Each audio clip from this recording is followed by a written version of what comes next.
Welcome to this video. Today we're gonna read letters. I hope you enjoy. Born at Cordoba, then the leading town in Rome, Spain, at about the same time as Christ. His father, Marcus Annaeus Seneca, was an imperial procurator too who became an authority on rhetoric, the art of public speaking and debate. He was the father not only of our Seneca, who speaks of his old-fashioned strictness, but also of Nominus, later known as Gallio, the governor of Achaia who declined to exercise jurisdiction over St. Paul, and of Mela, less ambitious than his brothers but an able financier. Seneca suffered severely from ill health, particularly asthma, throughout his life. He tells us that at one time the only thing which held him back from committing suicide was the thought of his father's inability to bear the loss. He spent a period of his early life in Egypt, there acquiring experience in matters of administration and finance. He also studied the geography and ethnology of Egypt and India and developed a lasting interest in natural science, speculative rather than empirical. His interest was drawn at an early age to Pythagorean mysticism and various cults of Eastern origin, then gaining adherents in Rome, before his final acceptance, in large part, of the Stoic philosophy. After training for the bar, he took successfully to public life, becoming quaestor in spite of the handicaps of his health, his foreign background, and comparative lack of family or other connections. When Caligula succeeded Tiberius in AD 37, Seneca had become a leading speaker in the Senate, and so aroused the jealousy of the new emperor that, according to Dio Cassius, he ordered his execution, and was only induced to let him off by a woman close to the imperial throne who said that Seneca was suffering from advanced tuberculosis and it would not be long before he died. 8 This incident apparently resulted in his temporary retirement from political affairs. In AD 41, in the first year of the reign of Caligula's successor, Claudius, Seneca again came under sentence of death, commuted to banishment, for reasons which we do not know. The pretext was adultery with Julia Livilla, the late emperor's sister. The more likely explanation 9 is that the new ruler's consort, the notorious Messalina, considered him dangerous. His exile on the island of Corsica does not seem to have been endured as stoically as it might have been.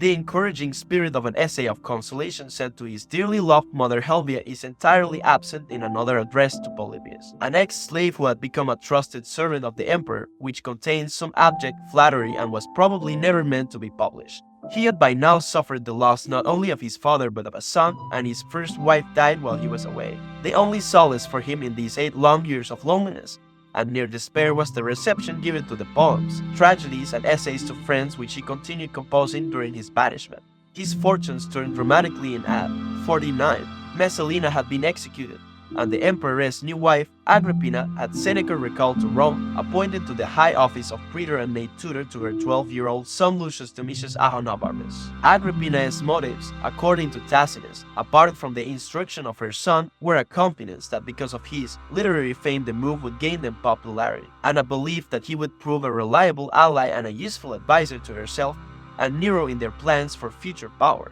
There is no evidence that Seneca was connected with the poisoning of Claudius in AD 54, but he wrote the speeches which the 17-year-old Nero delivered after his accession, and was probably the author of a witty, if to us a little tasteless, attack on the dead ruler's memory. Nero did make a formal speech in honor of his predecessor, which was said to display a great deal of polish and to be a good example of Seneca's attractive style, well tuned to the ears of his time.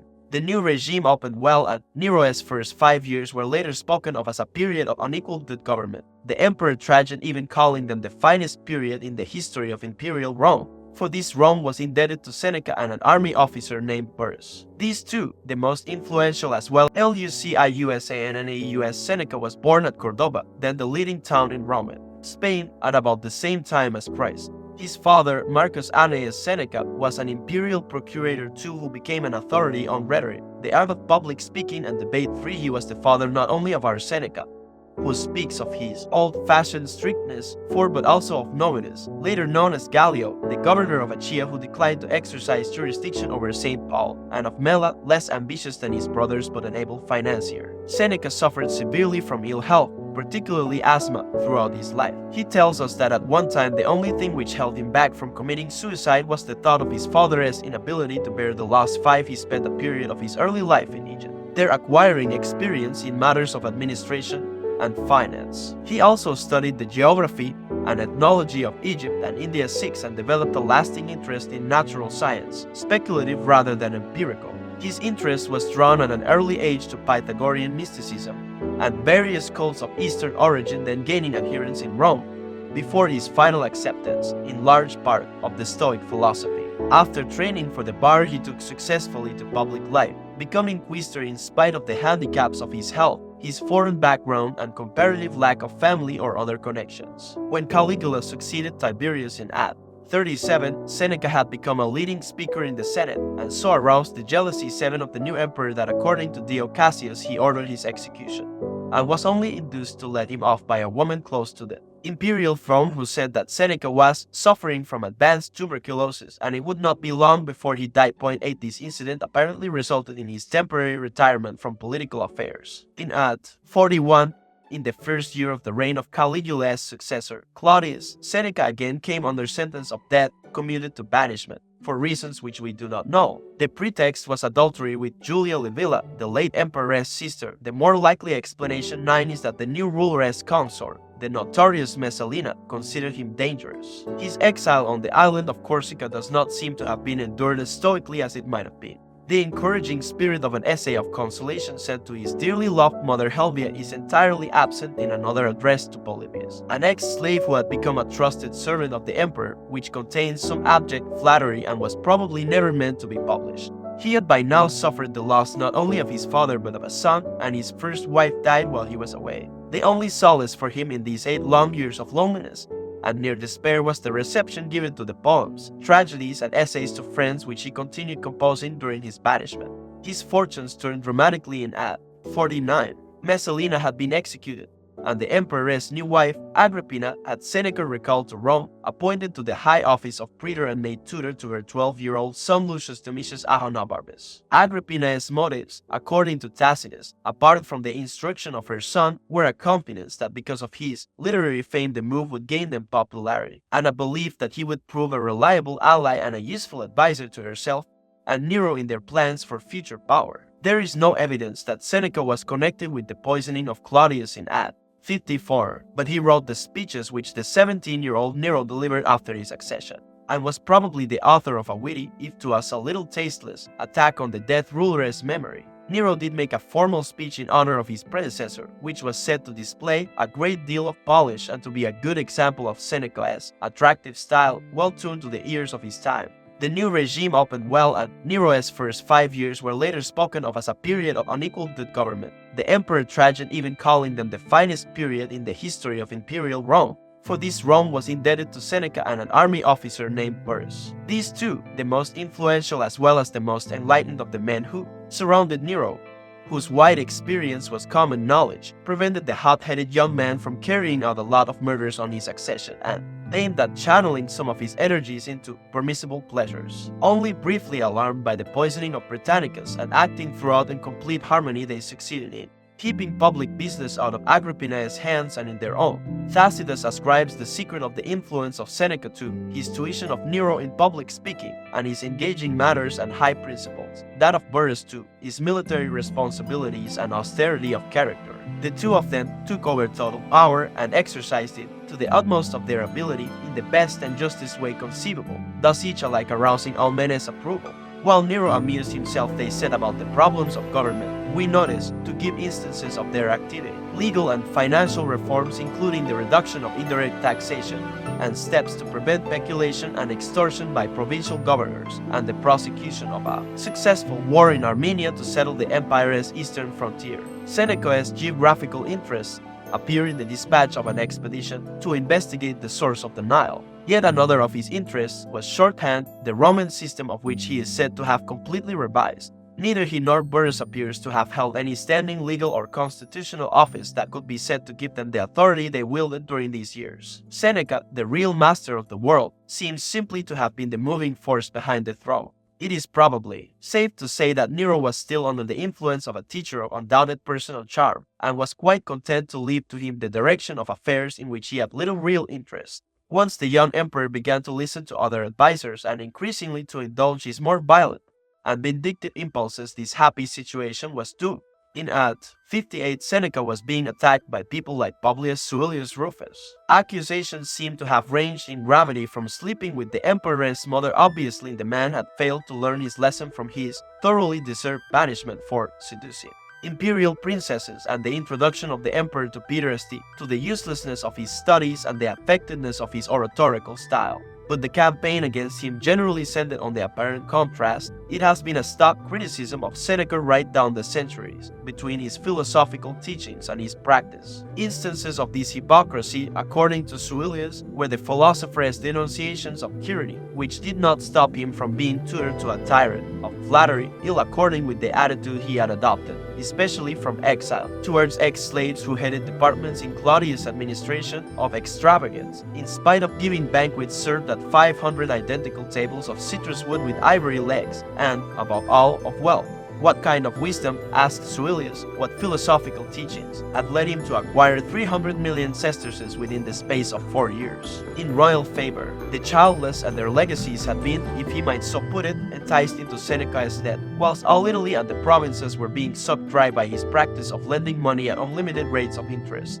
Seneca was indeed already celebrated for his riches. Juvenal mentions the great gardens of the immensely wealthy Seneca poet 20 Agrippina, says Dio, had acquired for him untold wealth from all sources. The agricultural writer Columella mentions the remarkable productivity of his wine-growing estates, the best in Italy. At Mentana 22 the reply, if any, which Seneca gave to his attackers' criticisms of his wealth, was probably that contained in an essay on the happy life sent to his brother Gallio.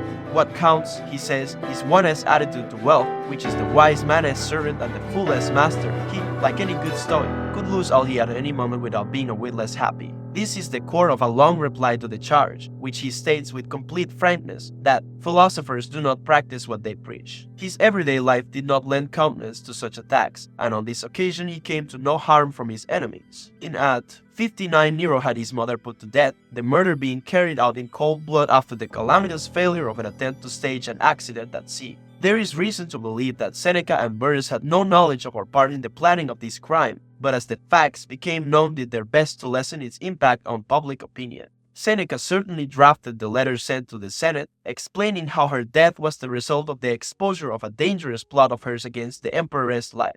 Dio would have us believe that Seneca averted a general massacre by saying to Nero, "However many people you slaughter, you cannot kill your successor." 24. Tacitus 25 tells us that the death of Burrus in Ad 62 broke Seneca's power. Enemies gained the ear of Nero with tales of Seneca's popularity and growing wealth. The first was represented as being dangerous to the throne, the second as overshadowing the possessions of the emperor himself. Nero, they said, was now grown up and it was time for him to shake off his tutor. Seneca, warned of this by friends, realized his danger and decided to ask the emperor for permission to retire from public life.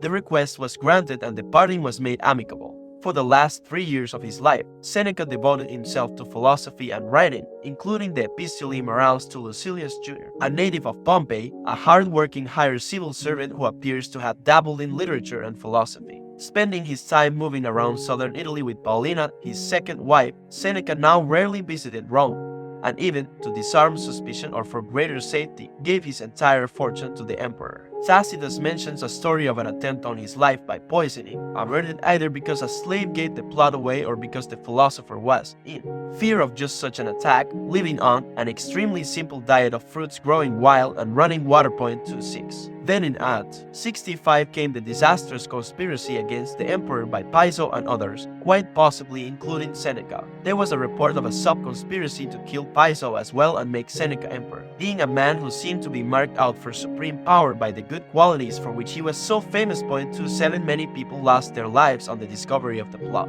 Seneca, like many others, was asked to commit suicide, the then prevailing method of imperial execution. Tacitus' description of his death is not quickly forgotten. 28 His brothers, and Lucan followed him, all by their own hands, in the course of Nero's frenzied purge of enemies real and imagined. According to some, a true Stoic, like Cato under the Republic, would have stayed on in political life to the bitter end. But after the loss of all his influence over Nero, the Spaniard could hardly have hoped to be of useful service any longer to the Roman world, and in an age in which many lived in recurrent dread of a capricious emperor's message demanding, obliquely or otherwise, the recipient's suicide, the alternative to his retirement was undoubtedly death. Certain other Stoics, indeed, stood up to emperors and were rewarded for their opposition to misrule with martyrdom. Seneca chose to spend what time was left to him in philosophy, and the reader may be left to decide, in fairness not forgetting his chronic ill health, whether his lack of moral courage outside the study in these or earlier events detracts from his achievements. Surprisingly, perhaps, the satirist of the century, Juvenal, does not pick on the difference between his public figuresque conduct and his philosophical professions, of which a variety of later writers have made play 29. "Sir, are you so grossly ignorant of human nature," asked Dr. Johnson, "as not to know that a man may be very sincere in good principles without having good practice?" Seneca, all the same, may well be history's most notable example of a man who failed to live up to his principles. This does not prevent him from being the outstanding figure of his age. Seneca, in those days unsurpassed both in the field of letters and in power, was the last man to be impressed by things which did not count, said his contemporary Pliny 39. Power or achievements in public life or letters are, despite the interest of the little we know of his career, not the things with which Seneca would want to be connected by people coming across his name today. That he did not expect to be forgotten we know, but what he would have liked to be remembered for would have been the value of the ideas which, so he tells Lucilius in his 8th letter, he was committing to writing in the hope that they might be of use to later generations. Seneca and philosophy. Stoicism, for centuries the most influential philosophy in the Greco-Roman world, had a long history before Seneca, founded by Zeno, who had taught or lectured in a well-known Stoa, hence the name, in Athens. It had been developed and modified by a succession of thinkers whose opinions on various logical, ethical or cosmological questions showed some fair divergencies. As a moral creed, however, it was based throughout on the following framework of belief. The Stoics saw the world as a single great community in which all men are brothers, ruled by a supreme providence which could be spoken of, almost according to choice or context, under a variety of names or descriptions including the divine reason, creative reason, nature, the spirit or purpose of the universe, destiny, a personal God, even by way of concession too. Traditional religion, the gods. It is man's duty to live in conformity with the divine will, and this means, firstly, bringing his life into line with nature's laws, and secondly, resigning himself completely and uncomplainingly to whatever fate may send him. Only by living thus, and not setting too high a value on things which can at any moment be taken away from him, can he discover that true, unshakable peace and contentment to which ambition, luxury, and above all avarice are among the greatest obstacles. Living in accordance with nature means not only questioning convention and training ourselves to do without all except the necessities, but developing the inborn gift of reason which marks us off as different from the animal world. We are meant to set free or perfect this rational element, this particle of the universal reason, the divine spark in our human makeup, so that it may campaign against and conquer pain, grief, superstition, and the fear of death. It will show us that there is nothing either good or bad, but thinking makes it so, discipline the pleasures and the passions, and generally subordinate the body and emotions to the mind and soul. In this way we shall arrive at the true end of man, happiness, through having attained the one and only good thing in life, the ideal or goal called arid in Greek and in Latin virtus, for which the English word virtue is so unsatisfactory a translation. This, the summum bonum or supreme ideal, is usually summarized in ancient philosophy as a combination of 4 qualities: wisdom, courage, self-control, and justice. It enables a man to be self-sufficient, immune to suffering, superior to the wounds and upsets of life. Even a slave thus armed can be called free or indeed titled a king, since even a king cannot touch him. Another example of these paradoxes for which the Stoics were celebrated is one directed at the vanity of worldly possessions. The shortest route to wealth is the contempt of wealth. This ethic, together with its backing in a system of physics and logic, had first been given shape in the minds of thinkers who, although Greek-speaking, were for the most part not of European descent, coming from places in Asia Minor or the Levant like Tarsus, Cyprus, and Babylon. This does not seem to have reduced the appeal it made to educated Romans when, around the middle of the 2nd century BC, it first came to their notice. The duties it inculcated, courage and endurance, self-control and self-reliance, upright conduct and just dealing, simple and unluxurious habits, rationality, obedience to the state, were self-evident to many Romans, corresponding quite closely to the traditional idea of virtus. The development of the jus naturae by the Roman jurists and Posidonius' identification of the Stoic world community or cosmopolis with the Roman Empire made its acceptance even easier. At a later date, the Stoic view of the ruler 32 as a man whose actions could be criticized, and even as a minister or servant, was to be disliked by emperors, some of whom replied by expelling the philosophers. But Stoics were usually far from hostile to monarchy as such. However, openly they declared that rank counted for nothing against the duty of all men, whatever their station, to play their part in life well. Despite its wide acceptance in educated circles, early Stoicism had a forbidding aspect which went far to explain its failure to influence the masses. There was something unreal or fictional about the sapiens, the wise man or philosopher. This ideal figure seemed, from the way the Stoic lecturers taught, to have somehow become perfect in some sudden transformation long ago. Gradual self-improvement was hardly discussed. The target it set seemed too high for ordinary men. It stifled and repressed ordinary human emotions in striving after apathy, immunity to feeling. Cato, the great Stoic saint, is reported to have expressed regret at having kissed his wife in a moment of danger. It held that in certain circumstances a man's self-respect might invite, as an act of supreme nobility, his suicide. In pursuing the ideal of autarkia, self-sufficiency, it seemed to make the perfect man a person detached and aloof from his fellows, superior to the world he lived in. Altogether, the impression it conveyed, for all its idealism and sincerity, could be cold, dogmatic, and unrealistic. Seneca's contribution to ancient philosophy lay in the humanization of this creed, continuing a process begun long before in Rhodes and Rome by Paninius and Posidonius. Although Seneca wrote for a relatively narrow circle of educated persons, his letters and essays show a Stoicism more closely reconciled with the facts and frailty of human nature. The ideal of apatheia is much modified. Self-sufficient though he is, the sapiens can now have friends and can grieve, within limits, at the loss of one. It has become his duty to be kind and forgiving towards others, indeed to live for the other person. Point 3.3 In his way of living he should avoid being ostentatiously different from those he tries to win from moral ignorance. He has to battle like the rest against his failings, in a long and painful progress, towards perfection in which all can do with help from above, or the inspiration of others' example. Seneca himself, we observe, occasionally makes immodest statements concerning his own progress, but is capable of humility, as in one description of himself as a long way from being a tolerable, let alone a perfect human being. Point 3.4 In statements of man's kinship with a beneficent, even loving God, and of a belief in conscience as the divinely inspired, inner light of the spirit. His attitudes are religious beyond anything in Roman state religion. In his day, little more than a withered survival of formal worship paid to a host of ancient gods and goddesses. Christian writers have not been slow to recognize the remarkably close parallels between isolated sentences in Seneca's writings and verses of the Bible. 35 On the other hand, the word God or the gods was used by the philosophers more as a time-honored and convenient expression than as standing for any indispensable or even surely identifiable component of the Stoic system. And the tendency of Stoicism was always to exalt man's importance in the universe rather than to abase him before a higher authority. The hope of immortality was occasionally held out, but Seneca does not play on it. To him, as to most Stoics, virtue was to be looked on as its own reward and vice as its own punishment.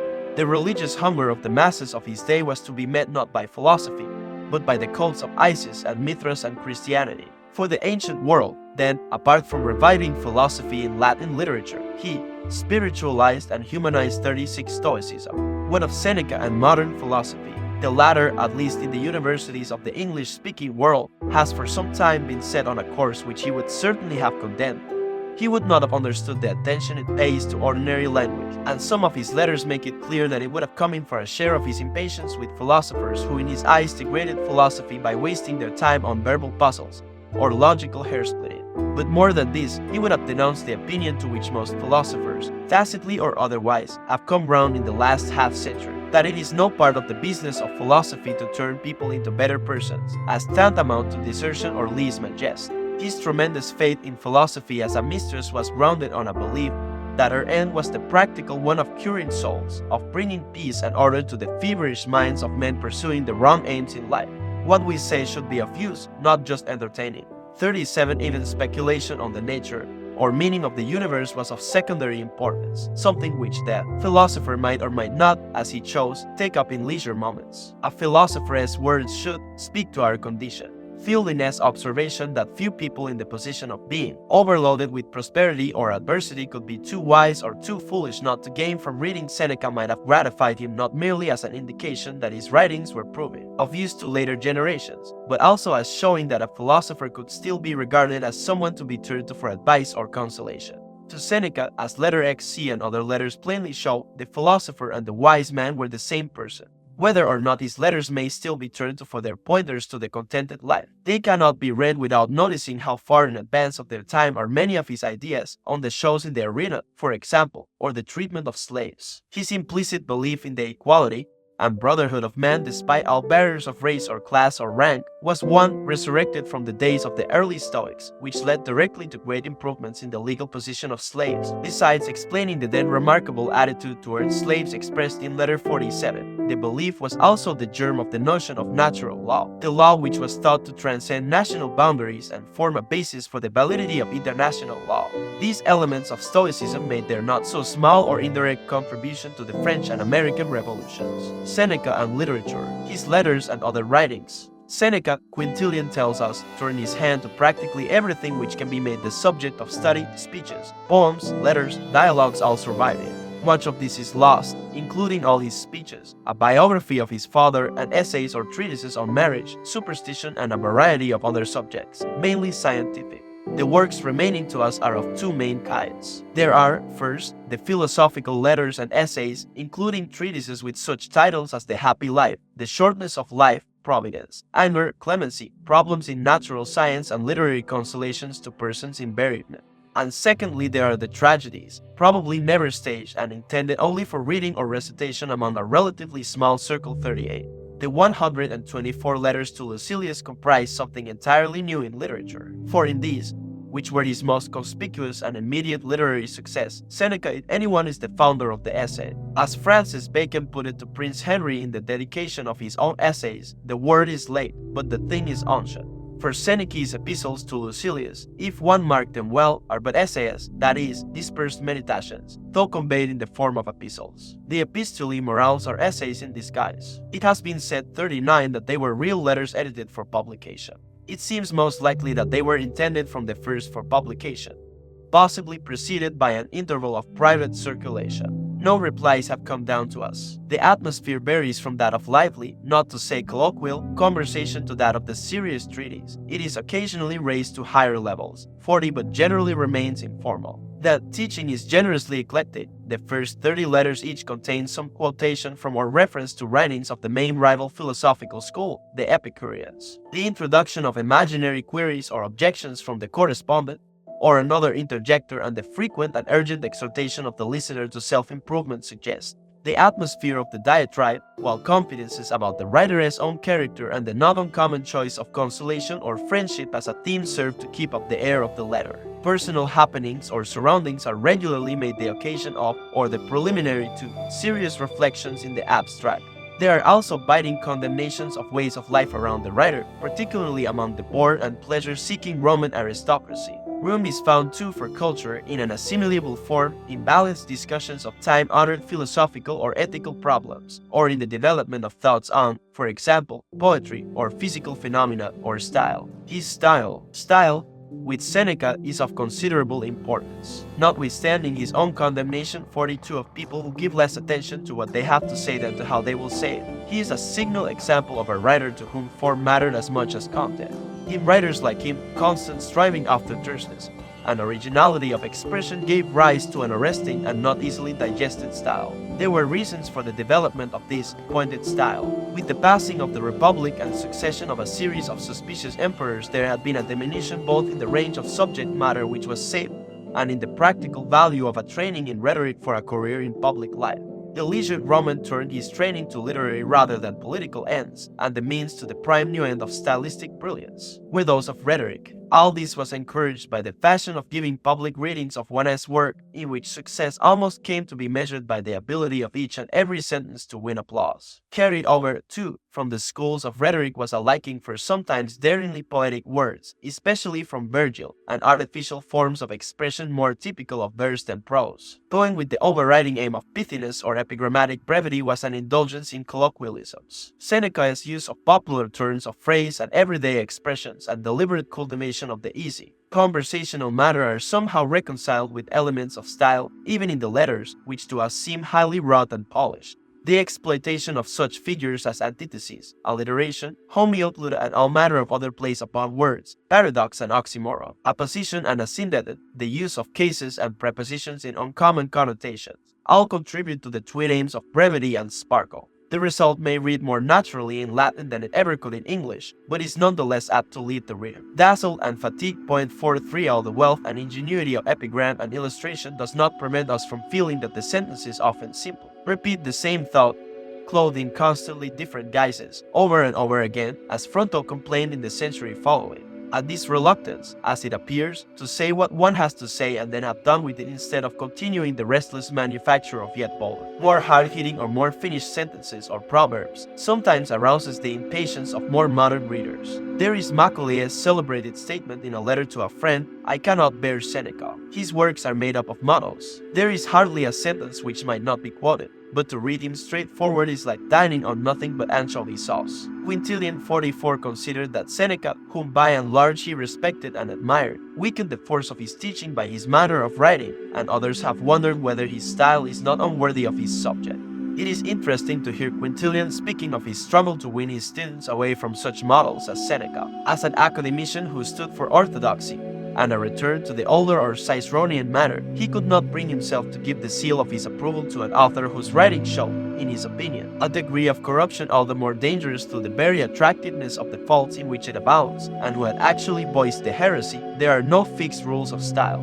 His influence and appeal, while scholars and schoolmasters in the century following continued to condemn 46 Seneca, early Christians were taking to this kindred spirit among pagan writers, so many of whose ideas and attitudes they felt able to adopt or share. Anthologies were made of him, and he was frequently quoted by such writers as Gero, Lactantius, and Augustine. Tertullian called him Sip Noster, often one of us. The extant set of letters purporting to be correspondence between Seneca and St. Paul led Jerome to include him in his so-called catalogue of saints, and no doubt helps to explain his reputation in the Middle Ages, much as the supposed prophecy of the birth of the Messiah in Virgil's fourth eclogue helped to make the latter's name in Christendom. Only Cicero, perhaps, among classical authors, was better known in medieval times, and until Aristotle was rediscovered by Western Europe. Seneca's main scientific work, The Naturals Questions, was the undisputed authority on the subjects with which it dealt. Dante, Chaucer, and Petrarch were great admirers and quoters of his writings. 47 printing spread his influence, the first printed version of the Epistles being published in or about 1475 at Rome, Paris, and Strasbourg.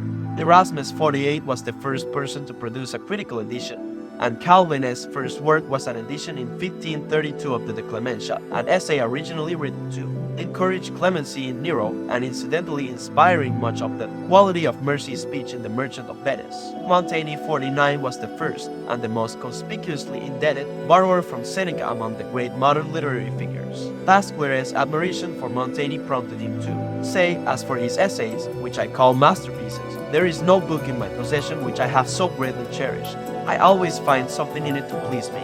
It is a French Seneca. Appreciations of Seneca as a moralist may be quoted from many sources.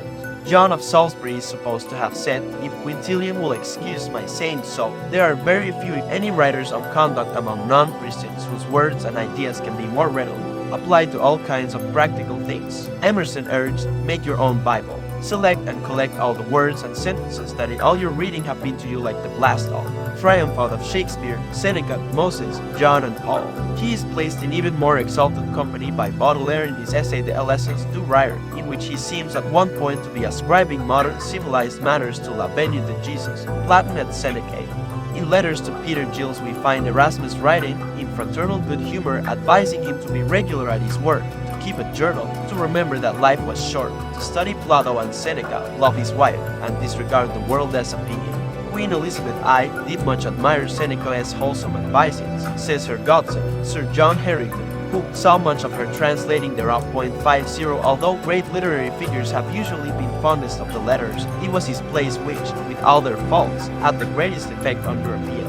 Literature. If you seek Seneca's memorial, look round on the tragic stage of England, France, and Italy. 51. The late Elizabethan age and early 17th century were the high watermark of Seneca's influence, as a writer well known and imitated among lyric poets and essayists, as well as dramatists. 52. His popularity lasted for some time in France, where his admirers included Descartes, Corneille, La Fontaine, Poussin, Rousseau, Diderot, Balzac, and Saint-Beuve, but disappeared almost altogether in England.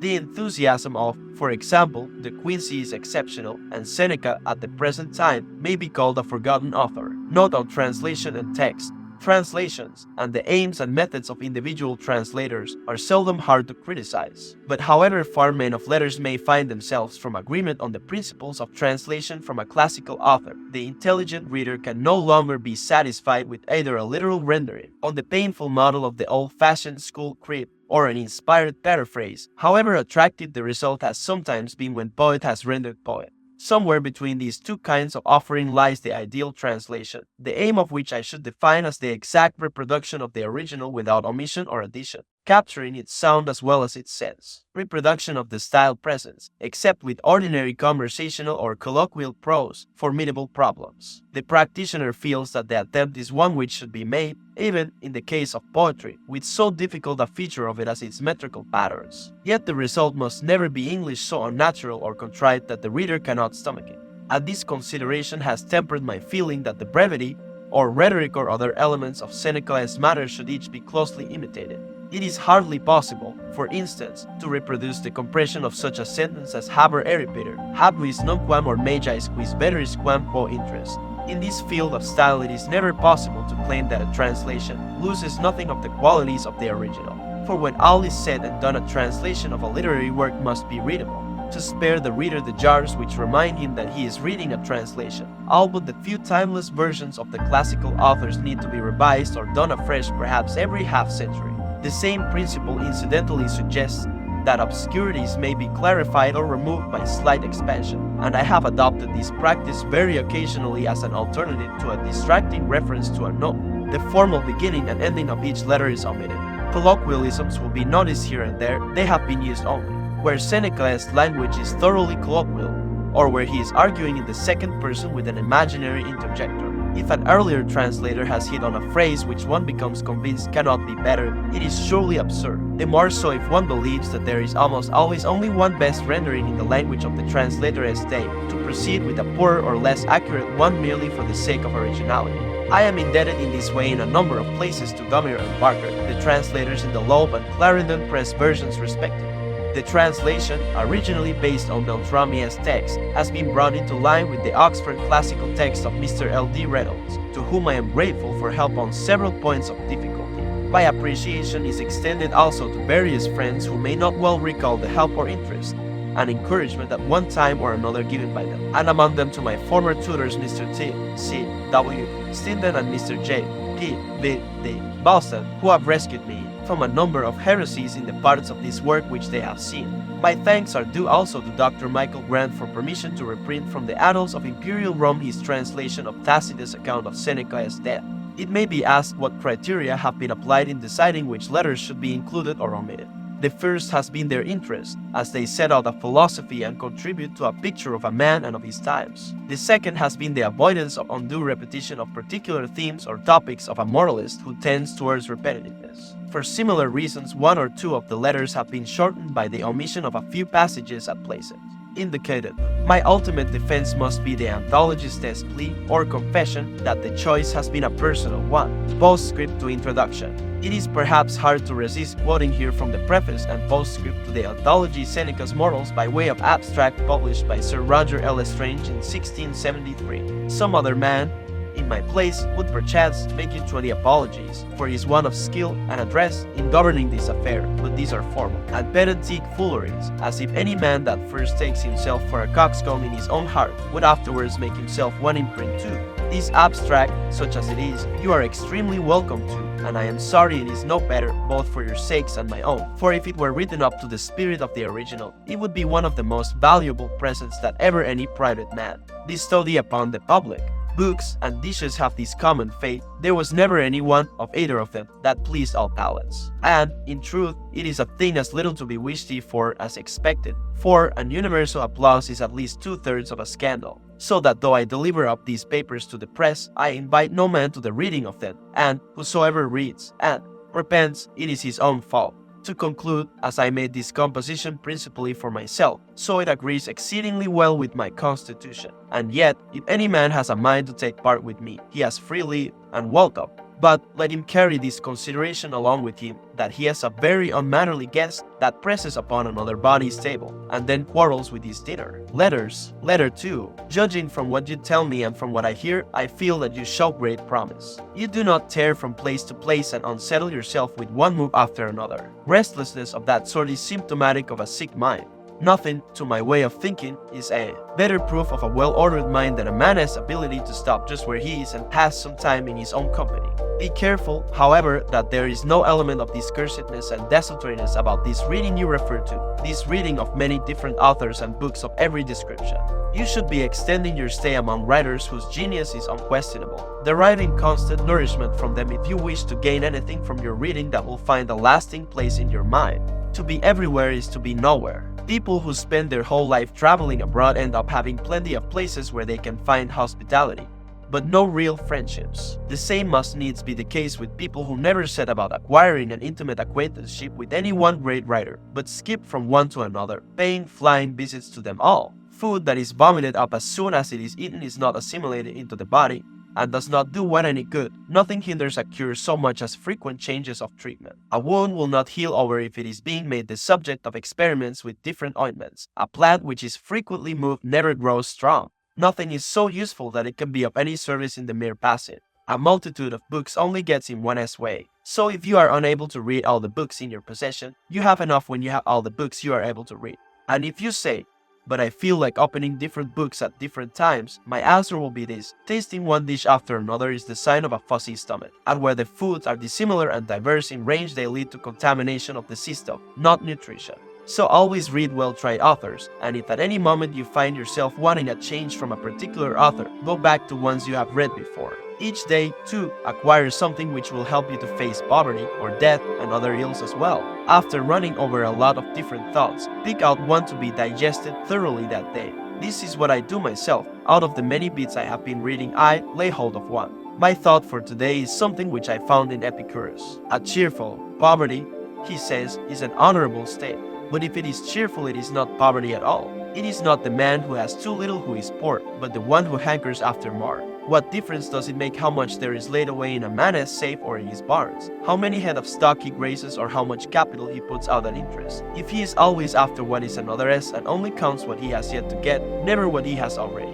You ask what is the proper limit to a person's wealth. First, having what is essential, and second, having what is enough. Letter 3. You have sent me a letter by the hand of a friend of yours, as you call it. And in the next sentence you warn me to avoid discussing your affairs freely with him, since you are not even in the habit of doing so yourself. In other words, you have described him as being a friend, and then denied this in one and the same letter. Now if you were using that word in a kind of popular sense and not according to its strict meaning, and calling him a friend in much the same way as we refer to candidates as gentlemen or hail someone with the greeting, "My dear fellow," if when we meet him his name slips our memory, we can let this pass. But if you are looking on anyone as a friend when you do not trust him as you trust yourself, you are making a great mistake and have failed to grasp sufficiently the full force of true friendship. Certainly you should discuss everything with a friend, but before you do so, discuss in your mind the man himself. After friendship is formed, you must trust, but before that you must judge. Those people who, contrary to Theophrastus' advice, judge a man after they have made him their friend instead of the other way round, certainly put the cart before the horse. Think for a long time whether or not you should admit a given person to your friendship. But when you have decided to do so, welcome him heart and soul, and speak as unreservedly with him as you would with yourself. You should, I need hardly say, live in such a way that there is nothing which you could not as easily tell your enemy as keep to yourself. But seeing that certain matters do arise on which convention decrees silence, the things you should share with your friend are all your worries and deliberations. Regard him as loyal, and you will make him loyal. Some men's fear of being deceived has taught people to deceive them. By their suspiciousness, they give them the right to do the wrong thing by them. Why should I keep back anything when I am with a friend? Why shouldn't I imagine I am alone when I am in his company? There are certain people who tell any person they meet things that should only be confided to friends, unburdening themselves of whatever is on their minds into any ear they please. Others again are shy of confiding in their closest friends and would not even let themselves, if they could help it, into the secrets they keep hidden deep down inside themselves. We should do neither. Trusting everyone is as much a fault as trusting no one. Similarly, people who never relax and people who are invariably in a relaxed state merit your disapproval, the former as much as the latter. For a delight in bustling about is not industry, it is only the restless energy of a haunted mind. At the state of mind that looks on all activity as tiresome is not true repose, but a spineless inertia. This prompts me to memorize something, which I came across in Pomponius. Some men have shrunk so far into dark corners that objects in bright daylight seem quite blurred to them. A balanced combination of the two attitudes is what we want. The active man should be able to take things easily, while the man who is inclined towards repose should be capable of action. Ask nature, she will tell you that she made both day and night. Letter B. I view with pleasure and approval the way you keep on your studies and sacrifice everything to your single-minded efforts to make yourself every day a better man. I do not merely urge you to persevere in this, I actually implore you to. Let me give you, though, this one piece of advice. Refrain from following the example of those whose craving is for attention, not their own improvement, by doing certain things which are calculated to give rise to comment on your appearance or way of living generally. Avoid shabby attire, long hair, an unkempt beard, an outspoken dislike of silverware, sleeping on the ground, and all other misguided means to self-advertisement. The very name of philosophy, however modest the manner in which it is pursued, is unpopular enough as it is. Imagine what the reaction would be if we started dissociating ourselves from the conventions of society. Inwardly, everything should be different, but our outward face should conform with the crowd. Our clothes should not be gaudy, yet they should not be dowdy either. We should not keep silver plate with inlays of solid gold, but at the same time we should not imagine that doing without gold and silver is proof that we are leading the simple life.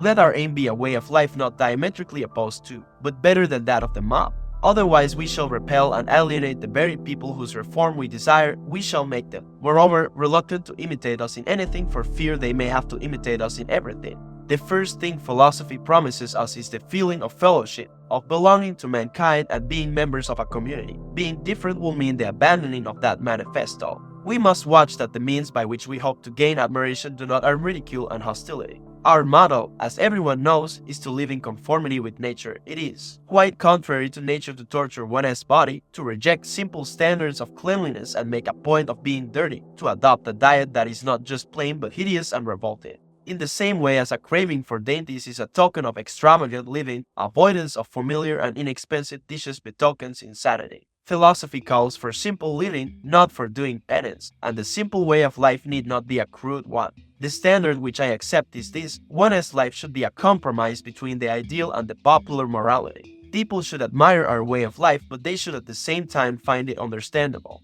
Does that mean we are to act just like other people? Is there to be no distinction between us and them? Most certainly there is. Any close observer should be aware that we are different from the mob. Anyone entering our homes should admire us rather than our furnishings. It is a great man that can treat his earthenware as if it was silver, and a man who treats his silver as if it was earthenware is no less great. Finding wealth an intolerable burden is the mark of an unstable mind. But let me share with you as usual the day's small fight. Limiting one's desires actually helps to cure one of fear. Cease to hope, he says, and you will cease to fear. But how, you will ask, can things as diverse as these be linked? Well, the fact is, Lucilius, that they are bound up with one another, unconnected as they may seem. Widely different though they are, the two of them march in unison like a prisoner and the escort he is handcuffed to. Fear keeps pace with hope, nor does their so moving together surprise me. Both belong to a mind in suspense, to a mind in a state of anxiety through looking into the future. Both are mainly due to projecting our thoughts far ahead of us instead of adapting ourselves to the present. Thus it is that foresight, the greatest blessing humanity has been given, is transformed into a curse. Wild animals run from the dangers they actually see, and once they have escaped them worry no more. We, however, are tormented alike by what is past and what is to come. A number of our blessings do us harm, for memory brings back the agony of fear while foresight brings it on prematurely. No one confines his unhappiness to the present.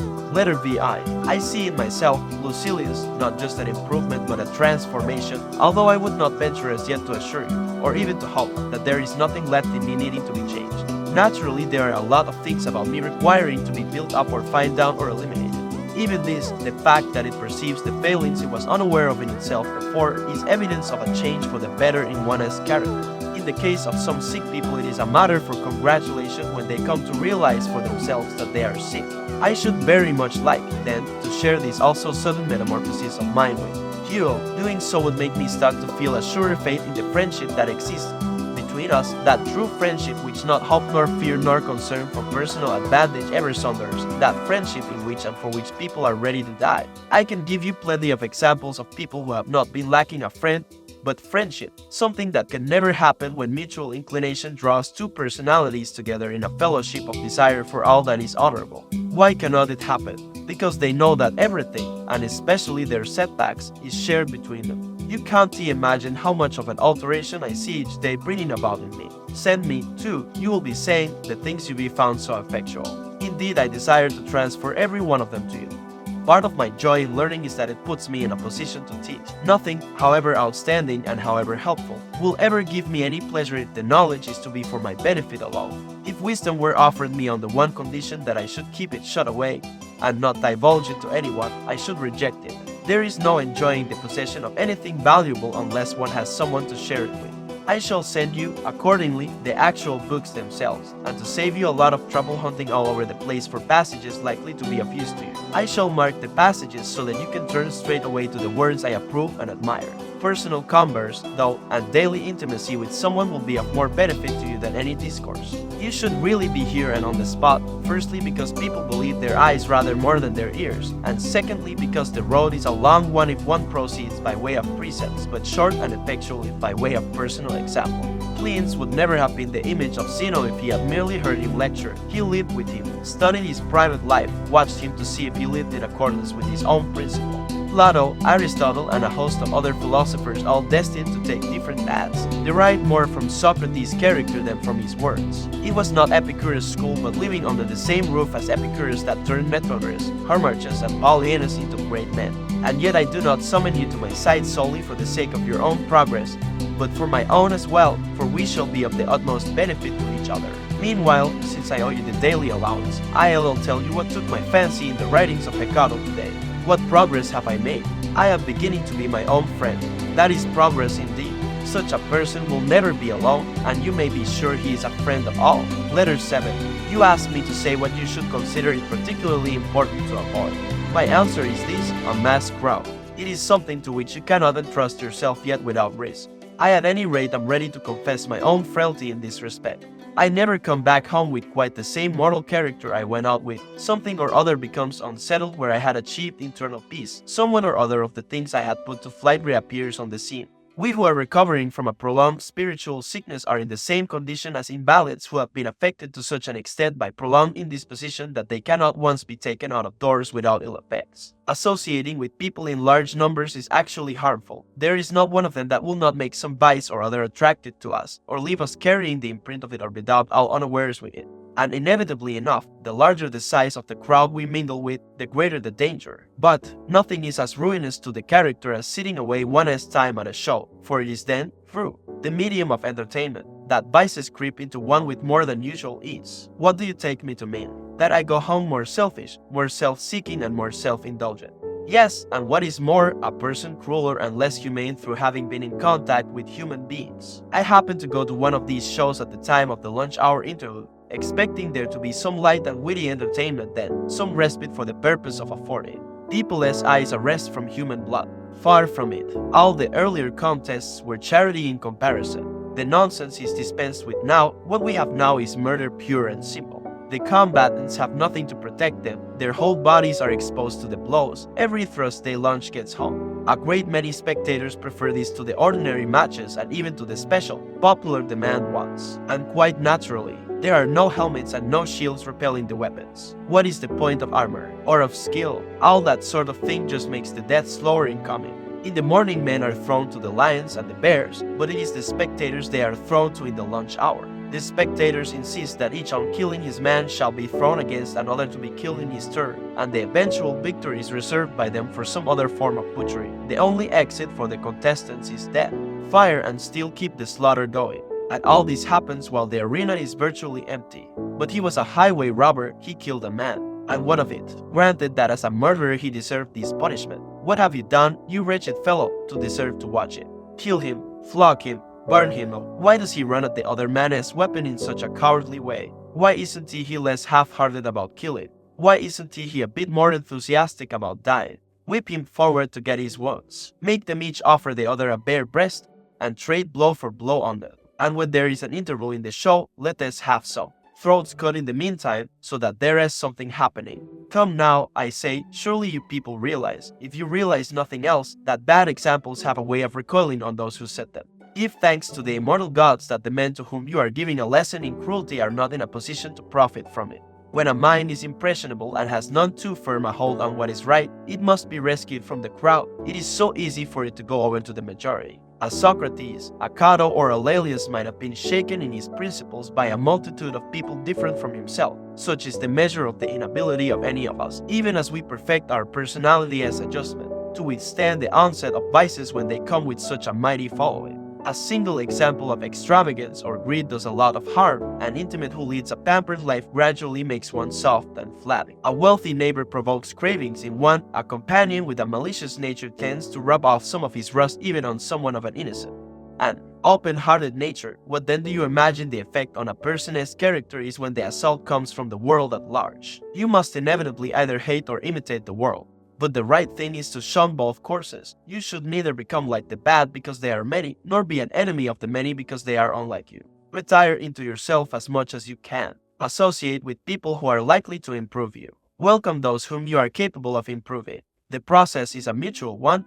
Men learn as they teach, and there is no reason why any pride in advertising your talents abroad should lure you forward into the public eye, inducing you to give readings of your works or deliver lectures. I should be glad to see you doing that if what you had to offer them was suitable for the crowd I have been talking about, but the fact is, not one of them is really capable of understanding you. You might perhaps come across one here and there, but even they would need to be trained and developed by you to a point where they could grasp your teaching. For whose benefit, then, did I learn it all? If it was for your own benefit that you learn it, you have no call to fear that your trouble may have been wasted.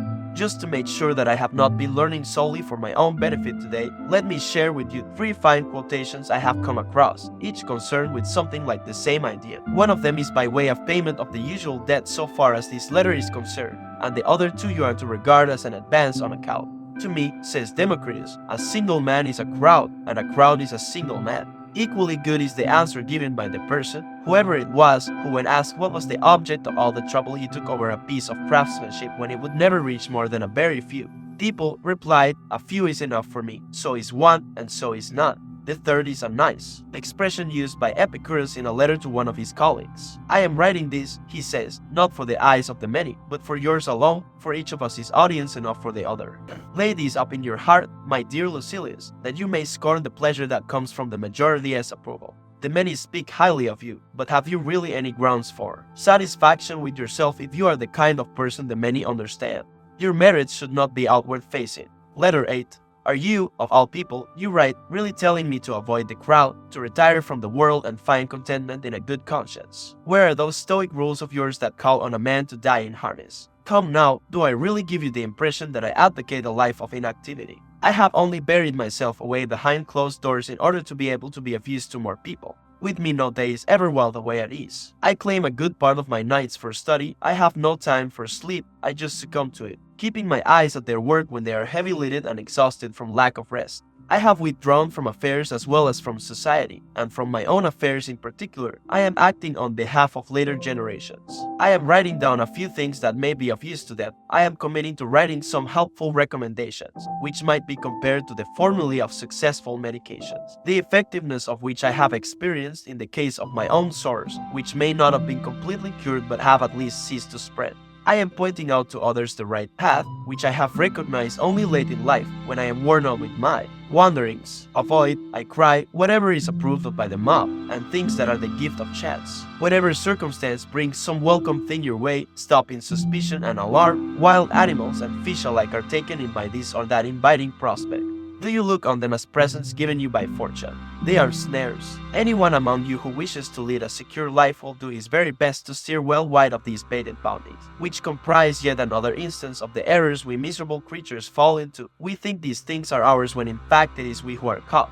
That track leads to precipices. Life on that giddy level ends in a fall. Once, moreover, prosperity begins to carry us off course, we are no more capable even of bringing the ship to a standstill than of going down with the consolation that she has been held on her course, or of going down once and for all. Fortune does not just capsize the boat, she hurls it headlong on the rocks and dashes it to pieces. Cling, therefore, to this sound and wholesome plan of life. Indulge the body just so far as suffices for good health. It needs to be treated somewhat strictly to prevent it from being disobedient to the spirit. Your food should appease your hunger, your drink quench your thirst, your clothing keep out the cold, your house be a protection against inclement weather. It makes no difference whether it is built of turf or oak, variegated marble imported from another country. What you have to understand is that thatch makes a person just as good a roof as gold does. Spurn everything that is added on by way of decoration and display by unnecessary labor. Reflect that nothing merits admiration except the spirit, the impressiveness of which prevents it from being impressed by anything. If these are the things I am saying to myself, if these are the things I am saying to future generations, don't you think I am doing more good than when I go into court to enter into a recognizance on someone else's behalf, or stamp my seal on a will, or lend my assistance by word or action in the Senate to some candidate for office? Those who appear inactive are, believe me, engaged in far more important activity. They are dealing with matters divine and human at the same moment.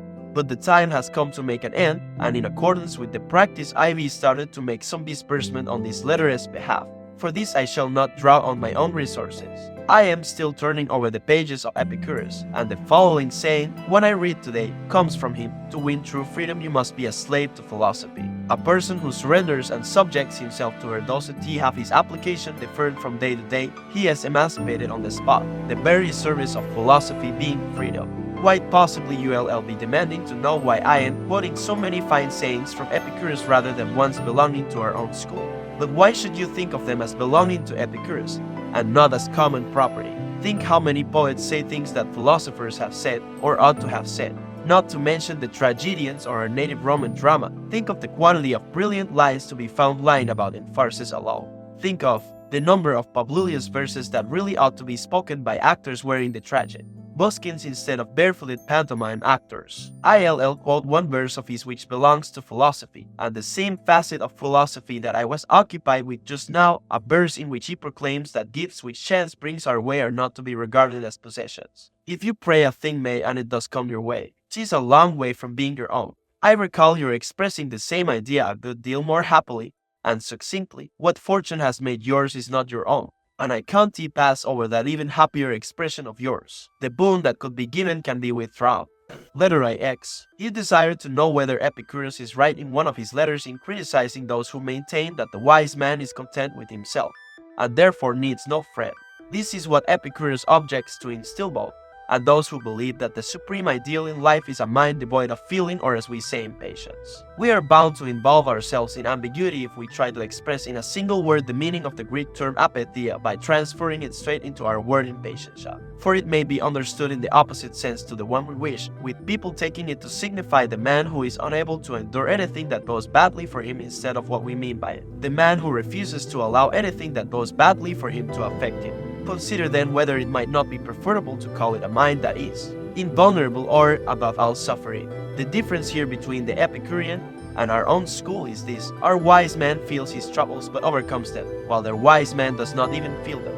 We share with them the belief that the wise man is content with himself.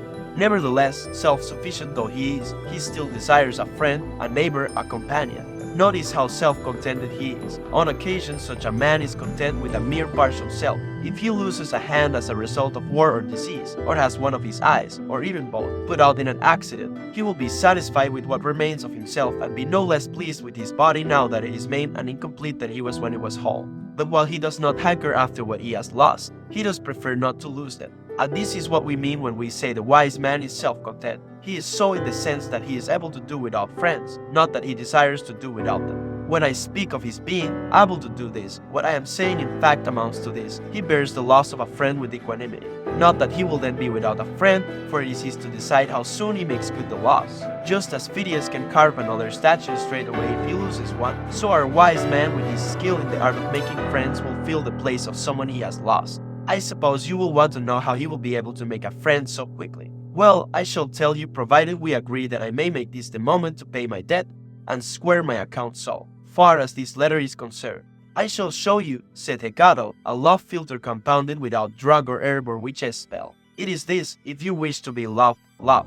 Great pleasure is to be found not only in keeping up an old and established friendship, but also in beginning and building up a new one. There is the same difference between having gained a friend and actually gaining a friend as there is between a farmer harvesting and a farmer sowing. The philosopher Attalus used to say that it was more of a pleasure to make a friend than to have one, in the same way as an artist derives more pleasure from painting than from having completed a picture. When his whole attention is absorbed in concentration on the work he is engaged on, a tremendous sense of satisfaction is created in him by his very absorption. There is never quite the same gratification after he has lifted his hand from the finished work. From then on, what he is enjoying is the artist's end product, whereas it was the art itself that he enjoyed while he was actually painting. So with our children, their growing up brings wider fruits, but their infancy was sweeter. To come back to the question, the wise man, self-sufficient as he is, still desires to have a friend if only for the purpose of practicing friendship and ensuring that those talents are not idle. Not, as Epicurus put it in the same letter, for the purpose of having someone to come and sit beside his bed when he is ill or come to his rescue when he is hard up or thrown into chains, but so that on the contrary he may have someone by whose sick he himself may sit or whom he may himself release when that person is held prisoner by hostile hands. Anyone thinking of his own interests and seeking out friendship with this in view is making a great mistake. Things will end as they began.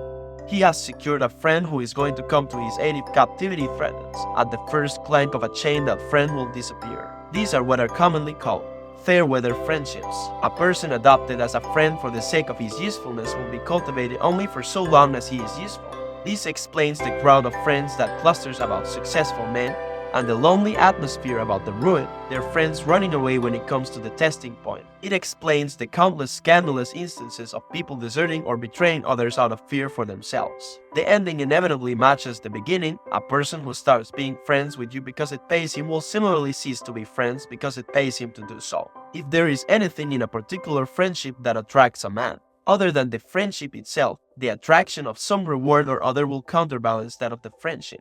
What is my object in making a friend? To have someone to be able to die for, someone I may follow into exile, someone for whose life I may put myself up as security and pay the price as well. The thing you describe is not friendship, but a business deal looking to the likely consequences, with advantage as its goal.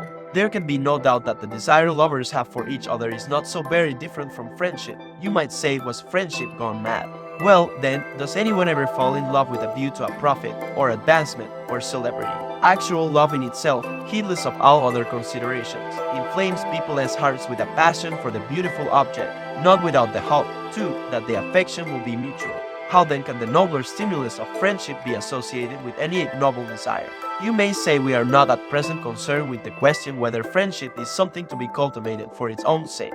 But this, on the contrary, is exactly what needs proving most, for if friendship is something to be sought out for its own sake, the self-contented man is entitled to pursue it.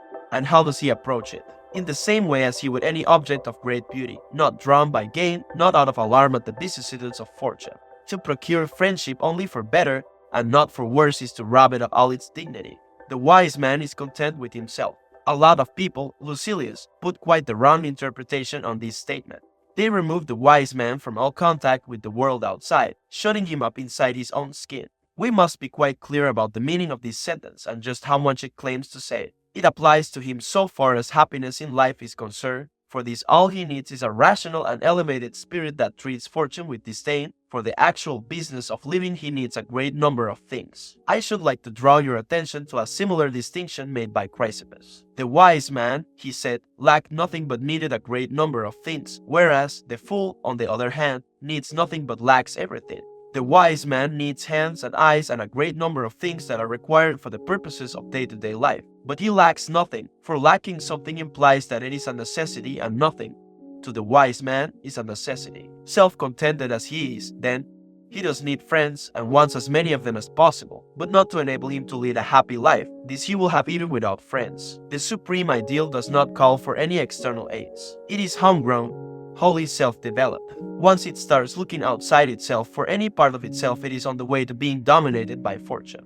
But what sort of life, people may say, will the wise man have if he is going to be left without any friends when he is thrown into prison or stranded among foreigners or detained in the course of a voyage in distant parts or cast away on some desert shore? It will be like that of Job while nature takes her rest, of brief duration, when the universe is dissolved and the gods are all merged in one, finding repose in himself, absorbed in his own thoughts. Such is more or less the way of the wise man. He retires to his inner self, is his own company. So long, in fact, as he remains in a position to order his affairs according to his own judgment, he remains self-content even when he marries, even when he brings up his children. He is self-content, and yet he would refuse to live if he had to live without any human company at all. Natural promptings impel him towards friendship. We are born with a sense of the pleasantness of friendship just as of other things. In the same way as there exists in man a distaste for solitude and a craving for society, natural instinct drawing one human being to another, so too with this there is something inherent in it that stimulates us into seeking friendships. The wise man, nevertheless, unequal though he is in his devotion to his friends, though regarding them as being no less important and frequently more important than his own self, will still consider what is valuable in life to be something wholly confined to his inner self. He will repeat the words of Stilbo when his hometown was captured and he emerged from the general conflagration. His children lost, his wife lost, alone and nonetheless a happy man, and was questioned by Demetrius. Asked by this man, known from the destruction he dealt out to towns as Demetrius the city sacker, whether he had lost anything, he replied, I have all my valuables with me. There was an active and courageous man, victorious over the very victory of the enemy. I have lost, he said, nothing.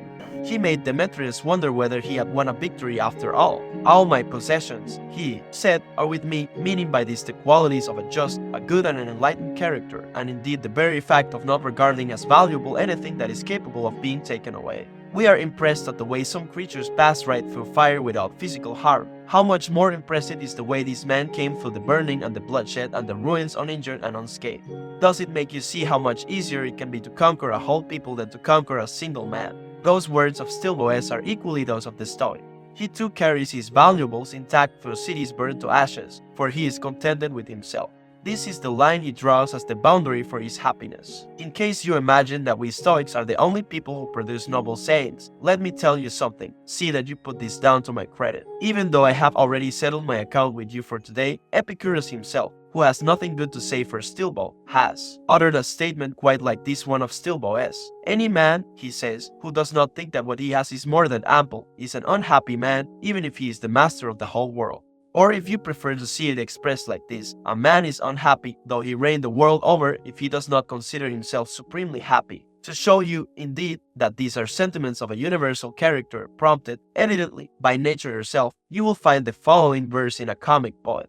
Not happy he who thinks himself not so. What difference does it make, after all, what your position in life is if you dislike it yourself? What about so and so, you may ask, who became rich in such a despicable manner, or such and such a person who gives orders to a great many people but is at the mercy of a great many more? Supposing they say they are happy, will their own opinions to this effect make them happy? It does not make any difference what a man says. What matters is how he feels, and not how he feels on one particular day, but how he feels at all times. But you have no need to fear that so valuable a thing may fall into unworthy hands. Only the wise man is content with what is his. All foolishness suffers the burden of dissatisfaction with itself. Letter XI. I have had a conversation with your talented friend. From the very beginning of his talk with me, it was apparent what considerable gifts of character and intelligence he possesses. He gave me a foretaste of his capabilities, to which he will certainly live up, for the things he said, caught as he was quite off his guard, were entirely unrehearsed. As he was recovering his self-possession, he could scarcely get over his embarrassment, always a good sign in a young man, so deep had the blush been that suffused his face. This I rather suspect will remain with him even when he has built up his character, and stripped it of all weakness, even when he has become a wise man. For no amount of wisdom enables one to do away with physical or mental. No amount of wisdom, as I said before, ever banishes these things. Otherwise, if she eradicated every weakness, wisdom would have dominion over the world of nature. One's physical makeup and the attributes that were one's lot at birth remain settled no matter how much or how long the personality may strive after perfect adjustment. One cannot bend these things any more than one can call them up. The tokens used to portray embarrassment by professional actors, those actors who portray emotion, simulate unhappiness and reproduce for us fear and apprehension, are a hanging of the head, a dropping of the voice, a casting down of the eyes and keeping them fixed on the ground. A blush is something they can never manage to reproduce. It is something that will neither be summoned up nor be told to stay away. Against these things philosophy holds out no remedy, and avails one nothing. They are quite independent. They come unbeaten, they go unbeaten. My letter calls for a conclusion. Here is one for you, one that will serve you in good stead, too, which I'd like you to take to heart. We need to set our affections on some good man and keep him constantly before our eyes, so that we may live as if he were watching us and do everything as if he saw what we were doing. This, my dear Lucilius, is Epicurus' advice, and in giving it he has given us a guardian and a moral tutor, and not without reason. Either misdeeds are greatly diminished if a witness is always standing near intending doers. The personality should be provided with someone it can revere, someone whose influence can make even its private, inner life more pure. Happy the man who improves other people not merely when he is in their presence, but even when he is in their thoughts. And happy, too, is the person who can so revere another as to adjust and shape his own personality in the light of recollections, even of that other. A person able to revere another thus will soon deserve to be revered himself. So choose yourself a Cato, or if Cato seems too severe for you, a Laelius, a man whose character is not quite so strict. Choose someone whose way of life as well as words, and whose very face as mirroring the character that lies behind it, have won your approval. Be always pointing him out to yourself either as your guardian or as your model. There is a need, in my view, for someone as a standard against which our characters can measure themselves. Without a ruler to do it against, you want to make the crooked straight. Letter 12. Wherever I turn, I see fresh evidence of my old age. I visited my place just out of Rome recently and was grumbling about the expense of maintaining the building, which was in a dilapidated state. My manager told me the trouble wasn't due to any neglect on his part. He was doing his utmost, but the house was old. That house had taken shape under my own hands. What is to become of me if stones of my own age are crumbling like that? Losing my temper, I seized that. The first excuse that presented itself for venting my irritation on him. It is quite clear, I said, that these plane trees are being neglected. There is no foliage on them. Look at those knotty, dried up branches and those wretched, flaking trunks. That wouldn't happen if someone dug round them and watered them. He swore by my guardian angel he was doing his utmost. In everything his care was unremitting, but the poor things were just old. Between you and me, now, I had planted them myself and seen the first leaf appearing on them myself. Then, turning towards the front door, I said, "Who is that? Who is that decrepit old person? The door is the proper place for him, all right. He looks as if he is on the way out. Where did you get him from? What was the attraction in taking over someone else's dead for burial?" Whereupon the man said, "Don't you recognize me? I am Felicio. You used to bring me toy figures. I am the son of the manager Felicitas, your pet playmate." "The man is absolutely crazy," I said. "Become a little child again, as he actually calls himself my playmate. Well, the way he is losing his teeth at this very moment, it is perfectly possible. So I owe it to this place of mine near town that my old age was made clear to me at every turn. Well, we should cherish old age and enjoy it. It is full of pleasure if you know how to use it. Fruit tastes most delicious just when its season is ending. The charms of youth are at their greatest at the time of its passing. It is the final glass which pleases the inveterate drinker, the one that sets the crowning touch on his intoxication and sends him off into oblivion. Every pleasure differs till it lasts its greatest delights. The time of life which offers the greatest delight is the age that sees the downward movement, not the steep decline, already begun, and in my opinion even the age that stands on the brink has pleasures of its own, or else the very fact of not experiencing the one of any pleasures takes their place. How nice it is to have outworn one's desires and left them behind. It is not very pleasant, though you may say, to have death right before one's eyes. To this I would say, firstly, that death ought to be right there before the eyes of a young man just as much as an old one. The order in which we each receive our summons is not determined by our precedence in the register, and, secondly, that no one is so very old that it would be quite unnatural for him to hope for one more day. Every day, therefore, should be regulated as if it were the one that brings up the rear, the one that rounds out and completes our lives. Pacuvius, the man who acquired a right to Syria by prescription, 53, was in the habit of conducting a memorial ceremony for himself with wine and funeral feasting of the kind we are familiar with, and then being carried on a bier from the dinner table to his bed, while a chanting to music went on of the words, He has lived in Greek, amid the applause of the young libertines present.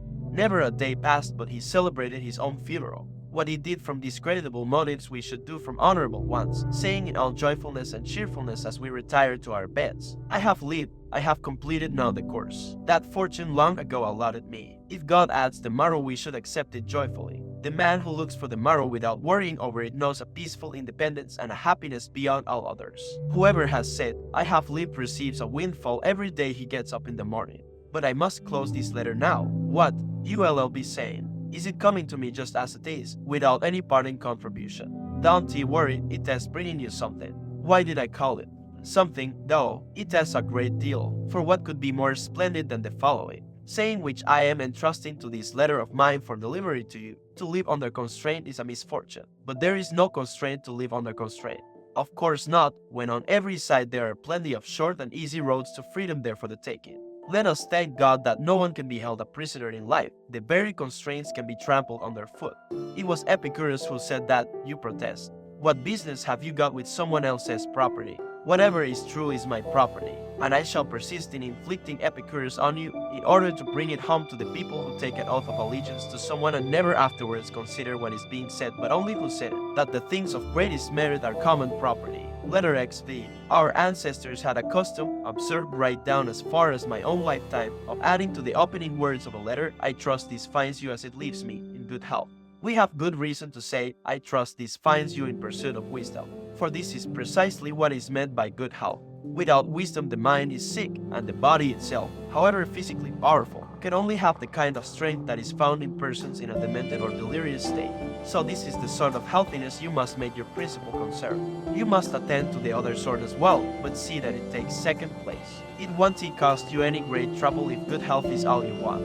For it is silly, my dear Lucilius, and no way for an educated man to behave, to spend one's time exercising the biceps, broadening the neck and shoulders out, developing the lungs, even when the extra feeding has produced gratifying results, and you be put on a lot of muscle, you will never match the strength or the weight of a prize ox. The greater load, moreover, on the body is crushing to the spirit and renders it less active. So keep the body within bounds as much as you can and make room for the spirit. Devotees of physical culture have to put up with a lot of nuisances. There are the exercises. In the first place, the toil involved in which drains the vitality and renders it unfit for concentration or the more demanding sort of studies. Next, there is the heavy feeding, which dulls mental acuteness. Then there is the taking on as coaches of the worst brand of slave, persons who divide their time between putting on lotion and putting down liquor, whose idea of a well-spent day consists of getting up a good sweat, and then replacing the fluid lost with plenty of drink, all the better to be absorbed on a dry stomach.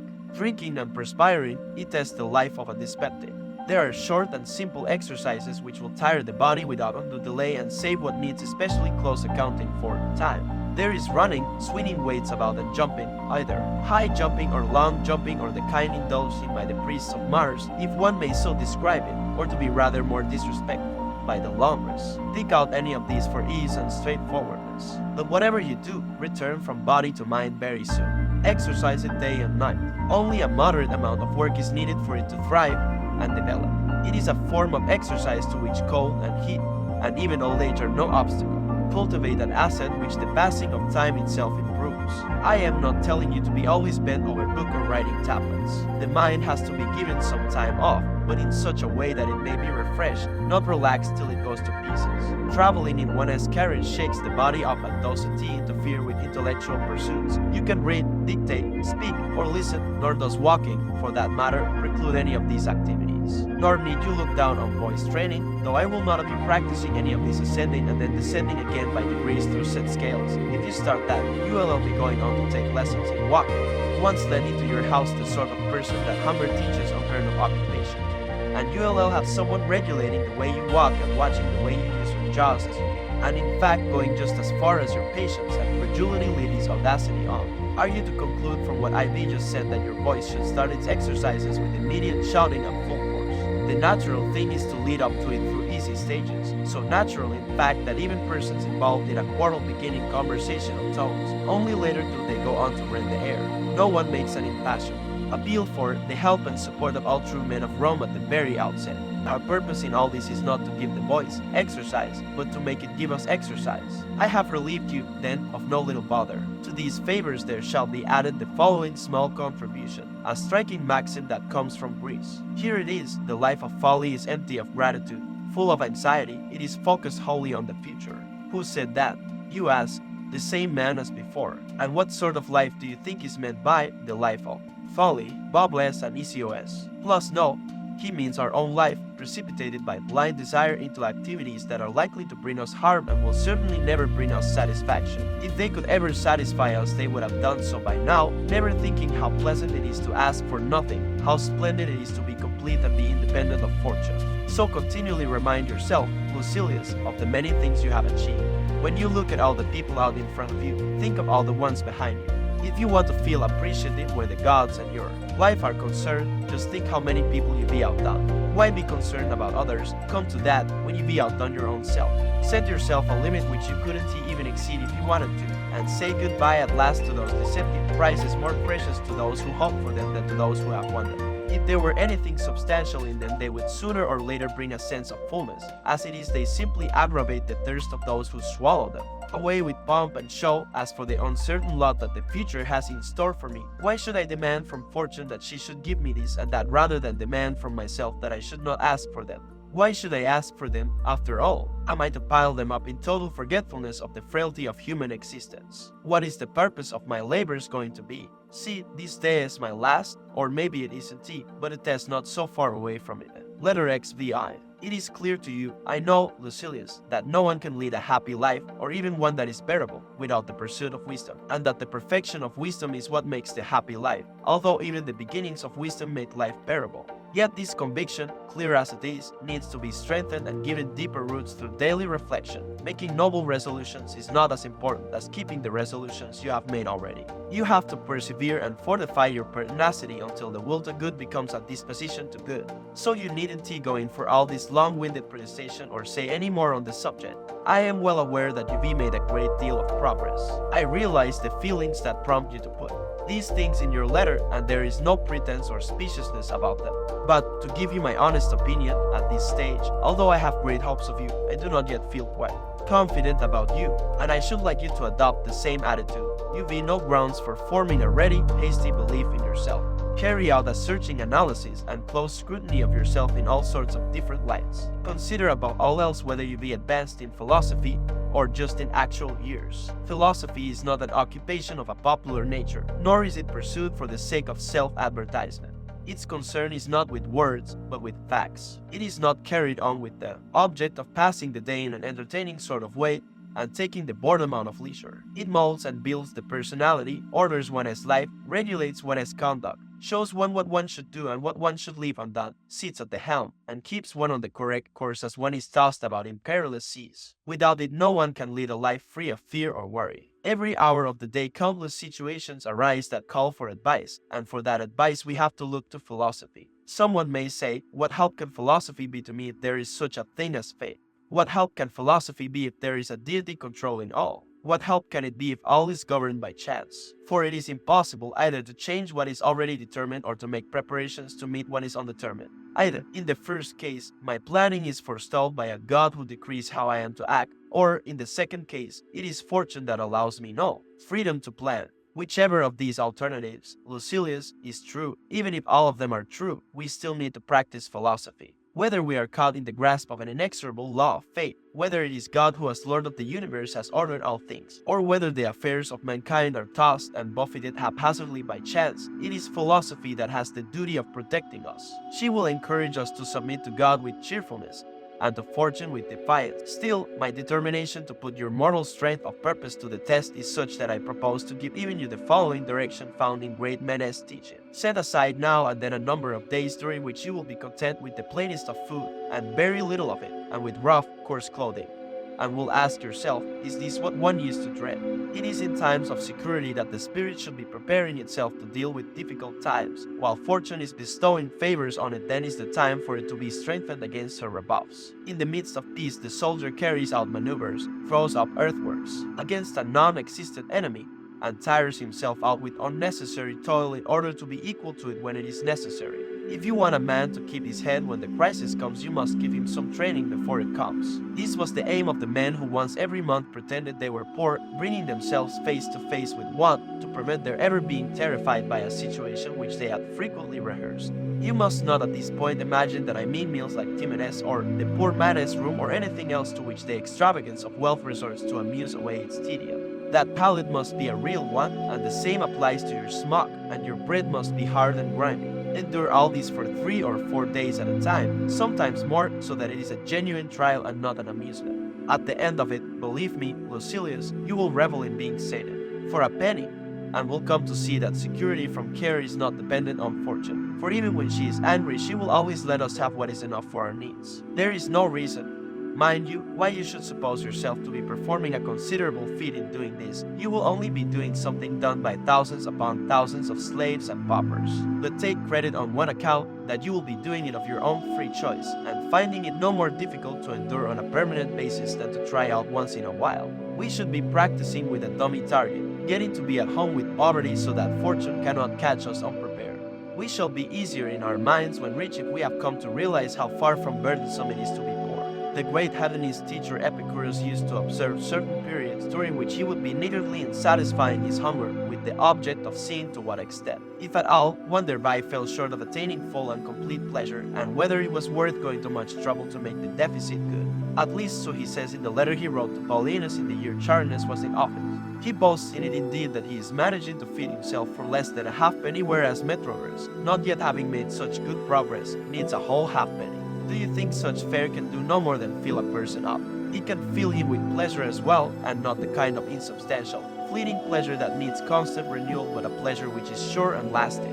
Barley porridge, or a crust of barley bread, and water do not make a very cheerful diet, but nothing gives one keener pleasure than the ability to derive pleasure even from that, and the feeling of having arrived at something which one cannot be deprived of by any unjust stroke of fortune. Prison rations are more generous, the man in the condemned cell is not so scantily fed as that by the executioner to reduce oneself, then, of one's own free choice, to a diet that no man has any real call to be apprehensive about, even if he is sentenced to death. That is an act of real spiritual greatness. To do this is truly to forestall the blows of fortune. So, my dear Lucilius, start following these men's practice and appoint certain days on which to give up everything and make yourself at home with next to nothing. Start cultivating a relationship with poverty. Dear guest, be bold enough to pay no heed to riches, and so make yourself, like him, worthy of a god. For no one is worthy of a god unless he has paid no heed to riches. I am not, mind you, against your possessing them, but I want to ensure that you possess them without tremors, and this you will only achieve in one way, by convincing yourself that you can live a happy life even without them, and by always regarding them as being on the point of vanishing. But it is time I started folding up this letter. Not till you be settled your account, you, say, well, I'll refer you to Epicurus for payment. Anger carried to excess begets madness. How true this is you are bound to know, having at both slaves and enemies. It is a passion, though, which flares up against all types of people. It is born of love as well as hate, and is as liable to arise in the course of sport or jesting as in affairs of a serious kind. The factor that counts is not the importance of the cause from which it springs, but the kind of personality it lands in. In the same way as with fire, what matters is not the fierceness of the flame, but where it catches. Solid objects may resist the fiercest flame, while, conversely, dry and inflammable matter will nurse a mere spark into a conflagration. It is true, my dear Lucilius, the outcome of violent anger is a mental raving, and therefore anger is to be avoided not for the sake of moderation, but for the sake of sanity. Letter 26. It has only a short time since I was telling you I was in sight of old age. Now I am afraid I may have left old age behind me altogether. Some other term would be more in keeping now with my years, or at least my present physical state, since old age connotes a period of decline, not debility. Put me in the list of the decrepit, the ones on the very brink. However, I congratulate myself, mind you, on the fact that my age has not, so far as I am aware, brought any deterioration in my spirit, conscious as I am of the deterioration in my constitution. Only my vices and their accessories have decayed, the spirit is full of life, and delighted to be having only limited dealings with the body. It has thrown off a great part of its burden. It is full of vigor and carrying on an argument with me on the subject of old age, maintaining that these are its finest years. Let us accept what it says, and let it make the most of its blessings. It tells me to start thinking and examine how far I owe this serenity and sobriety to philosophy, and how far I owe it simply to my years, and to investigate with some care what things I really am refusing to do and what I am simply incapable of doing. And it is prepared to accept whatever I am really pleased to find myself incapable of doing as equivalent to refusing to do them. And what cause can there be for complaint, after all, in anything that was always bound to come to an end, fading gradually away? What is troubling about that? Nothing, you may say, could be more troubling than the idea of our wasting and perishing away, melting out of existence. One may aptly call it, since we aren't struck down all of a sudden but worn away, every day that passes diminishing in some degree our powers, moving to one's end through nature's own gentle process of dissolution. Is there a better way of living life than that? Not because there is anything wrong with a sudden, violent departure, but because this gradual withdrawal is an easy route. Anyway, here is what I do. I imagine to myself that the testing time is drawing near, that the day that is going to see judgment pronounced on the whole of my past life has actually arrived. And I take a look at myself and address myself in these terms. All that I've done or said up to now counts for nothing. My showing to date, besides being heavily varnished over, is of paltry value and reliability as a guarantee of my spirit. I am going to leave it to death to settle what progress I've made. Without anxiety, then, I am making ready for the day when the tricks and disguises will be put away and I shall come to a verdict on myself, determining whether the courageous attitudes I adopt are really felt or just so many words, and whether or not the defiant challenges I've hurled at fortune have been mere pretense and pantomime. Away with the world's opinion of you, it has always unsettled and divided. Away with the pursuits that have occupied the whole of your life. Death is going to deliver the verdict in your case. Yes, all your debates and learned conferences, your scholarly talk and collection of maxims from the teachings of philosophers, are in no way indicative of genuine spiritual strength. Bold words come even from the timidest. It is only when you are breathing your last that the way you've spent your time will become apparent. I accept the terms and feel no dread of the coming judgment. That is what I say to myself. But assume that I've said it to you as well. You're younger than I am, but what difference does that make? No count is taken of years. Just where death is expecting you is something we cannot know, so, for your part, expect him everywhere. I was just intending to stop, my hand considering its closing sentence, but the accounts have still to be made out and this letter issued with its traveling expenses. You may assume that I won't be announcing the source I intend borrowing from. You know whose funds I am drawing on. Give me a fraction more time and payment will be made out of my own pocket. In the meantime, Epicurus will oblige me with the following saying, rehearse death, or the idea may come across to us rather more satisfactorily if put in this form. It is a very good thing to familiarize oneself with death. You may possibly think it unnecessary to learn something which you will only have to put into practice once. That is the very reason why we ought to be practicing it. We must needs continually study a thing if we are not in a position to test whether we know it. Rehearse death. To say this is to tell a person to rehearse his freedom. A person who has learned how to die has unlearned how to be a slave. He is above, or at any rate beyond the reach of, all political powers. What are prisons, warders, bars to him? He has an open door. There is but one chain holding us in fetters, and that is our love of life. There is no need to cast this love out altogether, but it does need to be lessened somewhat so that, in the event of circumstances ever demanding this, nothing may stand in the way of our being prepared to do at once what we must do at some time or other. Letter 27. So you're giving me advice, are you? You say, have you already given yourself advice? Then, have you already put yourself straight? Is that how you come to have time for reforming other people? No, I am not so shameless as to set about treating people when I am sick myself. I am talking to you as if I were lying in the same hospital ward about the illness we're both suffering from and passing on some remedies. So listen to me as if I were speaking to Myself, I am allowing you access to my inmost self, calling you in to advise me as I have things out with myself. I proclaim to my own self, count your years and you will be ashamed to be wanting and working for exactly the same things as you wanted when you were a boy. Of this one thing make sure against your dying day, that your faults die before you do. Have done with those unsettled pleasures, which cost one dear, they do one harm after they're past and gone, not merely when they're in prospect.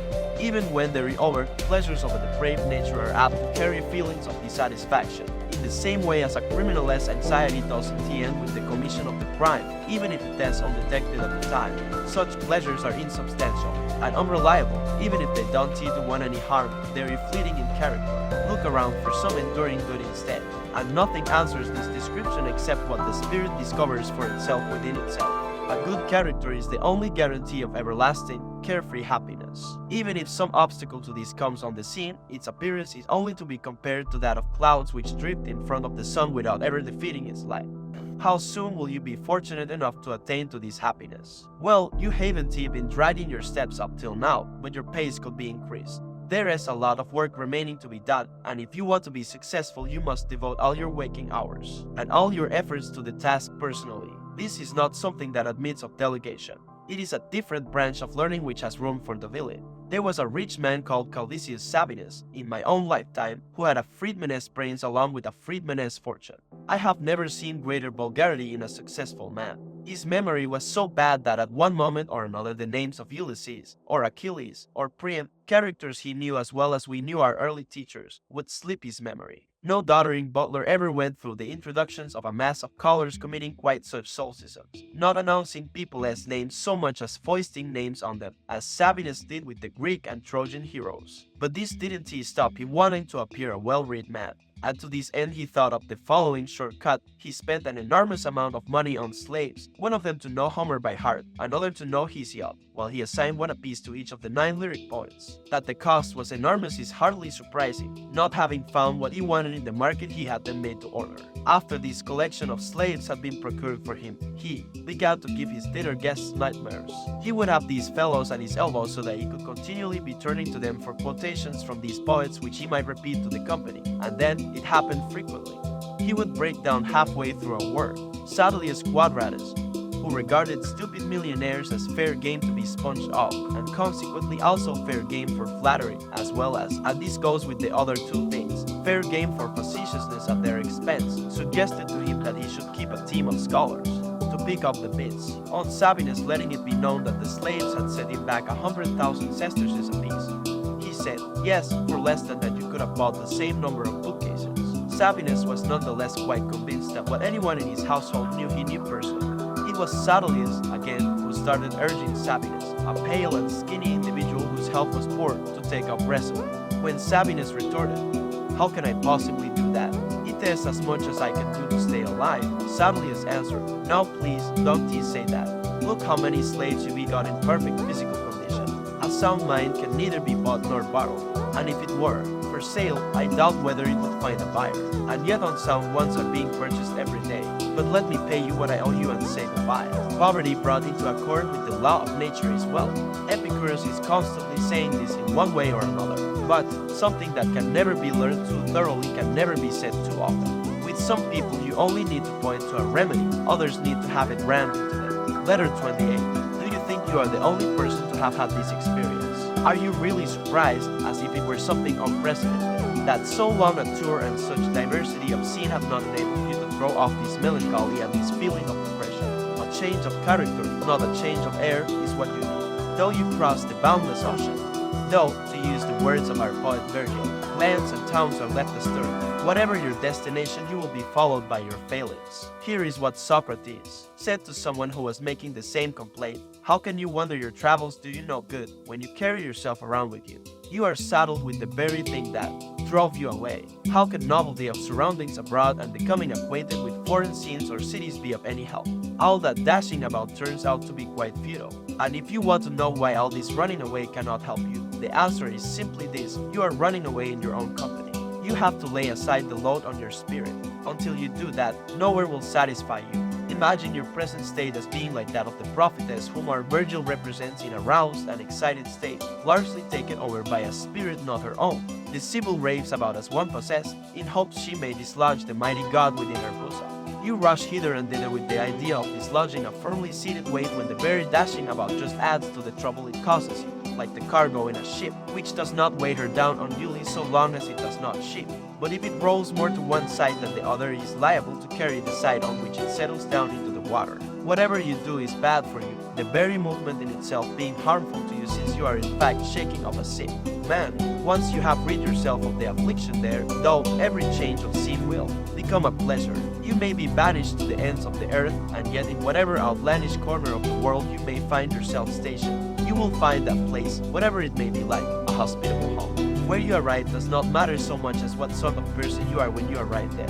We ought not, therefore, to give over our hearts for good to any one part of the world. We should live with the conviction, I wasn't born for one particular quarter. The whole world is my home country. If the truth of that were clear to you, you would not be surprised at the diversity of new surroundings for which, out of weariness of the old, you are constantly heading fails to do you any good. Whichever you first came to would have satisfied you if you had believed you were at home in all. As it is, instead of traveling, you are rambling and drifting, exchanging one place for another when the thing you are looking for, the good life, is available everywhere. Could there be a scene of greater turmoil than the sea? Yet even there, if need be, you are free to lead a life of peace, even a free choice of posture. Though I should flee a long way from the vicinity, let alone the sight of the sea.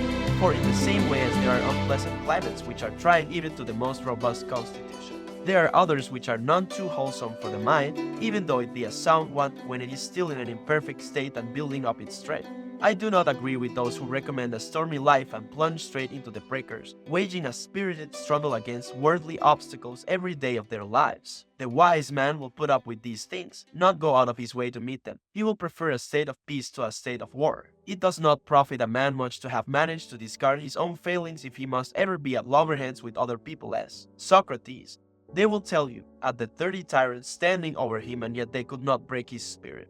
What difference does it make how many masters a man has? Slavery is only one, and yet the person who refuses to let the thought of it affect him is a free man no matter how great the swarm of masters around him.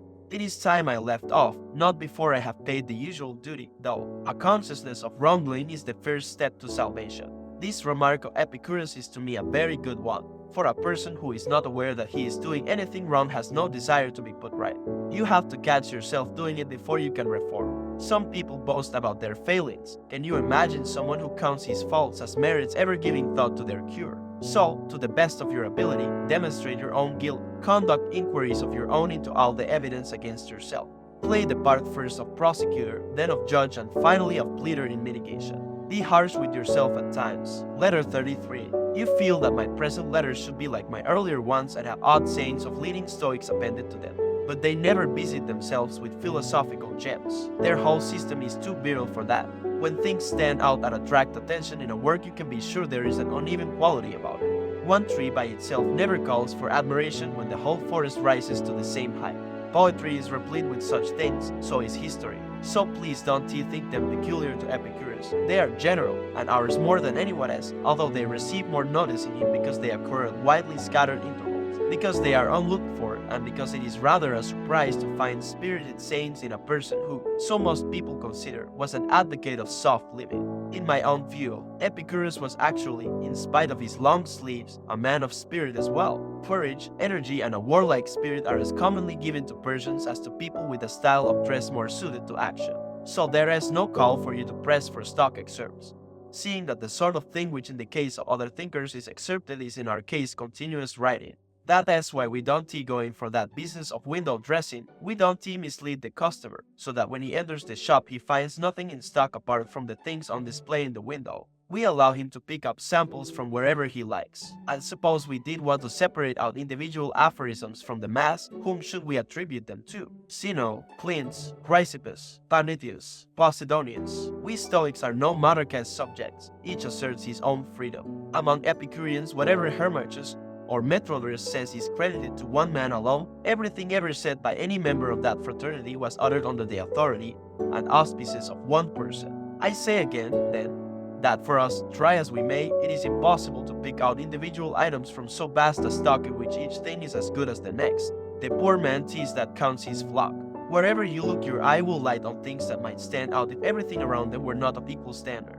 So give up this hope of being able to get an idea of the genius of the greatest figures by so cursory an approach. You have to examine and consider it as a whole. There is a sequence about the creative process, and a work of genius is a synthesis of its individual features from which nothing can be subtracted without disaster. I have no objection to your inspecting the components individually, provided you do so without detaching them from the personality they actually belong to. A woman is not beautiful when her ankle or arm wins compliments, but when her total appearance diverts admiration from the individual parts of her body. Still, if you press me, I want to treat you so meanly, open-handed generosity it shall be. There is a mass of such things, an enormous mass of them, lying all over the place, needing only to be picked up as distinct from gathered up.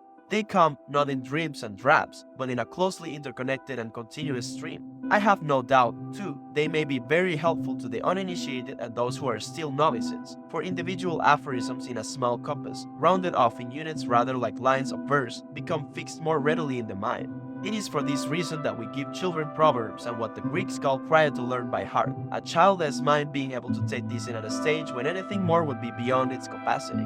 But in the case of a grown man who has made incontestable progress, it is disgraceful to go hunting after gems of wisdom, and prop himself up with a minute number of the best known sayings, and be dependent on his memory as well. It is time he was standing on his own feet. He should be delivering himself of such sayings, not memorizing them. It is disgraceful that a man who is old or in sight of old age should have a wisdom deriving solely from his notebook. Zeno said this, and what have you said?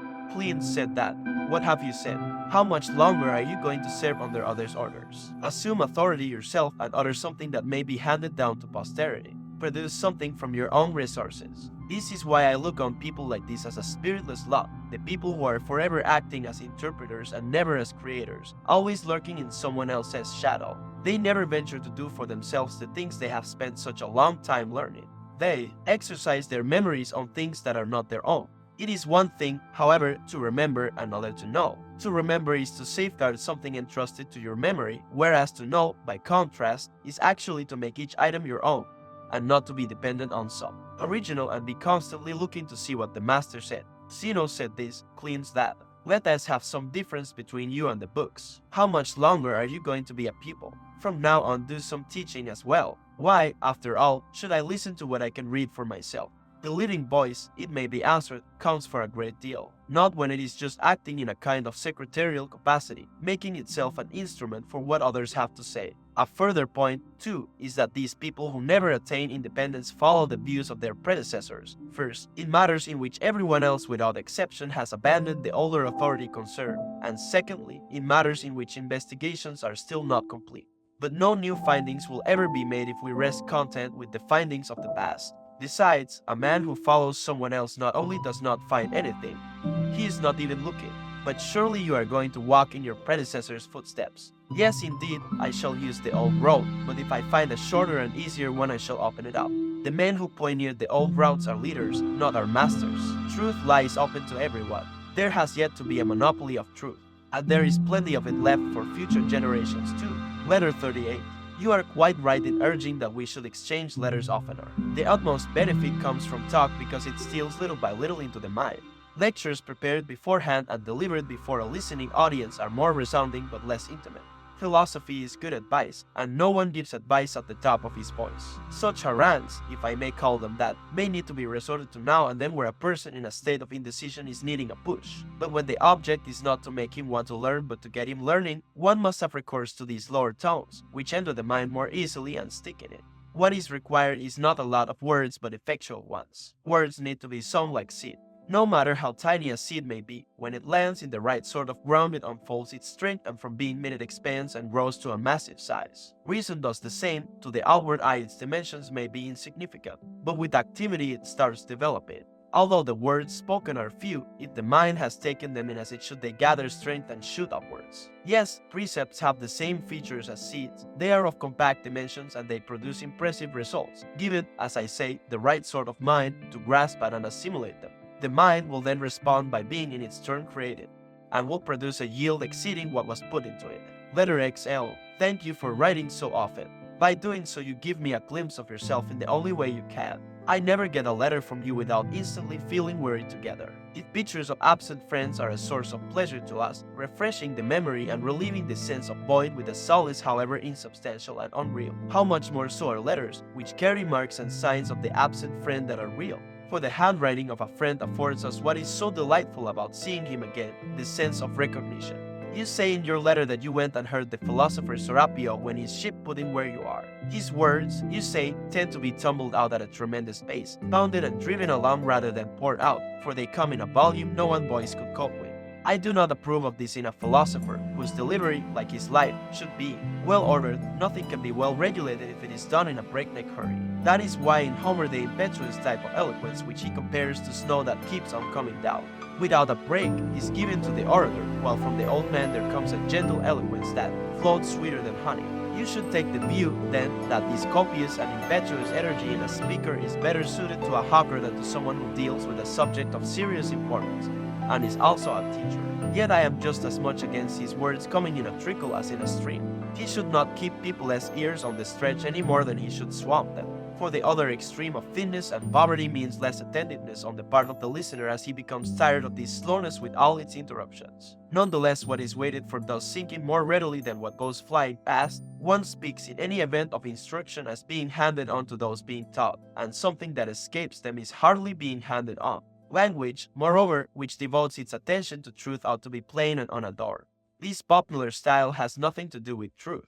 Its object is to sway a mass audience, to carry away unpracticed ears by the force of its onslaught. It never submits itself to detailed discussion, is just wafted away. Besides, how can a thing possibly govern others when it cannot be governed itself? And apart from all this, surely language which is directed to the healing of men's minds needs to penetrate into one.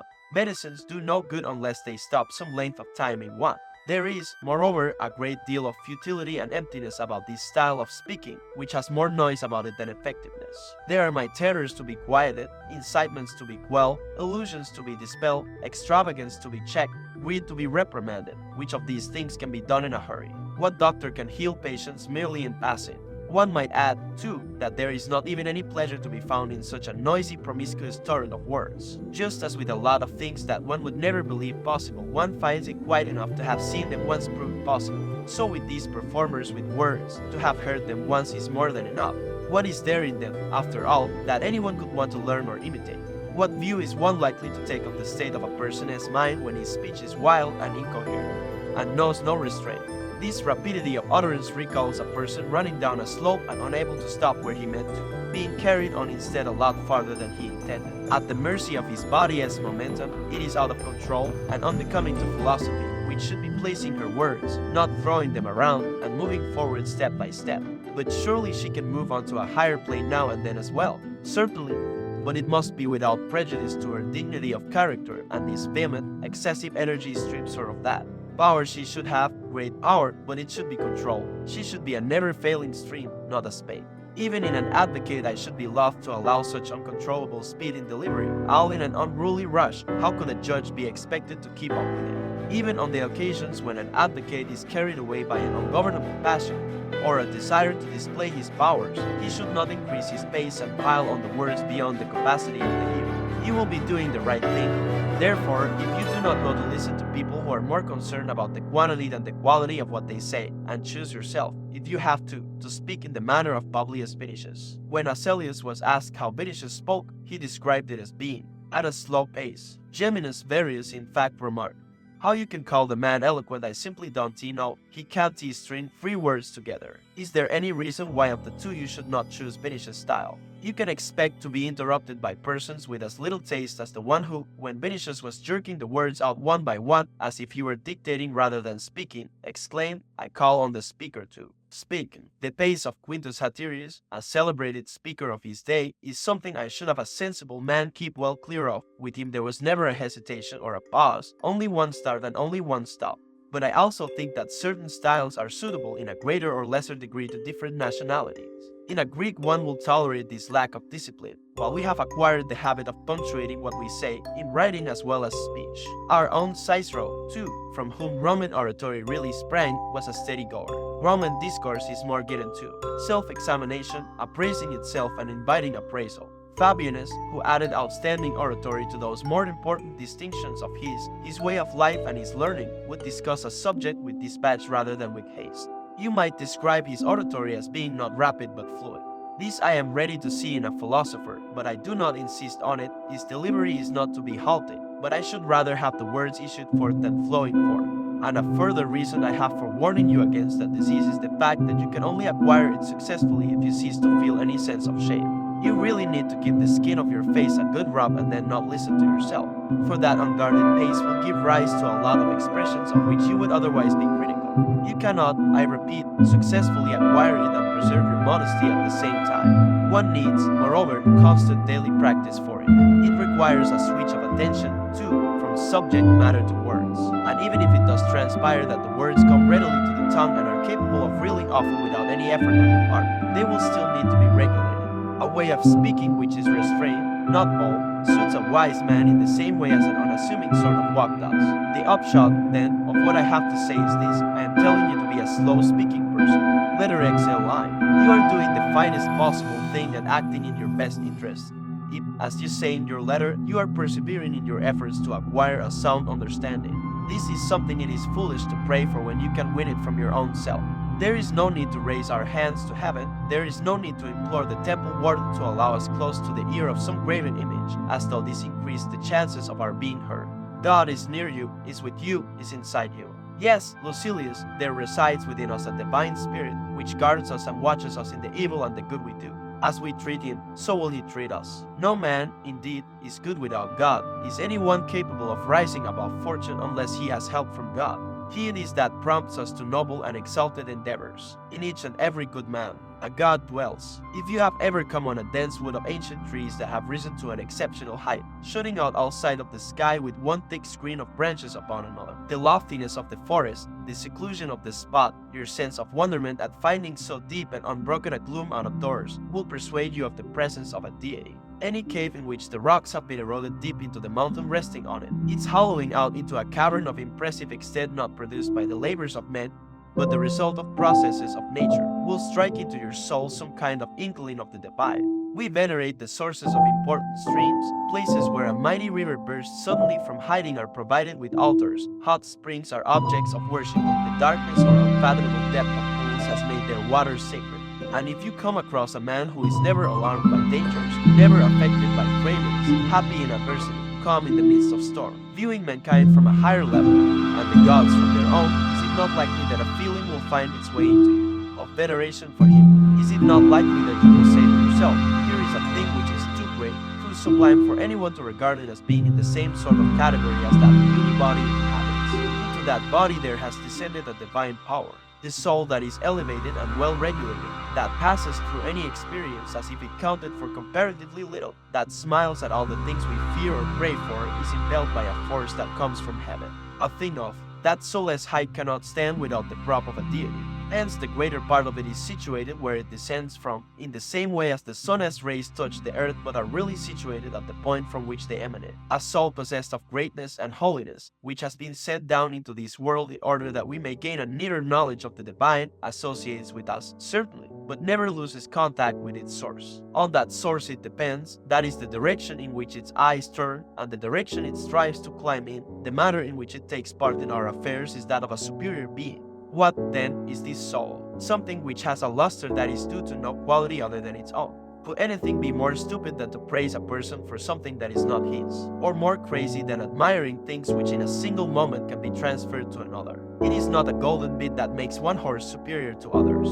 Sending a lion into the arena with his mane gilded, tired by the handling he has been given in the process of being forced to submit to this embellishment, is a very different thing from sending in a wild one with his spirit unbroken, bold in attack, as nature meant him to be, in all his unkempt beauty, a beast whose glory it is that none can look on him without fear. He stands higher in people's eyes than the other docile, gold-leaf-coated creature. No one should feel pride in anything that is not his own. We praise a vine if it loads its branches with fruit and bends its very props to the ground with the weight it carries. Would anyone prefer the famous vine that had gold grapes and leaves hanging on it? Fruitfulness is the vine's peculiar virtue. So, too, in a man praise is due only to what is his very own. Suppose he has a beautiful home and a handsome collection of servants, a lot of land under cultivation and a lot lot of money out of interest. Not one of these things can be said to be.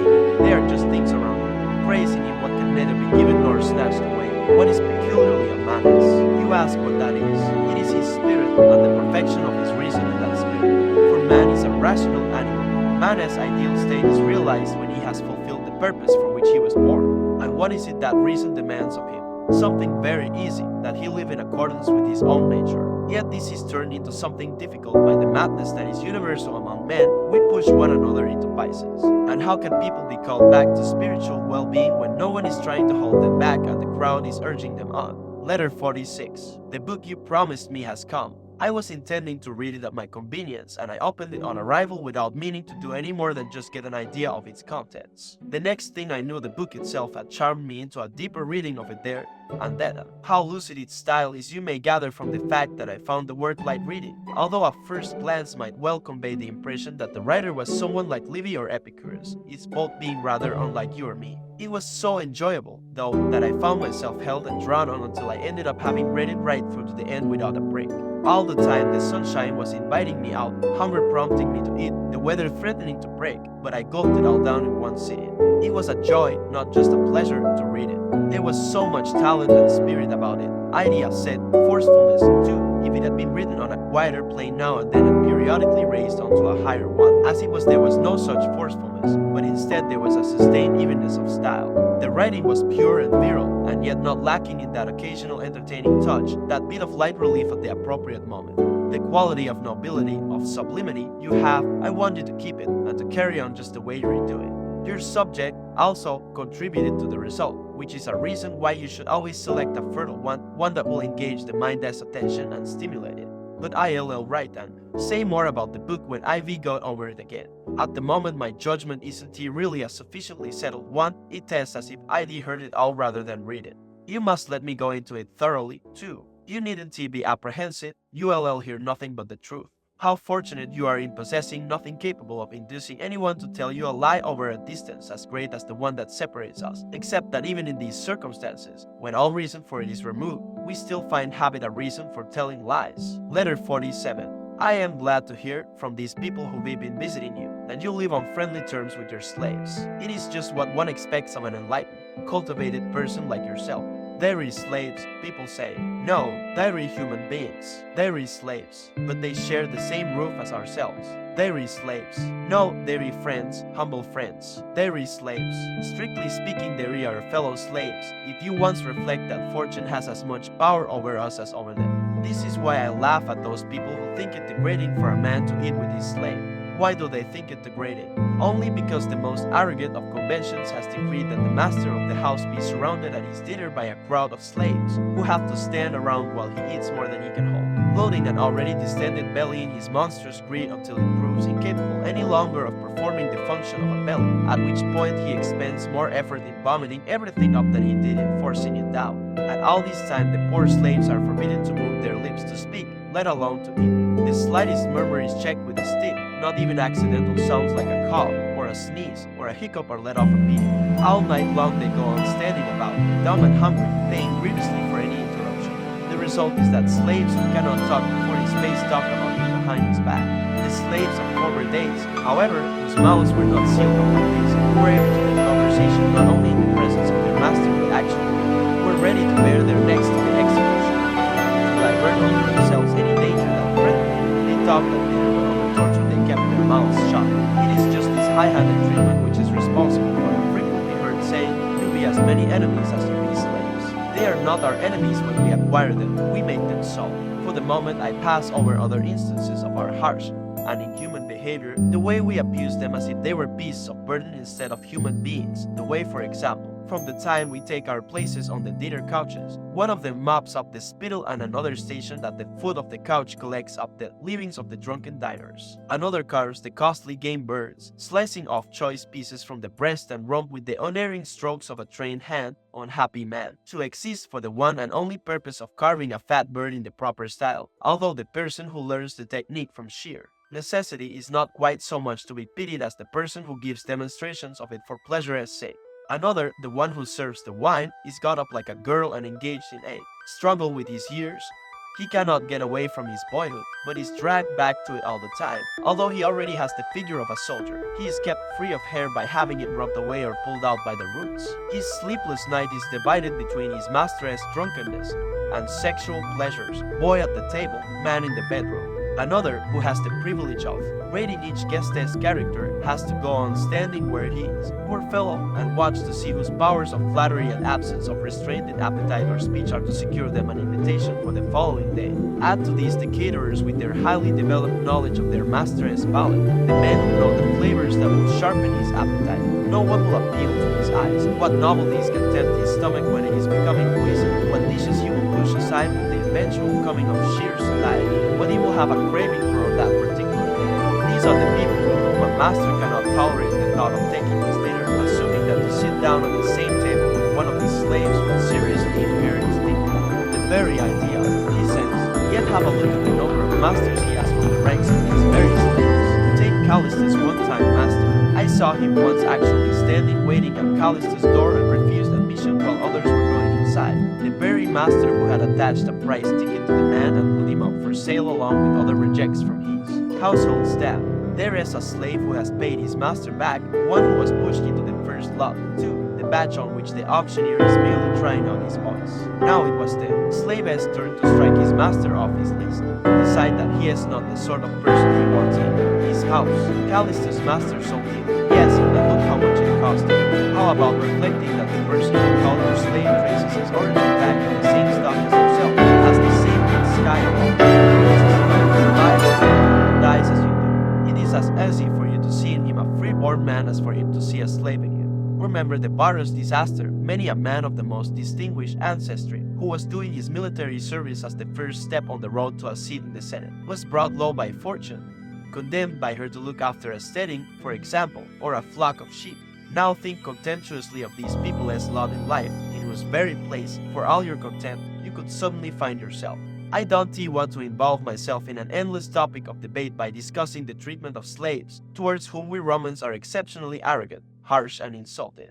But the essence of the advice I'd like to give is this: treat your inferiors in the way in which you would like to be treated by your own superiors. And whenever it strikes you how much power you have over your slave, let it also strike you that your own master has just as much power over you. I haven't got a master, you say. You're young yet, there is always the chance that you will have one. Have you forgotten the age at which Hecuba became a slave, or Croesus, or the mother of Darius, or Plato, or Diogenes? Be kind and courteous in your dealings with a slave, bring him into your discussions and conversations and your company generally. And if at this point all those people who have been spoiled by luxury raise an outcry protesting, as they will there, couldn't it be anything more degrading, anything more disgraceful? Let me just say that these are the very persons I will catch on occasion kissing the hand of someone else's slave.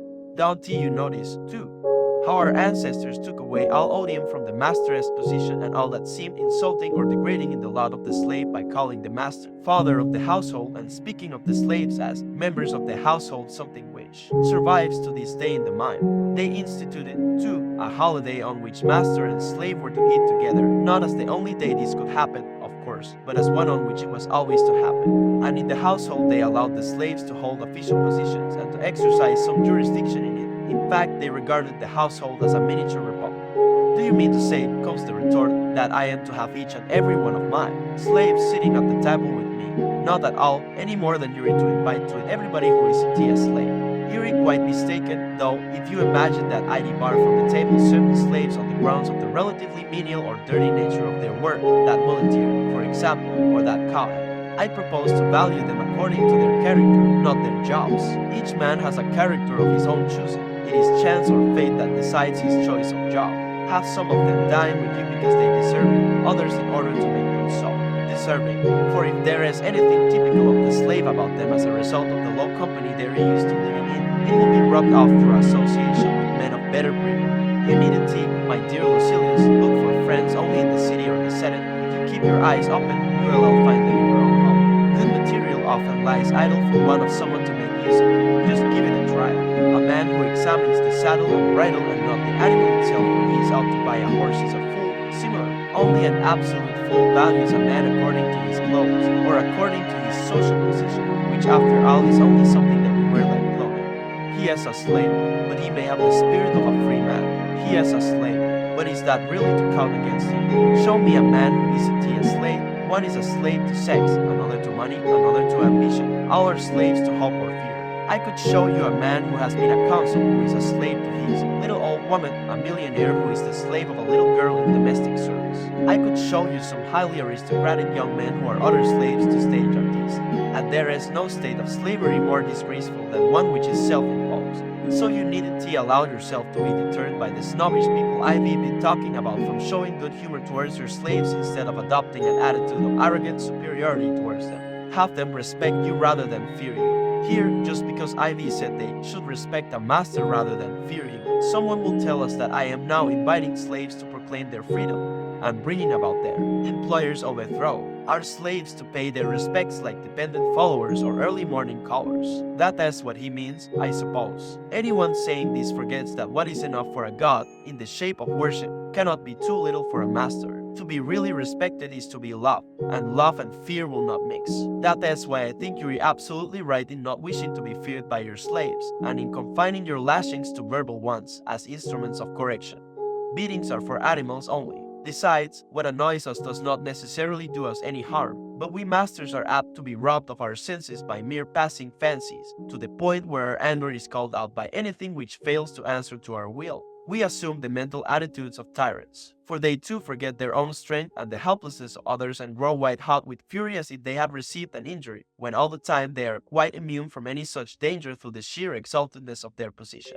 Nor indeed are they unaware of this, but it does not stop them seizing an opportunity of finding fault with an inferior and maltreating him for it. They receive an injury by way of excuse to do one themselves. But I won't keep you any longer, you don't need exhortation. It is a mark of a good way of life that, among other things, it satisfies and abides, bad behavior constantly changing, not for the better, simply into different forms, has none of this stability. Letter 48. I shall reply later to the letter you sent me while you were on your journey. It was as long as the journey itself. I must first take myself aside and deliberate what advice I should give. For you yourself, before consulting me as you are doing, gave long thought to the question whether you should consult me at all. So I ought to be giving this question of advice far longer thought on the principle that it takes you more time to solve a problem than to set it, particularly when one course is to your interest and another to mine. Or does this make me sound like an Epicurean again? No, if a thing is in your interest, it is also in my own interest. Otherwise, if any matter that affects you is no concern of mine, I am not a friend. Friendship creates a community of interest between us in everything. We have neither successes nor setbacks as individuals. Our lives have a common end. No one can lead a happy life if he thinks only of himself and turns everything to his own purposes. You should live for the other person if you wish to live for yourself.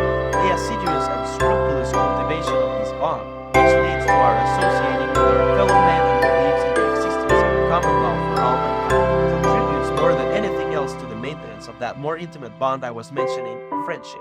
A person who shares much with a fellow human being will share everything with a friend.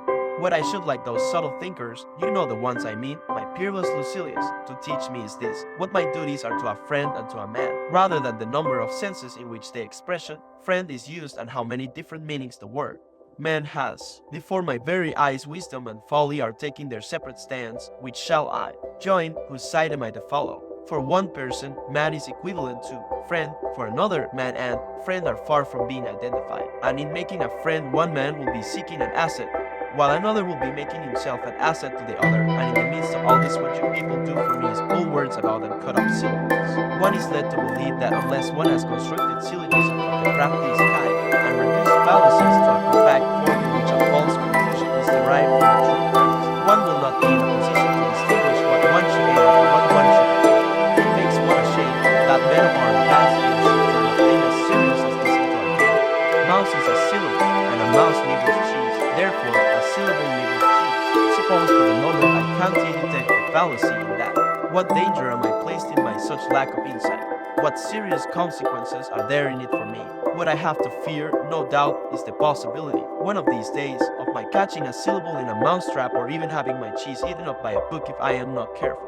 Unless perhaps the following train of logic is a more acute one: mouse is a syllable, and a syllable does not nibble cheese, therefore a mouse does not nibble cheese. What childish fatuities these are! Is this what we philosophers acquire wrinkles in our brows for? Is this what we let our beards grow long for? Is this what we teach with faces grave and pale? Shall I tell you what philosophy holds out to humanity? Counsel. One person is facing death, another is vexed by poverty, while another is tormented by wealth, whether his own or someone else says. One man is appalled by his misfortunes, while another longs to get away from his own prosperity. One man is suffering at the hands of men, another at the hands of the gods. What is the point of concocting whimsies for me of the sort I've just been mentioning? This isn't the place for fun. You're called to help the unhappy. You're pledged to bring succor to the shipwrecked, to those in captivity, to the sick, the needy, and men who are just placing their heads beneath the executioner's uplifted axe.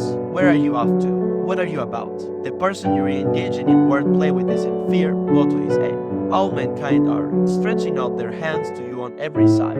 Lives that have been ruined, lives that are on the way to ruin are appealing for some help. It is to you that they look for hope and assistance. They are begging you to extricate them from this awful vortex, to show them in their doubt and disarray the shining torch of truth. Tell them what nature has made necessary and what she has made superfluous. Tell them how simple are the laws she has laid down, and how straightforward and enjoyable life is for those who follow them, and how confused and disagreeable it is for others who put more trust in popular ideas than they do in nature. All right, if you can point out to me where those puzzles are likely to bring such people relief, which of them removes cravings or brings them under control.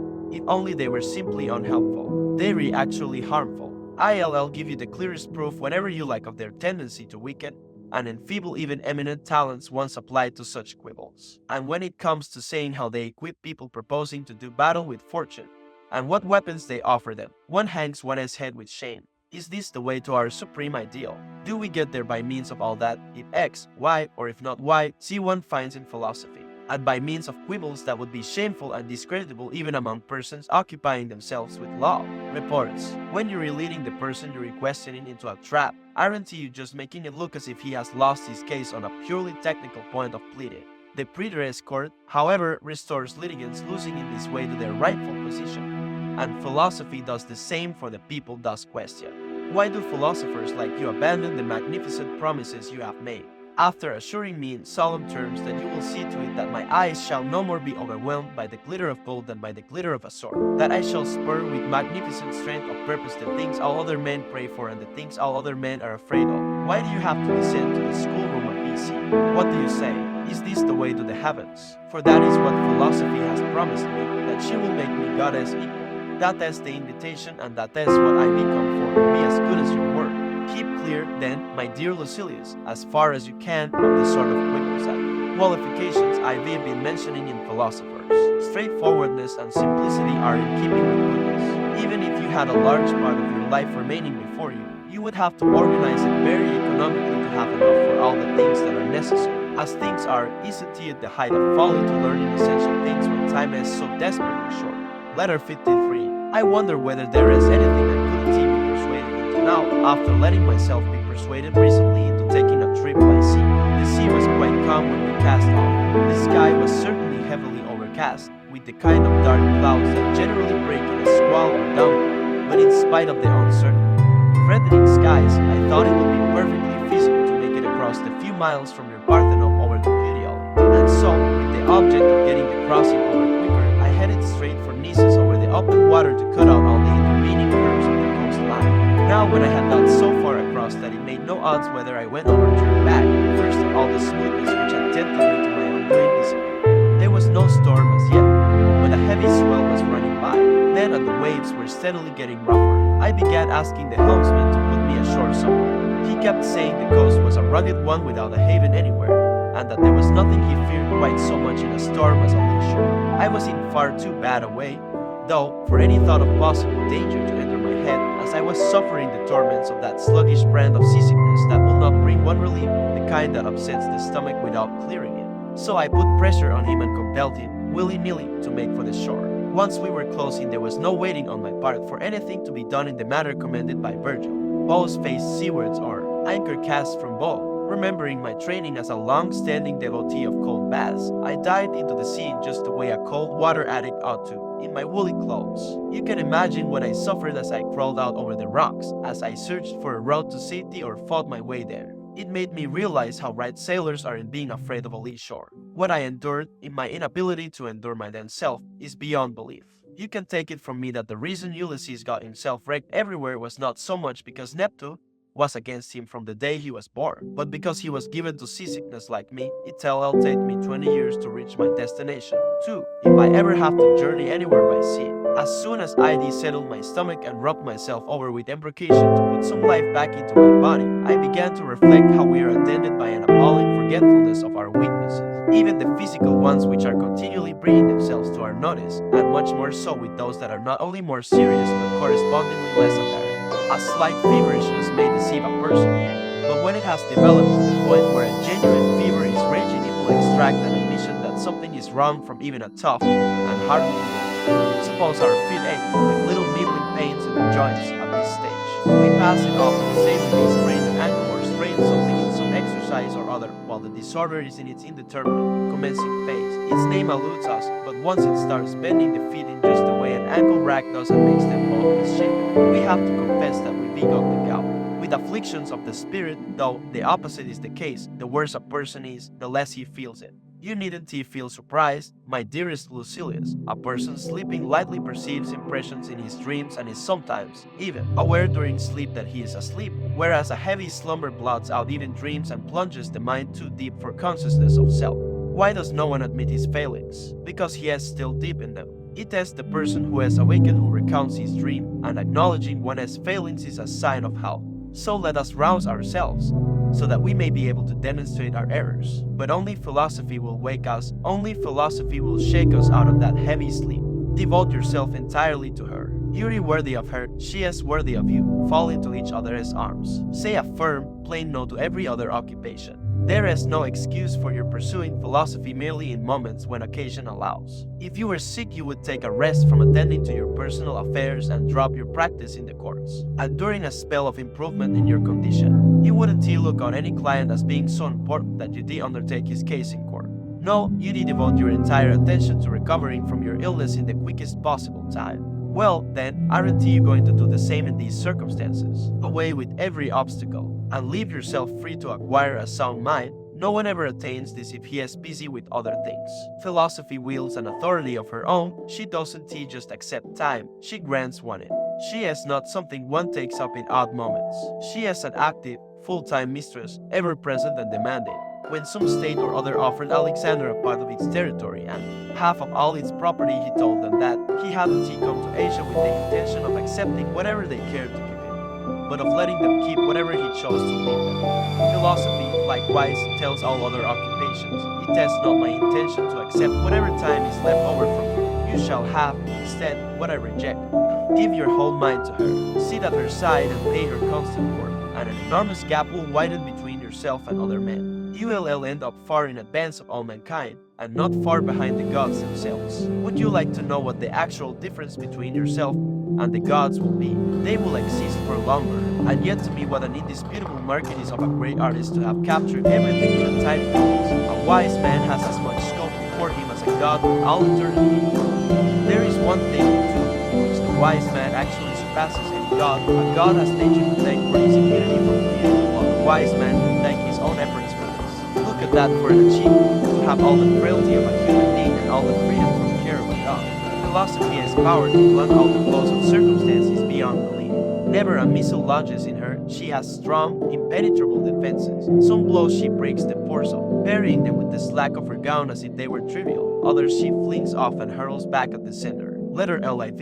ILL health, which had granted me quite a long spell of leave, has attacked me without warning again. What kind of ill health?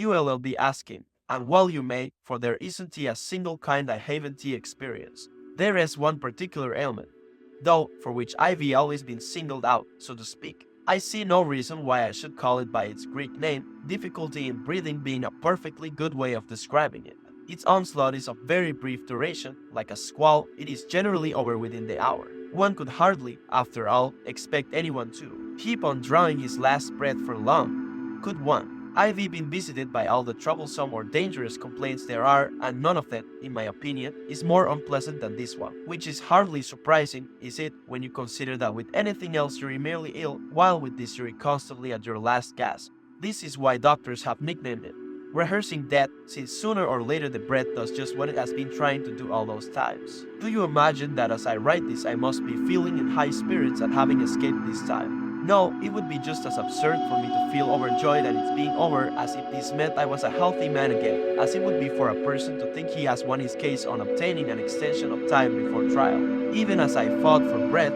though, I never ceased to find comfort in cheerful and courageous reflections. What is this? I said. So death is having all these tries at me, is he? Let him, then. I had a try at him a long while ago myself. When was this? ULL say. Before I was born. Death is just not being. What that is like I know already. It will be the same after me as it was before me. If there is any torment in the later state, there must also have been torment in the period before we saw the light of day, yet we never felt conscious of any distress then. I ask you, wouldn't you say that anyone who took the view that a lamp was worse off when it was put out than it was before it was lit was an utter idiot? We, too, are lit and put out. We suffer somewhat in the intervening period, but at either end of it there is a deep tranquility. For, unless I am mistaken, we are wrong, my dear Lucilius, in holding that death follows after, when in fact it precedes as well as succeeds. Death is all that was before us. What does it matter, after all, whether you cease to be or never begin, when the result of either is that you do not exist? I kept on talking to myself in these and similar terms, silently, needless to say, words being out of the question. Then little by little the affliction in my breathing, which was coming to be little more than a panting now, came on at longer intervals and slackened away. It has lasted on all the same, and in spite of the passing of this attack, my breathing is not yet coming natural. I feel a sort of catch and hesitation in it. Let it do as it pleases, though, so long as the sighs aren't heartfelt. You can feel assured on my score of this. I shall not be afraid when the last hour comes. I am already prepared, not planning as much as a day ahead. The man, though, whom you should admire and imitate is the one who finds it a joy to live, and in spite of that is not reluctant to die. For whereas the virtue in going out when you are really being thrown out, and yet there is this virtue about my case, I am in the process of being thrown out, certainly, but the manner of it is as if I were going out. And the reason why it never happens to a wise man is that being thrown out signifies expulsion from a place one is reluctant to depart from, and there is nothing the wise man does reluctantly. He escapes necessity because he wills what necessity is going to force on him. Letter LB. I be just this moment returned from a ride in the Senate chair, feeling as tired as if I'd walked the whole distance instead of being seated all the way. Even to be carried for any length of time is hard work, and all the more so, I dare say, because it is unnatural. Nature having given us legs with which to do our own walking, just as she gave us eyes with which to do our own seeing. Soft living imposes on us the penalty of humility. We cease to be able to do things we've been long been grudging about doing. However, I was needing to give my body a shaking off, needed to dislodge some phlegm, perhaps, that had collected in the throat, perhaps some weakness, one cause or another, an actual reason for this was emotion, which I may not know or has not received. So I deliberately continued the ride for quite a long way, the beach itself deadly long, its streets round the lake, beauty and splendor. The patience of my house on a sort of narrow causeway to the sea on one side and on the other. A recent storm had left me firm, for, as you know, a fast running heavy circulation reached Athens, while a longish period will come with a little disintegration of the surface of the disappearance of the moisture that binds the water to the sand. I had started looking around the usual way to see whether I could find anything that would turn me to help.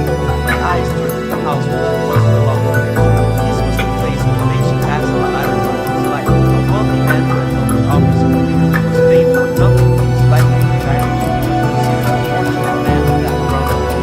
Whatever a man was doing, being a friend of his sociality, or an enemy of Seneca, or devoted to Seneca, he used to display the patient of cursing himself, and what in fact he was I'd rather not. There is a lot of difference between your life being retired and one being inspired. One, I never used to pass this house when Nation was alive without saying, "Your life of Nation." But philosophy, my dear Lucilius, is such a holy thing and inspires so much respect that even something that resembles it has a specious appeal. Let a man retire and the common crowd will think of him as leading a life apart, free of all cares, self-contented, living for himself, when in fact not one of these blessings can be won by anyone other than the philosopher. He alone knows how to live for himself. He is the one, in fact, who knows the fundamental thing, how to live. The person who has run away from the world and his fellow men, whose exile is due to the unsuccessful outcome of his own desires, who is unable to endure the sight of others more fortunate, who has taken to some place of hiding in his alarm like a timid, inert animal. He is not living for himself, but for his belly and his sleep and his passions, in utter degradation, in other words. The fact that a person is living for nobody does not automatically mean that he is living for himself. Still, a persevering steadfastness of purpose counts for a lot, so that even inertia if stubbornly maintained may carry a certain weight. I can't give you any accurate information about the house itself. I only know the front of it and the parts in view, the parts that it displays even to passers-by. There are 2 artificial grottos, considerable feats of engineering, each as big as the most spacious hall, one of them not letting in the sun at all, the other retaining it right up until its setting. There is a grove of plane trees through the middle of which runs a stream flowing alternately, like a tide race, into the sea and into the Etruscan lake. A stream capable of supporting a stock of fish even if constantly exploited. It is left alone, though, when the sea is open. Only when bad weather gives the fishermen a holiday do they lay hands on this ready supply. But the most advantageous feature of the house is that it has bay next door, it enjoys all the amenities of that resort and is free from its disadvantages. I can speak for these attractions from personal knowledge, and I am quite prepared to believe, too, that it is an all-the-year-round house, since it lies in the path of the western breeze, catching it to such an extent as to exclude bay from the benefit.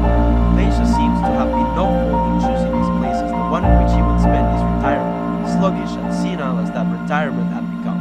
The place one has in, though, doesn't he make any contribution to peace of mind, it has the spirit that makes everything agreeable to oneself. I've seen for myself people sunken gloomy and cheerful, and delightful country houses, and people in completely secluded surroundings who looked as if they were run off their feet. So there is no reason why you should feel that you're not as much at rest in your mind as you might be just because you're not here campaign. Why, guarantee you, for that matter, transmit your thoughts all the way here. There is nothing to stop you enjoying the company of absent friends as often as you like to do, and for as long as you want. This pleasure in their company, and there is no greater pleasure, is what we enjoy when we're absent from one another, for having our friends present with us as well, as a result of our talking and walking and singing. Every now and then, one being separate, maybe a thought for those who may just be seen. One good reason, too, why we should enjoy the absence occasionally is the fact that every one of us is absent to a great extent, as friends even when they're around. Count up the disconnection first the night spent away from one another, then the different engagements that keep each one busy, then the time passed in the privacy of one's study and in trips into the country, and you will see that periods abroad are taken rivals with so very much. Possession of a friendship, the spirit has never absent, it sees daily whoever it likes. So share with me my studies, my meals, my walks. Life would be restricted indeed if there were any barrier to our imaginations. I see you, my dear Lucilius, I hear you at this very moment. I feel so very much with you that I wonder whether I shouldn't start writing you notes rather than letters. Letter LVI. I cannot for the life of me see that quiet is as necessary to a person who has shut himself away to do some studying as it is usually thought to be. Here am I with a babel of noise going on all about me. I have lodgings right over a public bathhouse. Now imagine to yourself every kind of sound that can make one weary of one's ears. When the strenuous types are doing their exercises, swinging weight-laden hands about, I hear the grunting as they toil, or go through the motions of toiling away at them, and the hissings and strident gasps every time they expel their pent-up breath. When my attention turns to a less active fellow who is contenting himself with an ordinary inexpensive massage, I hear the smack of a hand pummeling his shoulder, the sound varying according as it comes down the ladder up. When if on top of this, some ball player comes along and starts shouting out the score that that's the end. Then adds someone starting up a brawl, and someone else called people, and the man who likes the sound of his voice in the bath, and the people immediately with a tremendous splash. Apart from those whose voices are, if nothing else, natural, think of the hair remover continually giving vent to his shrill and penetrating cry in order to advertise his presence, never silent unless it be while he is plucking someone else's armpits, and making the client yell for him. Then think of the various cries of the man selling drinks, and the one selling sausages, and the other selling pastries, and all the ones hawking for the catering shops, each publicizing his wares with a distinctive cry of his own. You must be made of iron, you may say, or else hard of hearing if your mind is unaffected by all this babel of discordant noises around you, when continual good morning greetings were enough to finish off the Stoic Chrysippus. But I swear I no more notice all this roar of noise than I do the sound of waves or falling water, even if I am here told the story of a people on the Nile who moved their capital solely because they could not stand the thundering of a cataract. voices, I think, are more inclined to distract one than general noise. Noise merely fills one's ears, battering away at them while voices actually catch one's attention. Among the things which create a racket all around me without distracting me at all, I include the carriages hurrying by in the street, the carpenter who works in the same loft, a man in the neighborhood who saws, and this fellow tuning horns and flutes at the trickling fountain and emitting blasts instead of music. I still find an intermittent noise more irritating than a continuous one, but by now I have so steeled myself against all these things that I can even put up with the coxswain's strident tones as he gives his oarsmen the rhythm, for I force my mind to become self-absorbed and not let outside things distract me. There can be absolute bedlam without, so long as there is no commotion within, so long as fear and desire are not at loggerheads, so long as meanness and extravagance are not at odds and harassing each other. For what is the good of having silence throughout the neighborhood if one's emotions are in turmoil? The peaceful stillness of the night hath lulled the world to rest. This is incorrect. There is no such thing as peaceful stillness except where reason has lulled it to rest. Night does not remove our worries, it brings them to the surface. All it gives us is a change of anxieties. For even when people are asleep, they have dreams as troubled as their days. The only true serenity is the one which represents the free development of a sound mind. Look at the man whose quest for sleep demands absolute quiet from his spacious house. To prevent any sound disturbing his ears, every one of his host of slaves preserves total silence, and those who come anywhere near him walk on tiptoe. Naturally enough, he tosses from side to side, trying to snatch some fitful sleep in between the spells of fretting, and complains of having heard sounds when he never heard them at all. And what do you suppose is the reason? His mind is in a ferment. It is this which needs to be set at peace. Here is the mutiny that needs to be suppressed. The fact that the body is lying down is no reason for supposing that the mind is at peace. Rest is sometimes far from resting. Hence our need to be stimulated into general activity, and kept occupied and busy with pursuits of the right nature whenever we are victims of the sort of idleness that wearies of itself.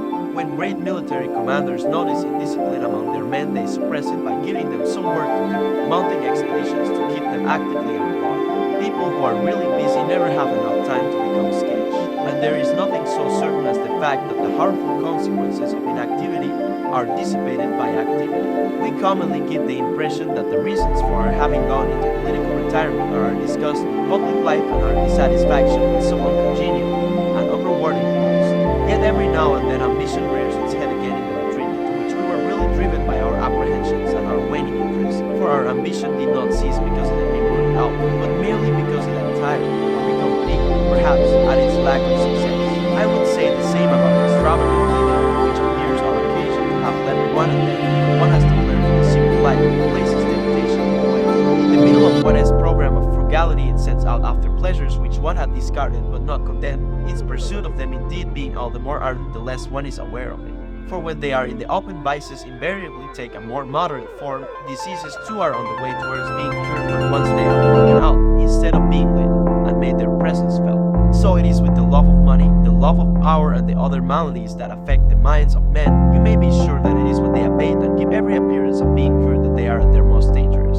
We give the impression of being in retirement, and are nothing of the kind. For if we are genuine in this, if we have sounded the retreat and really turned away from the surface show, then, as I was saying a little while ago, nothing will distract us. Men and birds together in full chorus will never break into our thinking when that thinking is good and has at last come to be of a sure and steady character. The temperament that starts at the sound of a voice or chance noises in general is an unstable one, and one that has yet to attain inward detachment. It has an element of uneasiness in it, and an element of the rooted fear that makes a man a prey to anxiety, as in the description given by our clergy. And I, who formerly would never flinch at flying spears or serried ranks of wings, am now alarmed by every breeze and roused by every sound to nervousness in fear. For this companion and this Lodolite, the earlier character here is the wise man, who knows no fear at the hurtling publicity, or the clash of weapons against weapons in the close-packed ranks, or the thunderous noise of a city in destruction. The other, later one, has everything to learn, fearing for his belongings he pales at every noise. A single cry, whatever it is, frustrates him. Being immediately taken for the yelling of the enemy, the slightest movement frightens him out of his life. His baggage makes him a coward. Dig out any one of your successful men with all they trail or carry about with them, and you will have a picture of the man in fear for this companion and this love. You may be sure then that you are at last lulled to rest when noise never reaches you and when voices never shake you out of yourself, whether they be menacing or inviting or just a meaningless hubbub of empty sound all round you. This is is all very well, you may say, but isn't it sometimes a lot simpler just to keep away from the thing? I concede that, and in fact it is the reason why I shall shortly be moving elsewhere. What I wanted was to give myself a test and some practice. Why should I need to suffer the torture any longer than I wanted when Ulysses found so easy a remedy for his companions even against his Letter 63. I am very sorry to hear of your friend Flaccus' death. Still, I would not have you grieve unduly over it. I can scarcely venture to demand that you should not grieve at all, and yet I am convinced that it is better that way. But who will ever be granted that strength of character unless he be a man already too far out of fortune's reach? Even he will feel a twinge of pain when you think about his happiness, but only a twinge. As for us, we can be pardoned for having given way to tears so long as they have not run down in excessive wonders that we have. Check them for ourselves. When one has lost a friend, one's eyes should need to cry for tears. Yes, there should be, but not lamentation. Can you find the rule I am laying down upon one of the greatest of great poets has restricted to a single day? No more a person is ready to cry. The passage where he tells us that even the offer of would you like to know what lies behind this drama we think of when? In our tears we are trying to find means of moving them to the cause. We are not being governed by our grief or regret. No one ever goes into mourning for the benefit merely of himself. Oh, the miserable folly of it all, that there should be an element of ostentation in grief. Come now, you will be asking, are you saying that I should forget a person who has been a friend? Well, you are not proposing to keep him very long in your memory if his memory is to last just as long as your grief. At any moment something or other will happen that will turn that long face of yours into a smiling one. I do not see very much time going by before the sense of loss is mitigated and even the keenest sorrowing settled down. Your face will cease to be its present picture of sadness as soon as you take your eyes off yourself. At the moment you are keeping a watch on your grief, but even as you do it is fading away, and the keener it is the quicker it is in stopping. Let us see to it that the recollection of those we have lost becomes a pleasure to us. Nobody really cares to cast his mind back to something which he is never going to think of without pain.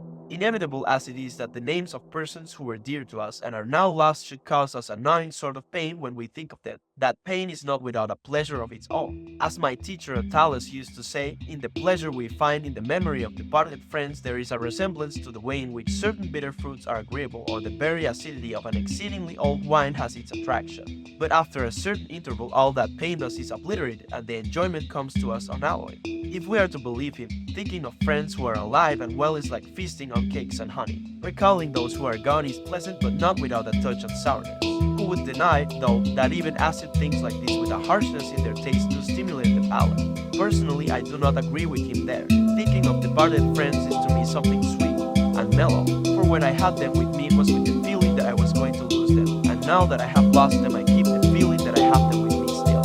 So, my dear Lucilius, behave in keeping with your usual fair-mindedness and stop misinterpreting the kindness of fortune. She has given as well as taken away. Let us therefore go all out to make the most of friends, since no one can tell how long we shall have the opportunity. Let us just think how often we leave them behind when we are setting out on some long journey or other, or how often we fail to see them when we are staying in the same area, and we shall realize that we have lost all too much time while they are still alive.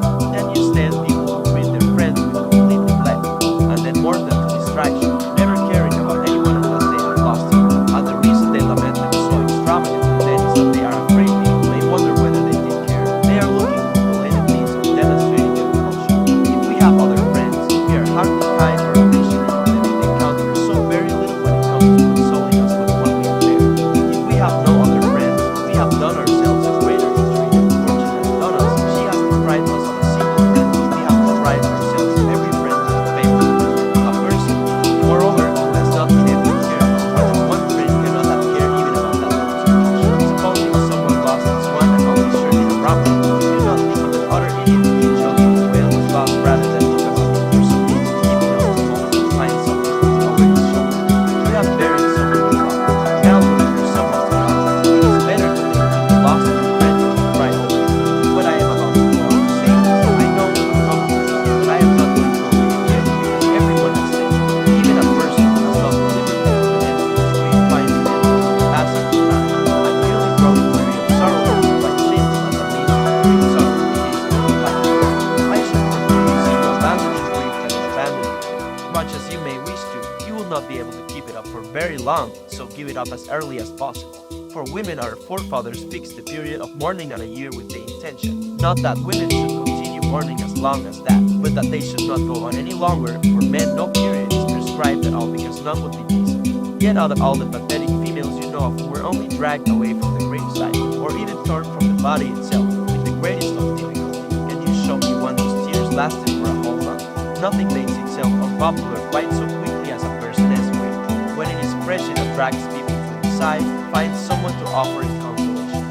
But if it is perpetuated, it becomes an object of ridicule, deservedly too, for it is either pain or foolish. And all this comes to the very man who went for unnecessary, that dearest of friends, so unrestrainedly that I must needs be included, though this is the last thing I should want among examples of men who have been defeated by grief. Nevertheless, I condemn the way I feel.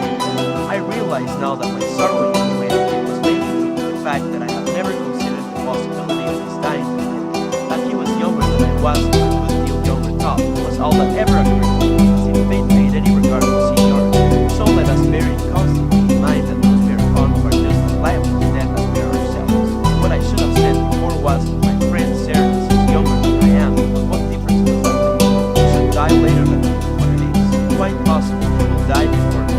It was just because I did not also that fortune taught me of preparing for that sudden fall. Now I bear it in mind not only that all things are liable to death, but that liability is covered by no sentence. Whatever can happen at any time can happen today. Let us reflect then, my dearest listeners, that we ourselves shall not be long in before this happens. Perhaps only there is truth in the story told by Satan, so welcome in the world. Who is supposed to be dead and God has merely accepted. Better now I see, I shared yesterday with the Bible. Late in the morning, but let me have the afternoon. So I started off by doing some reading to see what everything I had. Then, as I pulled up the list, I ventured on it, or perhaps I should say the same.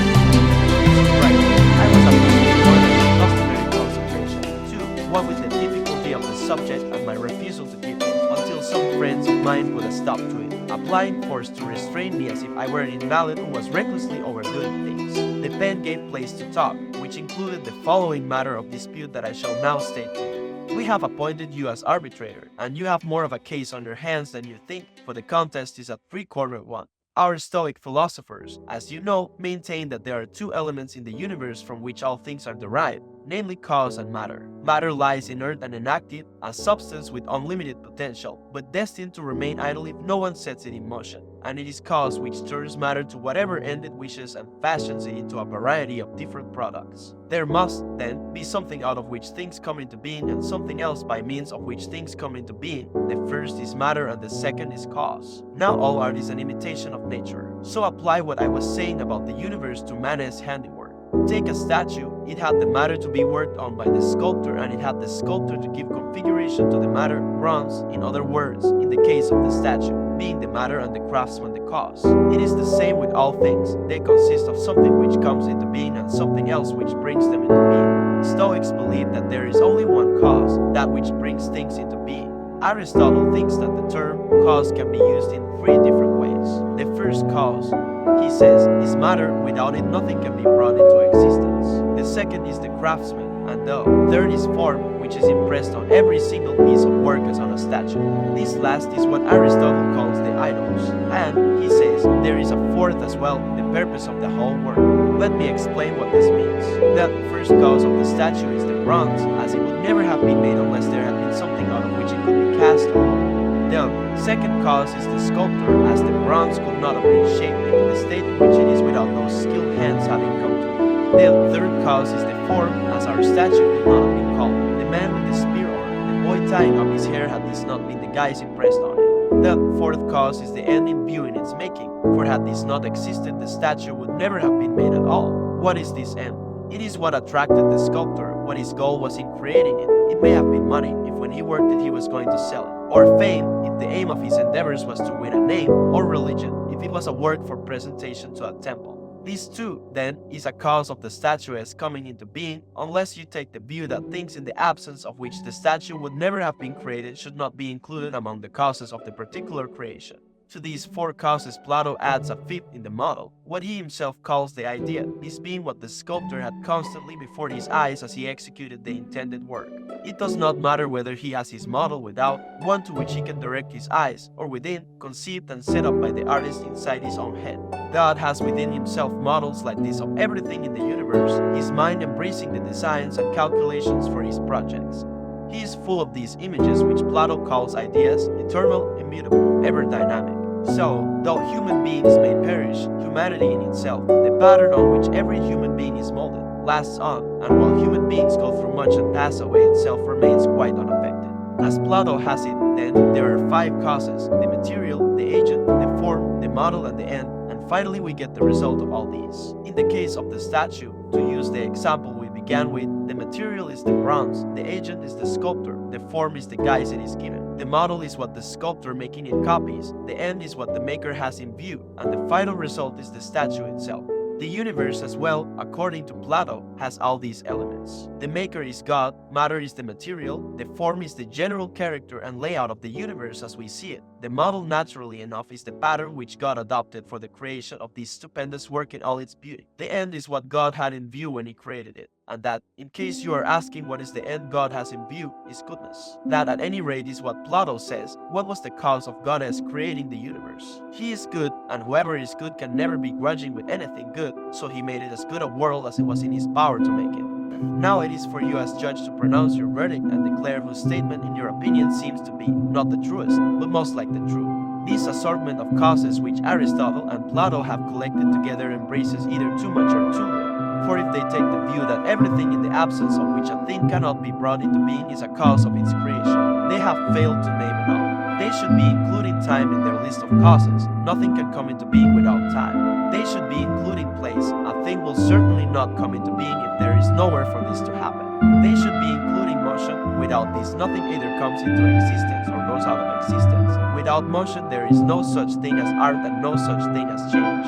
What we are looking for at the moment is a primary and general cause, and this must be something elementary, since matter too is elementary. If we ask what cause is, surely the answer is creative reason, that is to say God. All those things which you have listed are not an array of individual causes, but dependent on a single one, the cause that actually creates. You may say form is a cause, but form is something which the artist imposes on his work, a part of the cause, yes, but not a cause. The model, too, is an indispensable instrument of the cause, but not a cause. To the sculptor, his model is as indispensable as his chisel or his file. His art can get nowhere without them, but this does not make them parts or causes of the art. The end the artist has in view, our friend says, the thing which induces him to set about a work of creation, is a cause. Even if we grant that it is only an accessory cause, not the effective cause. Accessory causes are infinite in number. What we are after is the general cause. In any event, that assertion on the part of Plato and Aristotle that the universe in its entirety, the whole, completed work of creation, is a cause is not in keeping with their usual acuteness as thinkers. There is a very great difference between a creation and its cause. Now you must either pronounce your verdict or, the easier course in matters of this nature, declare your inability to arrive at one and other over hearing. What pleasure, you may say, do you get out of frittering time away discussing those questions? It is not as if you could say they rid you of any emotion or drive out any desire. Well, in raising and arguing these less deserving topics, my own attitude is that they serve to calm the spirit, and that whilst I examine myself first, certainly I examine the universe around me afterwards. I am not even wasting time, as you suppose, at the moment, for those questions, provided they are not subjected to a mincing or dissection with the useless kind of over-subtlety we have just seen as the result. All element and, like the spirit, the soul which yearns to win free of the heavy load it is saddled with here, and return to the world where it once belonged.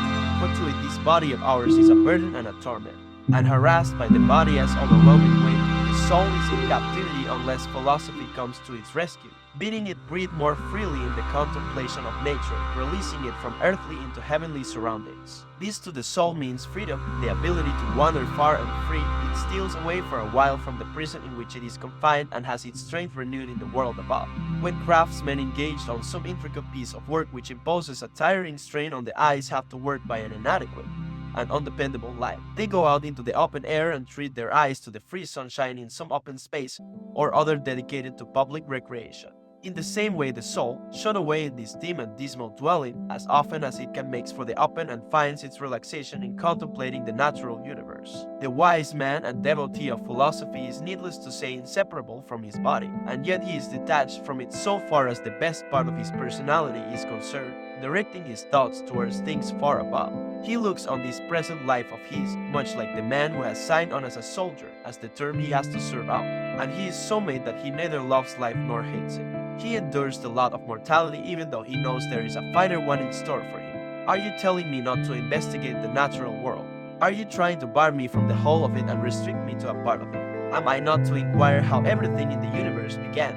Who gave things form, who separated them out when they were all plunged together in a single great conglomeration of inert matter? Am I not to inquire into the identity of the artist who created that universe, or the process by which this huge mass became subject to law and order, or the nature of the one who collected the things that were scattered apart, sorted apart the things that were commingled, and when all things lay in formless chaos allotted them their individual shapes, or the source of the light that is shed on us in such abundance? Am I supposed not to inquire into this sort of thing?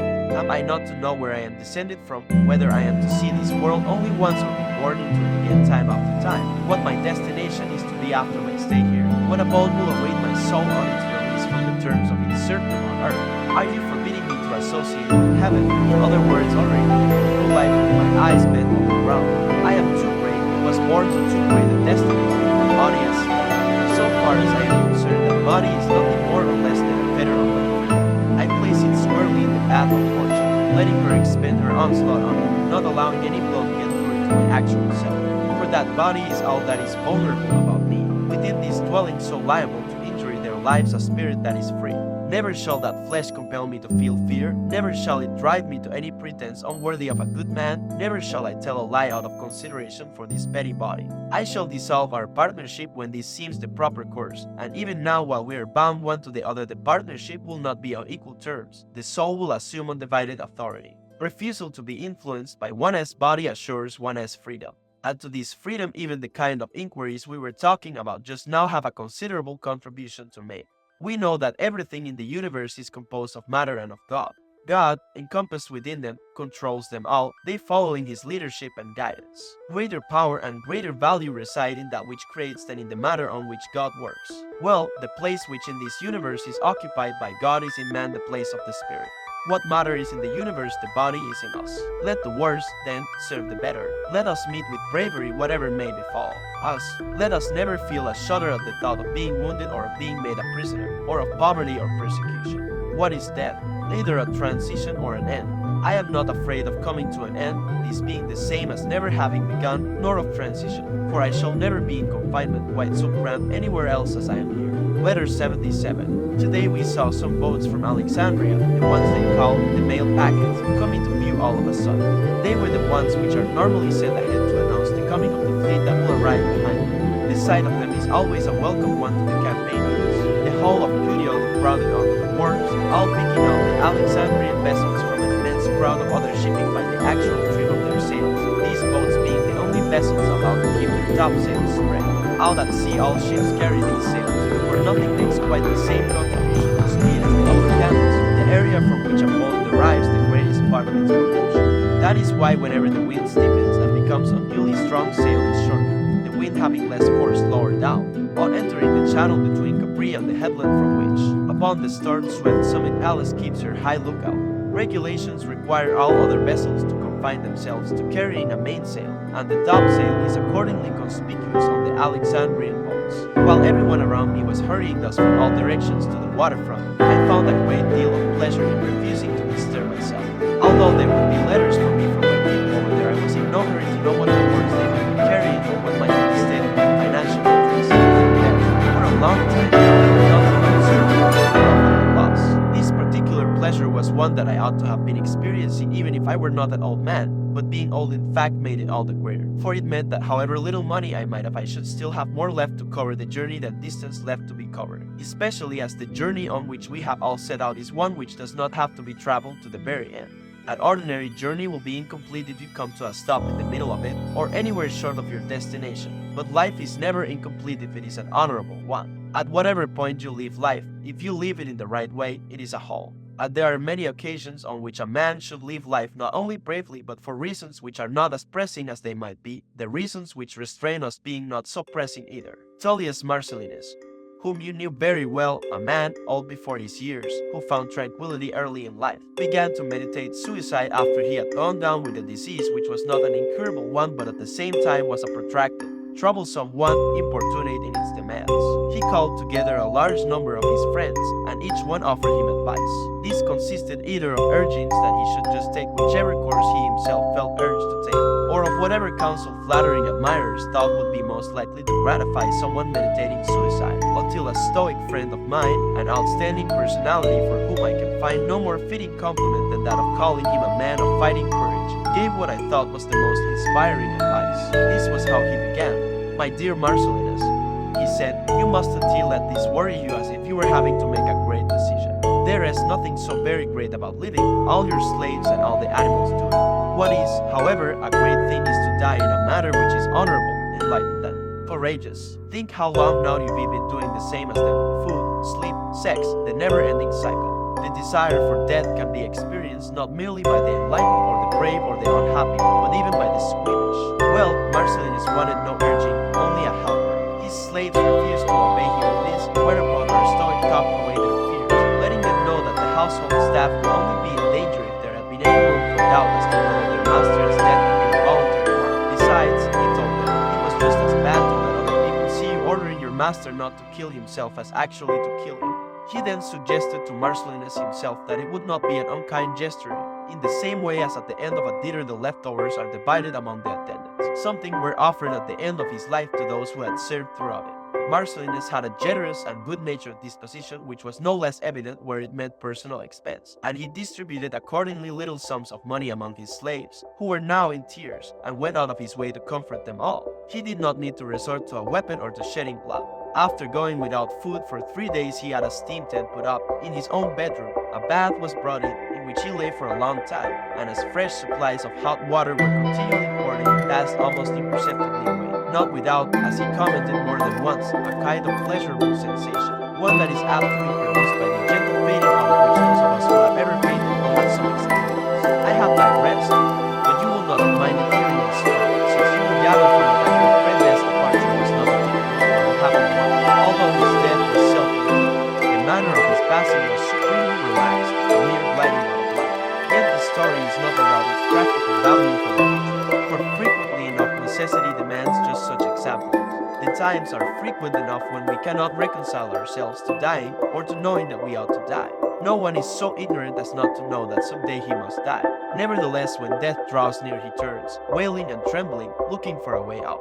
Wouldn't you think a man a prize fool if he burst into tears because he didn't live 1,000 years ago? A man is as much a fool for shedding tears because he isn't going to be alive 1,000 years from now. There is no difference between the one and the other. You didn't exist and you won't exist, you be no concern with either period. This is the moment you've been pitched into. Supposing you were to make it longer, how long would you make it? What is the point of tears? What is the point of prayers? You're only wasting your breath. So give up hoping that your prayers can bring some change in the decisions of the gods. Those decisions are fixed and permanent, part of the mighty and eternal train of destiny. You will go the way that all things go. What is strange about that? This is the law to which you were born. It was the lot of your father, your mother, your ancestors, and of all who came before you, as it will be of all who come after you. There is no means of altering the irresistible succession of events which carries all things along in its binding grip. Think of the multitudes of people doomed to die that will be following you, that will be keeping you company. I imagine you'd be braver about it if thousands upon thousands were dying with you. The fact is that men as well as other creatures are breathing their last in one way or another in just such numbers at the very instant when you're unable to make your mind up about death. You weren't thinking, surely, that you wouldn't see yourself one day arrive at the destination towards which you've been heading from the beginning. Every journey has its end. Here I imagine you'll be expecting me to tell you the stories of examples set by heroic men. Well, I'll tell you about ones which children have said. History relates the story of the famous Spartan, a mere boy who, when he was taken prisoner, kept shouting in his native Doric, "I shall not be a slave." He was as good as his word. The first time he was ordered to perform a slave's task, some humiliating household job, he dashed his head against a wall and cracked his skull open. Freedom is as near as that. Is anyone really still a slave? 54. Would you not rather your own son died like that than lived by reason of spinelessness to an advanced age? Why be perturbed, then, about death when even a child can meet it bravely? Suppose you refuse to follow him, you will just be dragged after him. Assume the authority which at present lies with others. Surely you can adopt the spirited attitude of that boy and say, no slave am I. At present, you unhappy creature, slave you are, slave to your fellow men, slave to circumstance and slave to life. Have you anything that might induce you to wait? You have exhausted the very pleasures that make you hesitate and hold you back. Not one of them has any novelty for you. Not one of them now fails to bore you out of sheer excess. You know what wine or honey wine tastes like. It makes no difference whether 100 or 1,000 flagons go through your bladder. All you are is a string. You are perfectly familiar with the taste of oysters or mullet. Your luxurious way of life has kept back not a single fresh experience for you to try in coming years. And yet these are the things from which you are reluctant to be torn away. What else is there which you would be sorry to be deprived of? Friends, do you know how to be a friend? Your country, do you really value her so highly that you would put off your dinner for her? The sunlight, if you could, you would put out that light. For what have you ever done that deserved a place in it? Confess it, it is no attachment to the world of politics or business, or even the world of nature, that makes you put off dying, the delicatessens, in which there is nothing you have left untried, or what you are reluctant to leave. You are scared of death, but how magnificently heedless of it you are while you are dealing with a dish of choice mushrooms. You want to live, but do you know how to live? You are scared of dying, and, tell me, is the kind of life you lead really any different from being dead? Caligula was once passing a column of captives on the Latin road when one of them, with a hoary old beard reaching down his breast, begged to be put to death. So, replied Caligula, you are alive, then, as you are. That is the answer to give to people to whom death would actually come as a release. You are scared of dying, so you are alive, then, as you are. Someone, though, will say, but I want to live because of all the worthy activities I am engaged in. I am performing life's duties conscientiously and energetically, and I am reluctant to leave them undone. Come now, surely you know that dying is also one of life's duties. You read, leaving no duty undone. For there is no fixed number of duties laid down which you are supposed to complete. Every life without exception is a short one. Looked at in relation to the universe, even the lives of Nestor and Sadia were short. In Sadia, who ordered that her epitaph should record that she had lived to the age of 99, you have an example of someone actually boasting of a prolonged old age. Had it so happened that she had lasted out the 100th year, everybody surely would have found her quite insufferable. As it is with a play, so it is with life. What matters is not how long the acting lasts, but how good it is. It is not important at what point you stop. Stop wherever you will, only make sure that you round it off with a good ending. Letter 78.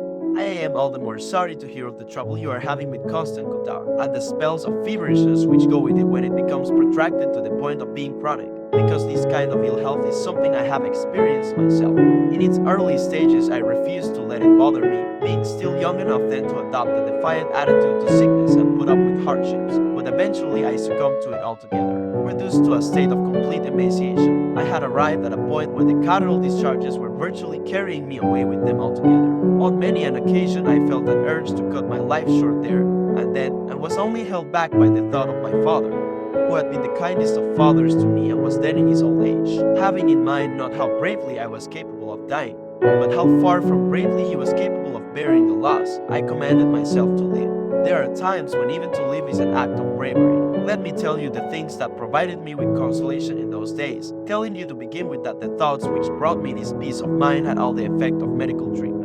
Comforting thoughts contribute to a person's cure. Anything which raises his spirits benefits him physically as well. It was my Stoic studies that really saved me. For the fact that I was able to leave my bed and was restored to health, I give the credit to philosophy. I owe her, and it is the least of my obligations to her, my life. But my friends also made a considerable contribution to my return to health.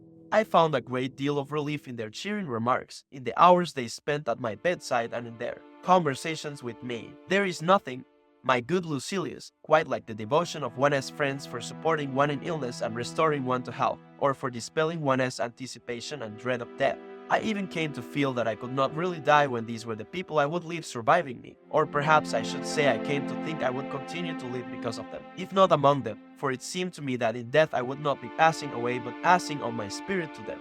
These things gave me the willingness to help my own recovery and to endure all the pain. It is quite pathetic, after all, if one has put the will to die behind one, to be without the will to live. Bearable or brief, The severest pains have their seat in the most attenuated parts of the body. Any area of slight dimensions like a tendon or a joint causes excruciating agony when trouble arises within its small confines. But these parts of our anatomy go numb very quickly, the pain itself giving rise to a loss of all sensation of pain. Thus gout in the feet or the hands or any pain in the vertebrae or tendons has intermittent lulls when it has dulled the area it is torturing. These are all cases in which the distress is caused by the initial twinges and the violence of the pain disappears as time goes on, the suffering ending in a state of insensibility. The reason why pain in an eye, an ear or a tooth is exceptionally severe is the fact that it develops in a limited area, and indeed this applies just as much to pains in the head. Nevertheless, if its intensity goes beyond a certain point, it is turned into a state of dazed stupefaction.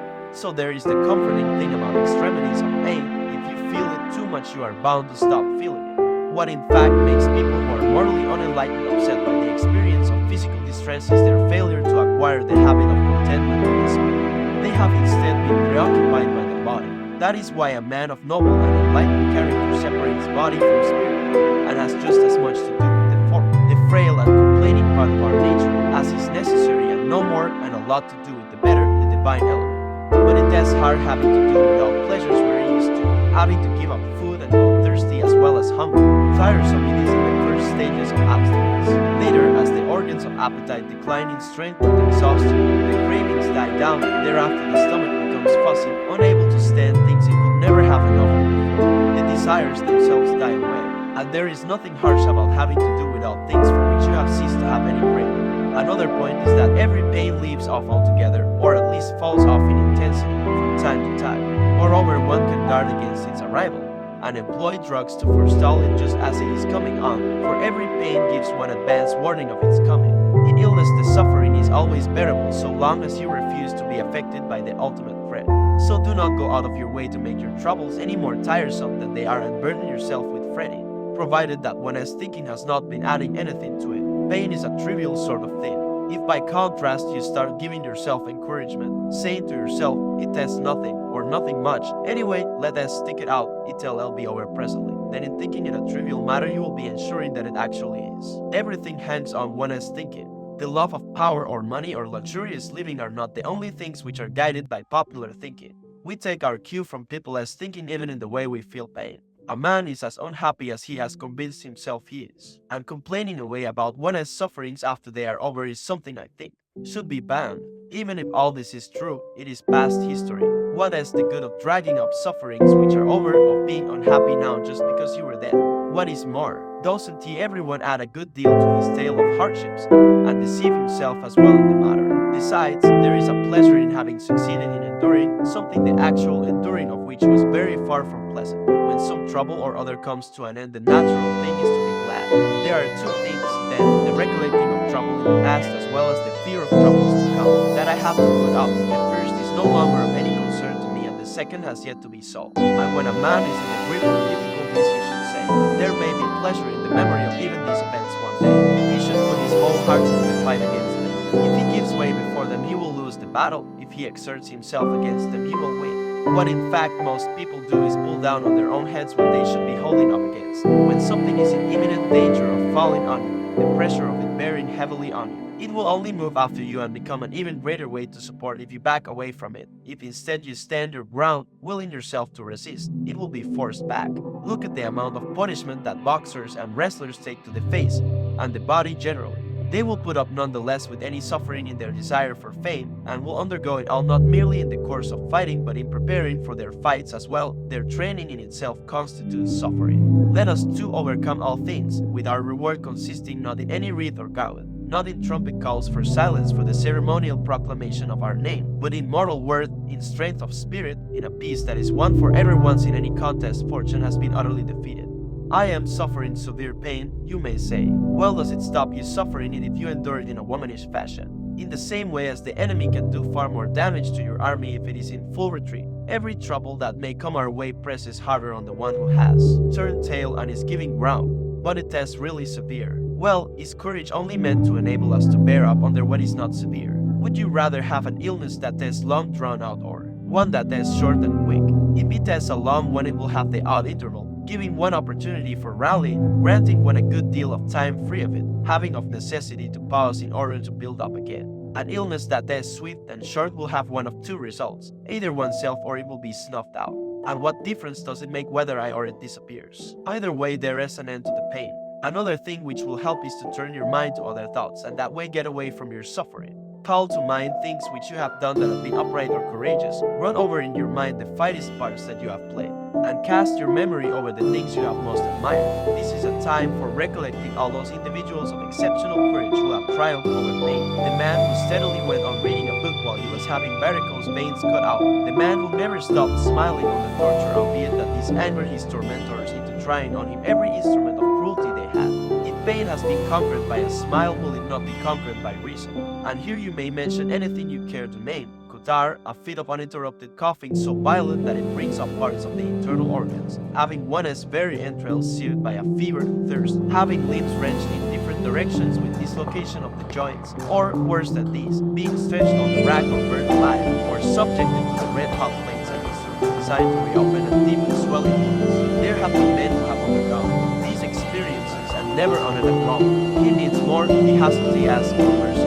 He needs more, he still hasn't he answered. He needs more, he has actually smiled, and not forced. Smile either. Surely pain is something you would want to smile at afterwards. But my illness has taken me away from my duties, and won't he allow me to achieve anything? It is your body, not your mind as well, that is in the grip of ill health. Hence it may slow the feet of a runner and make the hands of a smith or cobbler less efficient. But if your mind is by habit of an active turn, you may still give instruction and advice, listen and learn, inquire and remember. Besides, if you meet sickness in a sensible manner, do you really think you are achieving nothing? You will be demonstrating that even if one cannot always beat it, one can always bear an illness. There is room for heroism, I assure you, in bed as anywhere else. War and the battlefront are not the only spheres in which proof is to be had of a spirited and fearless character. A person's bravery is no less evident under the bedclothes. There is something it lies open to you to achieve, and that is making the fight with illness a good one. If its threats or importunities leave you quite unmoved, you are setting others a signal example. How much scope there would be for renown if whenever we were sick we had an audience of spectators. Be your own spectator anyway, your own applauding audience.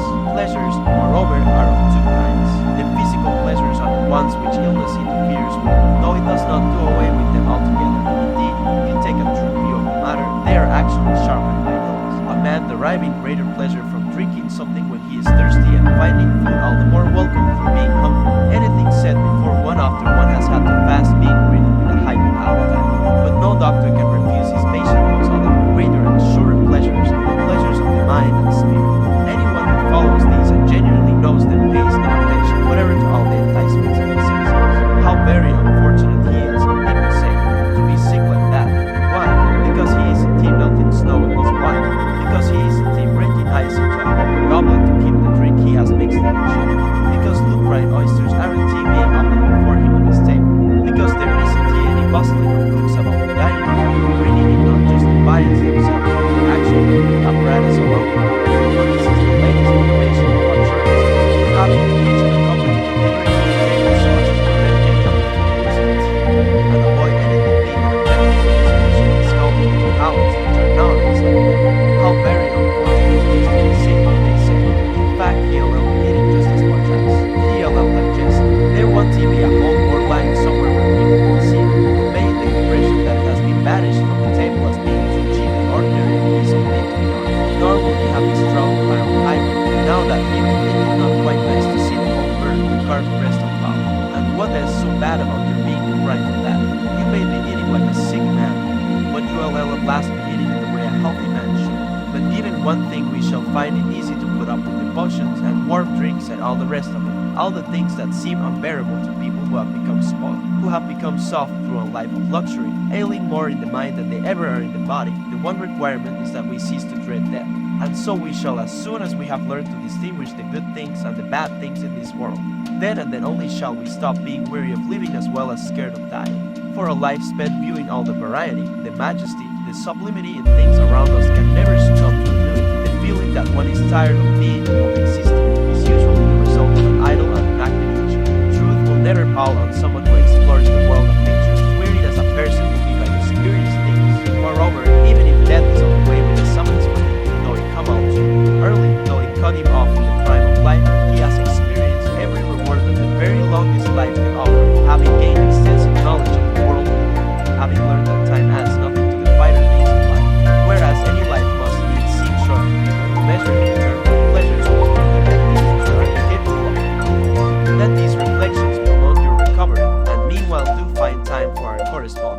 Time will bring us together again one of these days, and when, as it will, the reunion comes, however short it may last, knowing how to make the most of it will turn it into a long one. As Posidonius said, in a single day there lies open to men of learning more than there ever does to the unenlightened in the longest of lifetimes.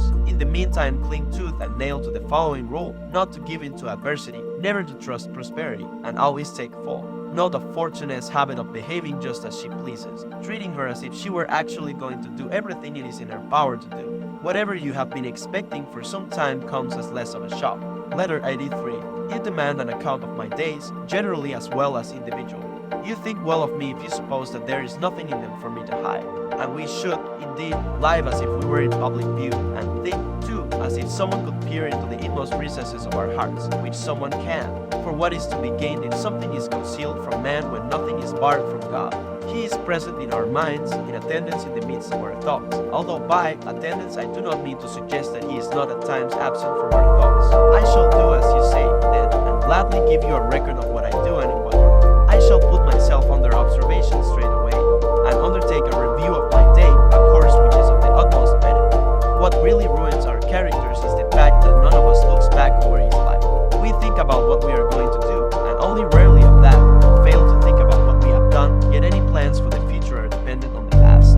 Today has been unbroken. No one has robbed me of any part of it. It has been wholly divided between my bed and my reading. A very small part of it has been given over to physical exercise, and on this account I am grateful for old age, for the exercise costs me little trouble.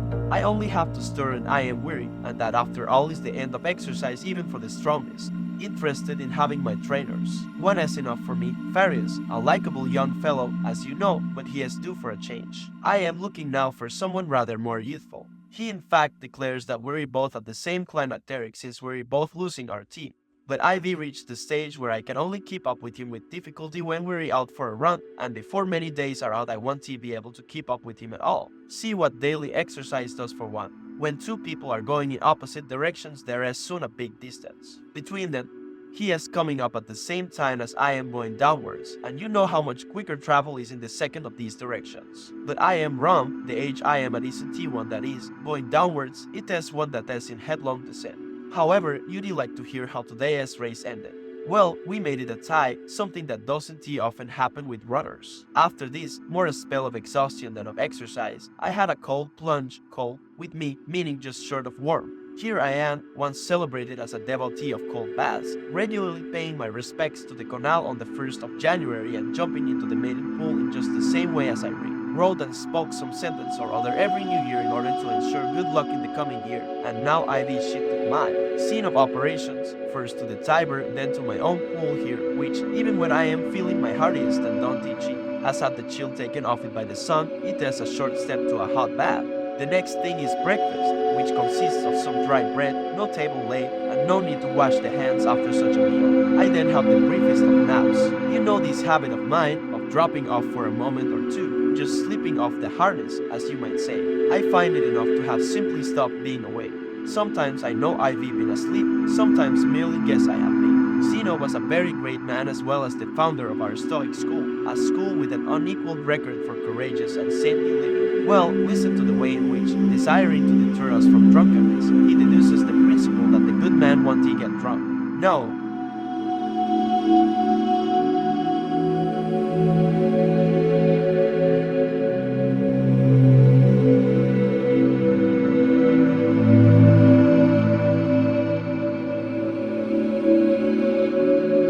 Person who is drunk, he says, is entrusted with a secret. The good man is entrusted with a secret. Therefore, the good man will not get drunk. Watch how ridiculous he has made to look when we counter with a single syllogism on the same pattern. No person who is asleep is entrusted with a secret. The good man is entrusted with a secret. Therefore, the good man does not go to sleep.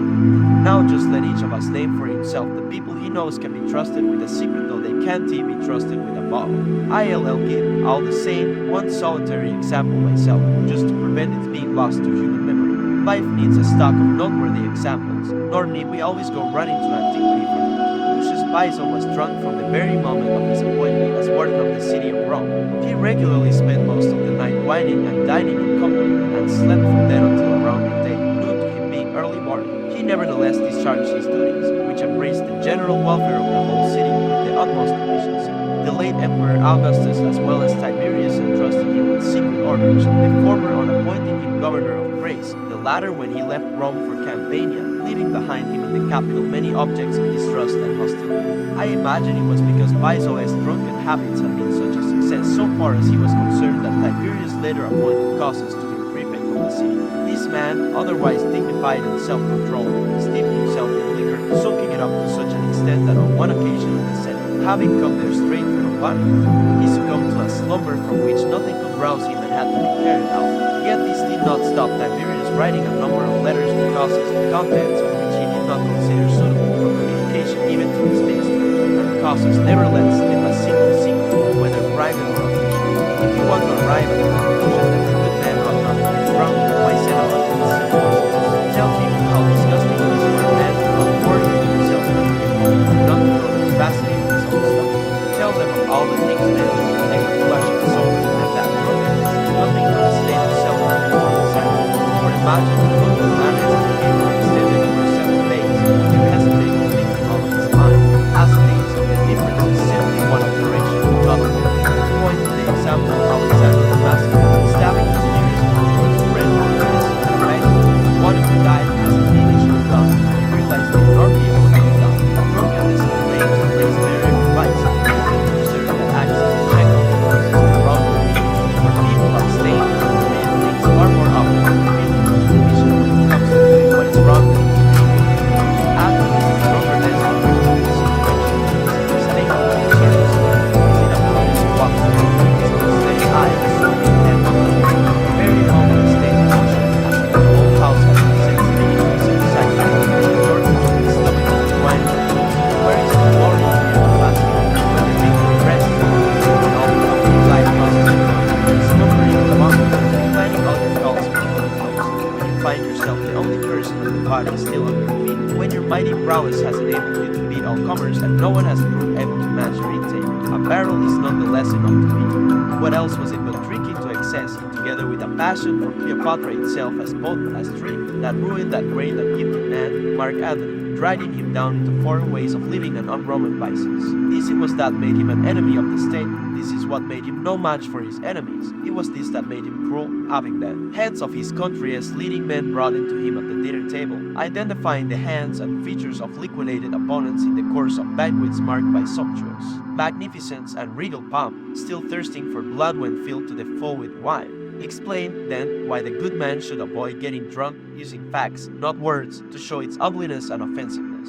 Prove, and an easy task it is, that so-called pleasures, when they go beyond a certain limit, are but punishments. Letter 86. Here I am, staying at the country house which once belonged to Scipio of Africa himself.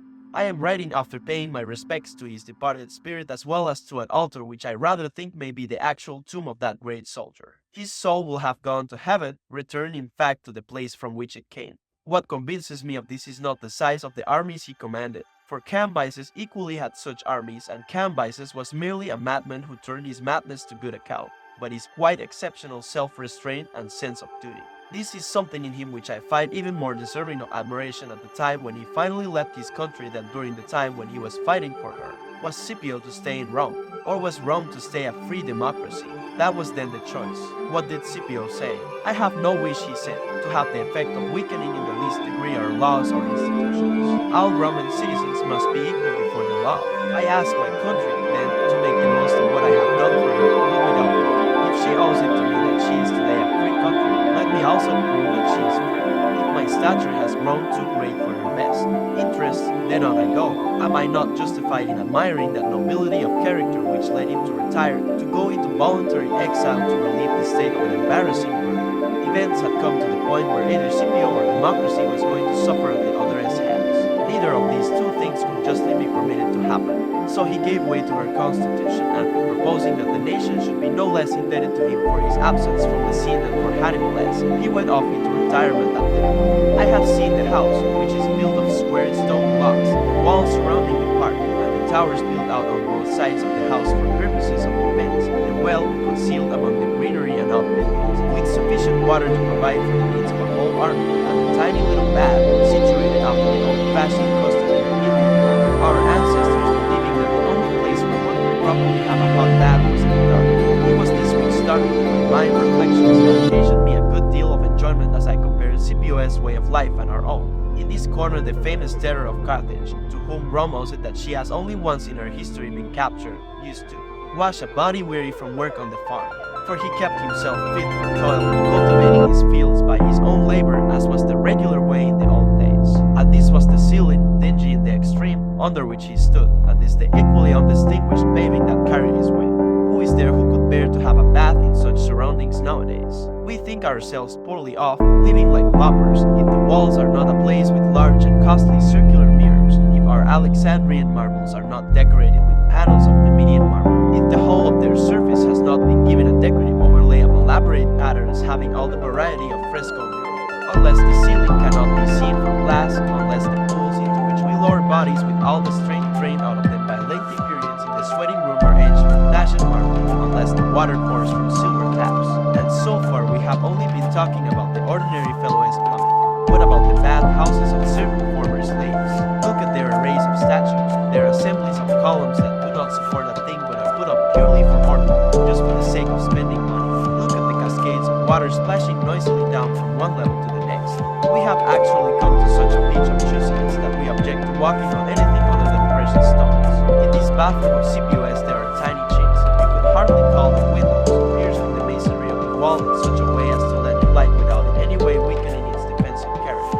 Nowadays, moth hole is the way some people speak of a bathroom unless it has been designed to catch the sun through enormous windows all day long, unless a person can acquire a tan at the same time as he is having a bath, unless he has views from the bath or countryside of the sea. The result is that bath houses which drew admiring crowds when they were first opened are actually dismissed as antiquated as soon as extravagance has hit on any novelty calculated to put its own best previous efforts in the shade. There was a time when bath houses were few and far between, and never in the least luxuriously equipped. And why should they have been, considering that they were designed for use, not for diversion, and that admission only cost you a copper? There were no showers in those days, and the water did not come in a continuous gush as if from a hot spring. People did not think it mattered then how clear the water was in which they were going to get rid of it. Heavens, what a pleasure it is to go into one of those half-lit bath houses with their ordinary plastered ceilings, where you knew that Cato himself as Vida, or Fabius Maximus, or one of the Corneliae, regulated the warmth of the water with his own hand, or, however high they rank, it was one of the duties of the Vida to enter all such premises as were open to the public, or standards of cleanliness and a healthy sort of temperature, sufficient for practical purposes, not the kind of heat which has recently come into fashion, more like that of a furnace, so much so indeed that a slave convicted on a criminal charge might well be sentenced to be kept alive. There does be seen to be clear. The difference now between your bath as warm and your bath as oil. How primitive, such is some people as murdered these days, because he did not have extensive areas of glass to daylight and perspiring, because it was not a habit of him to stoop strong someone, letting the time go by until he was perfect in his own bath. What a sorry wretch of a man, he didn't see no complaint.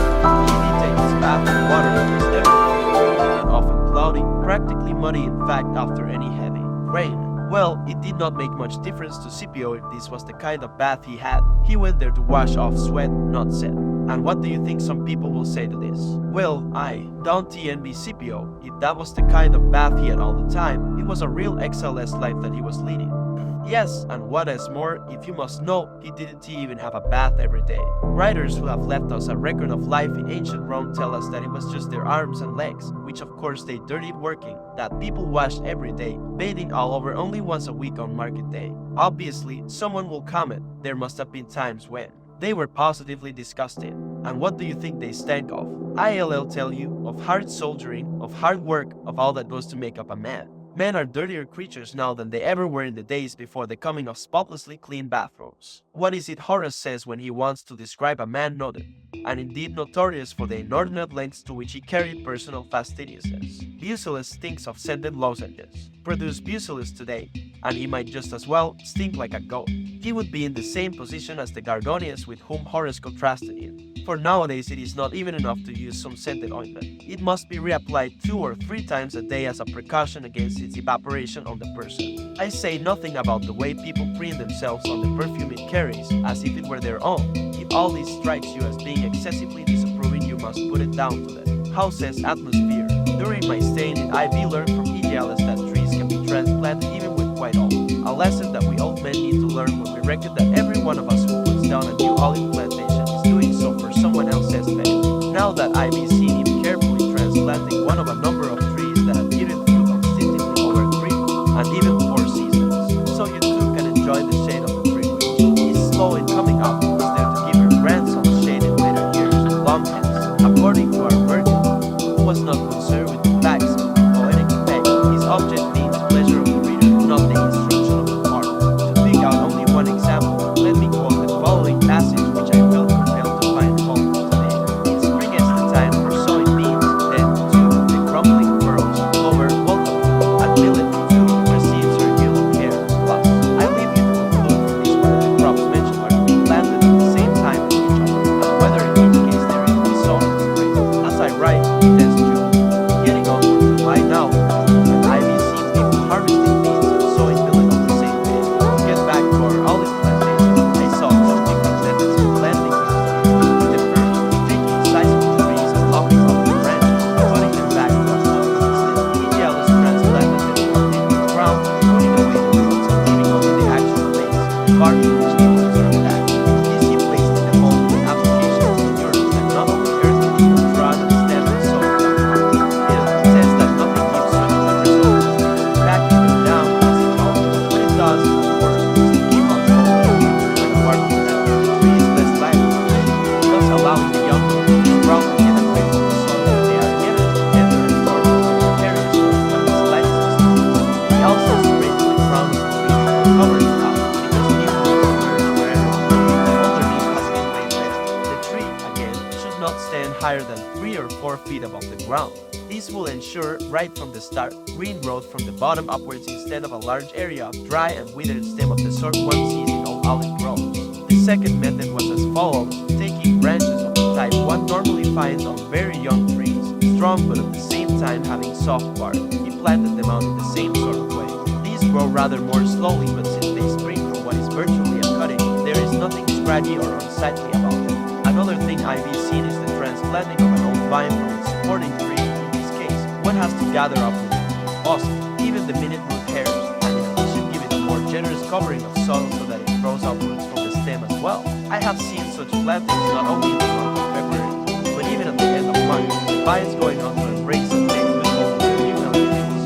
Epistles also says that all trees which are stout in the stem, if one may so term, have the benefit of a supply of water stored in tanks. This is a success. We have brought the rain on earth. But I don't propose to tell you anymore in case I turn you into a rival grower in the same way as Epistles has turned me into a competitor. Letter 88. You want to know my attitude towards liberal studies? Well, I have no respect for any study whatsoever if its end is to make me money. Such studies are to be unworthy ones. They involve the putting on of skills higher and are only of value insofar as they can develop the mind without occupying it too long. Time should be spent on them only so long as one's mental abilities are not up to dealing with higher things. They are our apprentices, not our real ones. Why liberal studies are so called obvious?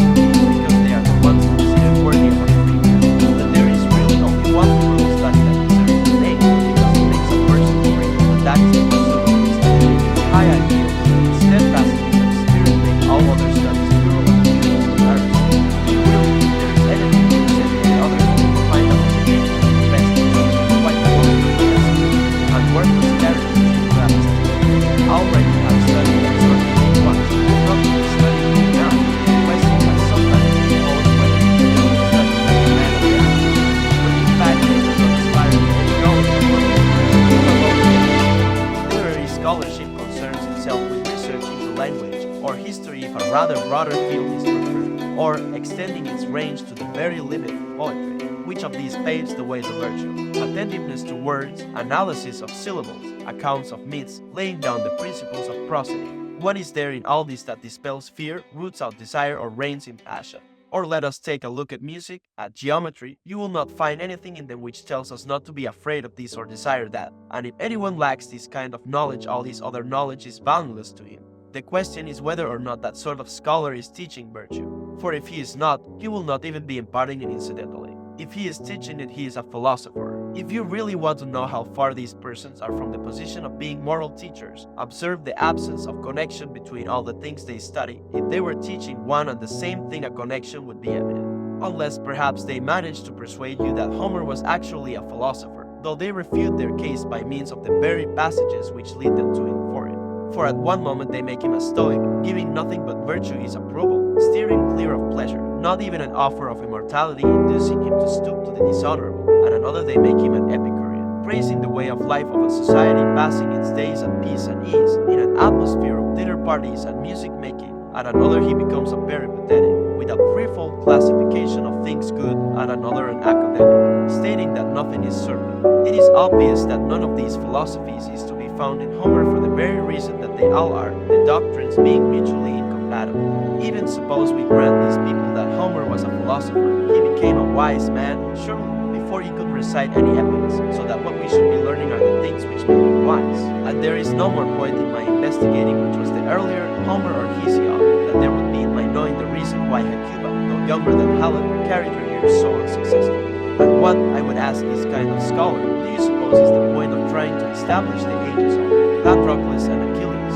And are you more concerned to find out where Ulysses' wanderings took him than to find a way of putting an end to our own perpetual wanderings? We haven't the time to spare to hear whether it was between Italy and Sicily that he ran into a storm or somewhere outside the area of the world we know. Wanderings as extensive as his could never in fact have taken place inside so limited an area, when every day we're running into our own storms, spiritual storms, and driven by vice into all the troubles that Ulysses ever knew. Weary not spare those eye-distracting beauties, or attackers. We too have to contend in various places with savage monsters reveling in human blood, insidious voices that beguile our ears, shipwrecks and all manner of misfortune. What you should be teaching me is how I may attain such a love for my country, my father and my wife, and keep on course for those ideals even after shipwreck. Why go into the question whether or not Penelope completely took in her contemporaries and was far from being a model of wifely purity, any more than the question whether or not she had a feeling that the man she was looking at was Ulysses before she actually knew it? Teach me instead what purity is, how much value there is in it, whether it lies in the body or in the mind. Turning to the musical scholar, I say this: you teach me how bass and treble harmonize, or how strings producing different notes can give rise to concord. I would rather you brought about some harmony in my mind and got my thoughts into tune. You show me which are the plaintive keys. I would rather you showed me how to avoid uttering plaintive notes when things go against me in life. The geometrician teaches me how to work out the size of my estates, rather than how to work out how much a man needs in order to have enough. He teaches me to calculate, putting my fingers into the service of avarice, instead of teaching me that there is no point whatsoever in that sort of computation, and that a person is none the happier for having properties which tire accountants out. Or to put it another way, how superfluous a man's possessions are when he would be a picture of misery if you forced him to start counting up single-handed how much he possessed. What use is it to me to be able to divide a piece of land into equal areas if I am unable to divide it with a brother? What use is the ability to measure out a portion of an acre with an accuracy extending even to the bits which elude the measuring rod if I am upset when so high-handed neighbor encroaches slightly on my property? The geometrician teaches me how I may avoid losing any fraction of my estates. But what I really want to learn is how to lose the lot and still keep smiling. But I am being turned off the land my father and grandfather owned. Before me, well, so what? Who owned the land before your grandfather? Are you in a position to identify the community, let alone the individual, to whom it originally belonged? You entered on it as a tenant, not an absolute owner. Whose tenant, you may ask? Your heiress, and that only if you're lucky. The legal experts say that acquisition by prescription never applies where the property concerned is actually public property. Well, what you possess and call your own is really public property, or mankind's property for that matter. Oh, the marvels of geometry. You geometers can calculate the areas of circles, can reduce any given shape to a square, can state the distances separating stars. Nothing is outside your scope when it comes to measurement. Well, if you are such an expert, measure a man's soul. Tell me how large or how small that is. You can define a straight line. What use is that to you if you have no idea what straightness means in life?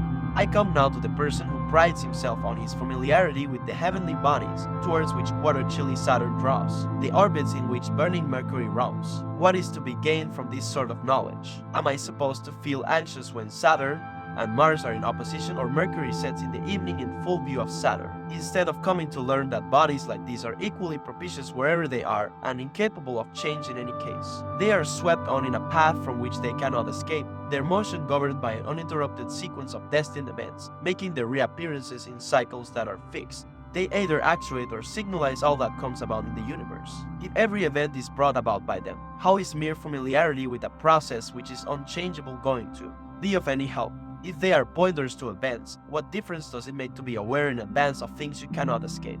They are going to happen whether you know about them or not. If you observe the hasting sun and watch the stars processing through the skies, the day that follows will not prove you wrong, nor will deceptive cloud-free nights then take you in. I've taken sufficient precautions, more than sufficient precautions, to ensure that I am not taken in by deceptive phenomena. At this ULL protest, can you really say the day that follows never proves me wrong?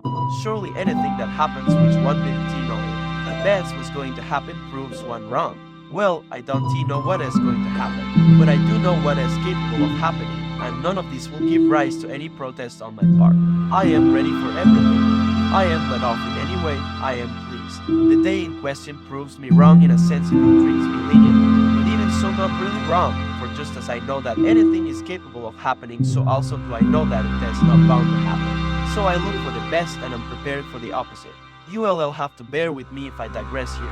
Nothing will induce me to accept painters into the list of liberal arts, any more than sculptors, marble masons, and all the other attendants on extravagance. I must equally reject those oil and dust practitioners, the wrestlers, or else I shall have to include in the list the perfumers and cooks and all the others who place their talents at the service of our pleasures. What is there, I ask you, that is liberal about those characters who vomit up their food to empty their stomachs for more, with their bodies stuffed full and their minds all starved and inactive? Can we possibly look on this as a liberal accomplishment for the youth of Rome, whom our ancestors trained to stand up straight and throw a javelin, to toss the caber and manage a horse and handle weapons? They never used to teach their children anything which could be learned in a reclining posture. That kind of training, nevertheless, doesn't teach or foster moral values any more than the other. What is the use, after all, of mastering a horse and controlling him with the reins at full gallop if you're carried away yourself by totally unbridled emotions? What is the use of overcoming opponent after opponent in the wrestling or boxing rings if you can be overcome by your temper? So we don't, you may ask, in fact gain anything from the liberal studies. As far as character is concerned, no, but we gain a good deal from them in other directions, just as even these admittedly inferior arts which we've been talking about, the ones that are based on use of the hands, make important contributions to the amenities of life although they have nothing to do with character. Why then do we give our sons a liberal education? Not because it can make them morally good, but because it prepares the mind for the acquisition of moral values. Just as that grounding in grammar, as they called it in the old days, in which boys are given their elementary school, does not teach them the liberal arts but prepares the ground for knowledge of them in due course. So when it comes to character, the liberal arts open the way to it rather than carry the personality all the way there. In this connection, I feel prompted to take a look at individual qualities of character. Bravery is the one which treats with contempt things ordinarily inspiring fear, despising and defying and demolishing all the things that terrify us and set chains on human fear. Is she in any way fortified by liberal studies? Take loyalty, the most sacred quality that can be found in a human breast, never corrupted by a bribe, never driven to betray by any form of compulsion, crying, beaten, burning, in death, I shall not talk, the more the torture probes mine. Secrets, the deeper I'll hide them. Have liberal studies create that kind of spirit? Take self-control, the quality which takes command of the pleasures. Some she dismisses out of hand, unable to tolerate them. Others she merely regulates, ensuring that they are brought within healthy limits. Never approaching pleasures for their own sake, she realizes that the ideal limit with things you desire is not the amount you would like to, but the amount you ought to take. Humanity is the quality which stops one being arrogant towards one's fellows, or being acrimonious. In words, in actions, in emotions, she reveals herself as kind and good-natured towards all. To her, the troubles of anyone else are her own, and anything that benefits herself she welcomes primarily because it will be of benefit to someone else. Do the liberal studies inculcate these attitudes? No, no more than they do simplicity, or modesty and restraint, or frugality and thrift, or mercy, the mercy that is as sparing with another's blood as though it were its own, knowing that it is not for man to make wasteful use of man. Someone will ask me how I can say that liberal studies are of no help towards morality when I've just been saying that there is no attaining morality without them. My answer would be, there is no attaining morality without food either, but there is no connection between morality and food. The fact that a ship can't begin to exist without the timbers of which it is built doesn't mean that the timbers are often up to it. There is no reason for you to assume that X being something without which Y could never have come about. Y came about as a result of the existence of X, and indeed it can actually be argued that the attainment of wisdom is perfectly possible without the liberal study. Although moral values are things which have to be learned, they are not learned through these studies. Besides, what grounds could I possibly have for supposing that a person who has no acquaintance with books will never be a wise man? For wisdom does not lie in books. Wisdom publishes not words but truths, and I am not sure that the memory is indeed more reliable when it has no external means to fall back on. There is nothing small or grand about wisdom. It is something calling for a lot of room to move. There are questions to be answered concerning physical as well as human matters, questions about the past and about the future, questions about things eternal and things ephemeral, questions about time itself. On this one subject of time, just look how many questions there are. To start with, does it have an existence of its own? Next, does anything exist prior to time, independently of it? Did it begin with the universe, or did it exist even before then on the grounds that there was something in existence before the universe? There are countless questions about the soul alone, where it comes from, what its nature is, when it begins to exist, and how long it is in existence, whether it passes from one place to another, and how, so to speak, on transfer to successive living creatures, taking on a different form with each, or is no more than once in service and is then released to roam the universe, whether it is a corporeal substance or not, what it will do when it ceases to act through us, how it will employ its freedom once it has escaped its cage here, whether it will forget its past and become conscious of its real nature from the actual moment of its parting from the body and departure for its new home on high. Whatever the field of physical or moral sciences you deal with, you will be given no rest by the mass of things to be learned or investigated. And to enable matters of this range and scale to find unrestricted hospitality in our minds, everything superfluous must be turned out. Virtue will not bring herself to enter the limited space we offer her. Something of great size requires plenty of room. Let everything else be evicted, and your heart completely open to her. But it is a nice thing, surely, to be familiar with a lot of subjects. Well, in that case, let us retain just as much of them as we need. Would you consider a person open to criticism for putting superfluous objects on the same level as really useful ones by arranging on displaying his house a whole array of costly articles, but not for cluttering himself up with a lot of superfluous furniture in the way of learning? To want to know more than is sufficient is a form of intemperance, apart from which this kind of obsession with the liberal arts turns people into pedantic, irritating, tactless, self-satisfied bores, not learning what they need simply because they spend their time learning things they will never need.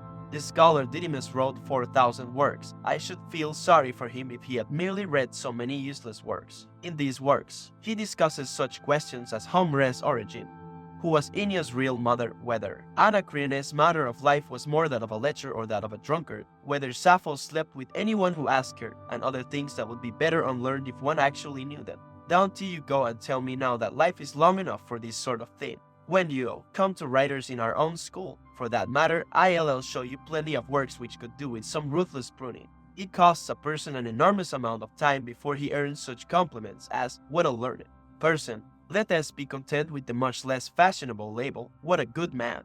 What about thinking how much time you lose through constantly being taken up with official matters, private matters, or ordinary everyday matters, through sleep, through ill health? Measure your life, it just does not have room for so much. I have been speaking about liberal studies. Yet look at the amount of useless and superfluous matter to be found in the philosophers. Even they have descended to the level of drawing distinctions between the uses of different syllables and discussing the proper meanings of prepositions and conjunctions. They have come to envy the philologist and the mathematician, and they have taken over all the inessential elements in those studies, with the result that they know more about devoting care and attention to their speech than about devoting such attention to their lives. Listen and let me show you the sorry consequences to which subtlety carried too far can lead, and what an enemy it is to truth. Protagoras declares that it is possible to argue either side of any question with equal force, even the question whether or not one can equally argue either side of any question. Nausiphanes declares that of the things which appear to us to exist, none exists any more than it does not exist. Parmenides declares that of all these phenomena none exists except the whole. Zeno of Elea has dismissed all such difficulties by introducing another. He declares that nothing exists. The Pyrrhonian, Megarian, Eretrian, and academic schools pursue more or less similar lines. The last named have introduced a new branch of knowledge, non-knowledge. Well, all these theories you should just toss on top of that heap of superfluous liberal studies. The people I first mentioned provide me with knowledge which is not going to be of any use to me, while the others snatch away from me any hopes of ever acquiring any knowledge at all. Superfluous knowledge would be preferable to no knowledge. One side offers me no guiding light to direct my vision towards the truth, while the other just gouges my eyes out. If I believe Protagoras there is nothing certain in the universe, if I believe Nausiphanes there is just the one certainty, that nothing is certain, if Parmenides only one thing exists, if Zeno not even one, then what are we? The things that surround us, the things on which we live, what are they? Our whole universe is no more than a semblance of reality, perhaps a deceptive semblance, perhaps one without substance altogether. I should find it difficult to say which of these people annoy me most, those who would have us know nothing or the ones who refuse even to leave us the small satisfaction of knowing that we know nothing. Letter XC. Who can doubt, my dear Lucilius, that life is the gift of the immortal gods, but that living well is the gift of philosophy? A corollary of this would be the certain conclusion that our debt to philosophy is greater than the debt we owe to the gods had it not been for the fact that philosophy itself was something bestowed by the gods. They have given no one the present of a knowledge of philosophy, but everyone the means of acquiring it. For if they had made philosophy a blessing given to all and sundry, if we were born in a state of moral enlightenment, wisdom would have been deprived of the best thing about her, that she isn't one of the things which fortune either gives us or doesn't as things are. There is about wisdom a nobility and magnificence in the fact that she doesn't just fall to a person as love, that each man owes her to his own efforts, that one doesn't go to anyone other than oneself to find her. What would you have worth looking up to in philosophy if she were handed out free? Philosophy has the single task of discovering the truth about the divine and human worlds, the religious conscience, the sense of duty, justice, and all the rest of the close-knit, interdependent company of virtues never leave her side. Philosophy has taught men to worship what is divine, to love what is human, telling us that with the gods belongs authority, and among human beings fellowship. That fellowship lasted for a long time intact before men's greed broke society up and impoverished even though she had brought most riches, for people cease to possess everything as soon as they want everything for themselves. The first men on this earth, however, and their immediate descendants, followed nature unspoiled. They took a single person as their leader and their law, freely submitting to the decisions of an individual of superior merit. It is nature's way to subordinate the worse to the better. With dumb animals, indeed, the ones who dominate the group are either the biggest or the fiercest. The bull who leads the herd is not the weakling, but the one whose bulk and brawn has brought it victory over the other males. In a herd of elephants, the tallest is the leader. Among human beings, the highest merit means the highest position. So they used to choose their ruler for his character. Hence, peoples were supremely fortunate when among them a man could never be more powerful than others unless he was a better man than they were. For there is nothing dangerous in a man as having as much power as he likes if he takes the view that he has power to do only what it is his duty to do. In that age, then, which people commonly refer to as the Golden Age, government, so Posidonius maintains, was in the hands of the wise. They kept the peace, protected the weaker from the stronger, urged and dissuaded, pointed out what was advantageous and what was not. Their ability to look ahead ensured that their peoples never went short of anything, whilst their bravery averted dangers and their devotedness brought well-being and prosperity to their subjects. To govern was to serve, not to rule. No one used to try out the extent of his power over those to whom he owed that power in the first place, and no one had either reason or inclination to perpetrate injustice, since people governing well were equally well obeyed, and a king could issue no greater threat to disobedient subjects than that of his own abdication. But with the gradual infiltration of the vices and the resultant transformation of kingships into tyrannies, the need arose for laws which were themselves, to begin with, drafted by the wise. Solon, who established Athens as a democratic state, was one of the 7 men of antiquity celebrated for their wisdom. If the same age had produced Lycurgus, an 8th name would have been added to that revered number. The laws of Seleucus and Charondas are still admired. And it was not in public life or in the chambers of lawyers that these 2 men learned the constitutional principles which they were to establish in Sicily and throughout the Greek areas of Italy, but in the secret retreat, now hallowed and famous, of Pythagoras. Thus far I agree with Posidonius. But that philosophy discovered the techniques employed in everyday life that I refuse to admit. I will not claim for philosophy a fame that belongs to technology. It was philosophy, says Posidonius, that taught men how to raise buildings at a time when they were widely dispersed and their shelter consisted of huts or burrowed out cliffs or hollow tree trunks. I for my part cannot believe that philosophy was responsible for the invention of these modern feats of engineering that rise up story after story, or the cities of today crowding one against the next, any more than of our fish tanks, those enclosures designed to save men's gluttony from having to run the risk of storms and to ensure extravagant safe harbors of her own, however wildly the high seas may be raging, in which to fatten separately the different kinds of fish. Are you really going to tell me that philosophy taught the world to use keys and bolts outdoors, which was surely nothing but a signal for greed? Was it philosophy that reared the towering buildings we know today, with all the danger they mean to the people living in them? It was not enough, presumably, for man to avail himself of whatever cover came to hand, to have found a shelter of some kind or other in nature without trouble, and without the use of skills. Believe me, that age before there ever existed architects or builders was a happy age. The squaring off of timbers, the accurate cutting of beams with a saw that travels along a marked out line, all these things came in with extravagance. The first of men with wedges split their wood. Yes, for they were not preparing a roof for a future banqueting hall, and pines or firs were not continually being drawn through streets trembling at their passage on a long convoy of vehicles to support paneled ceilings heavy with gold. Their huts were held up by a forked pole stood at either end, and with close-packed branches and a sloping pile of leaves a runoff was arranged for even heavy rains. This was the kind of roof under which they lived, and yet their lives were free of care. For men in a state of freedom had thatch for their shelter, while slavery dwells beneath marble and gold. Another matter on which I disagree with Posidonius is his belief that it was by wise men that tools were originally invented.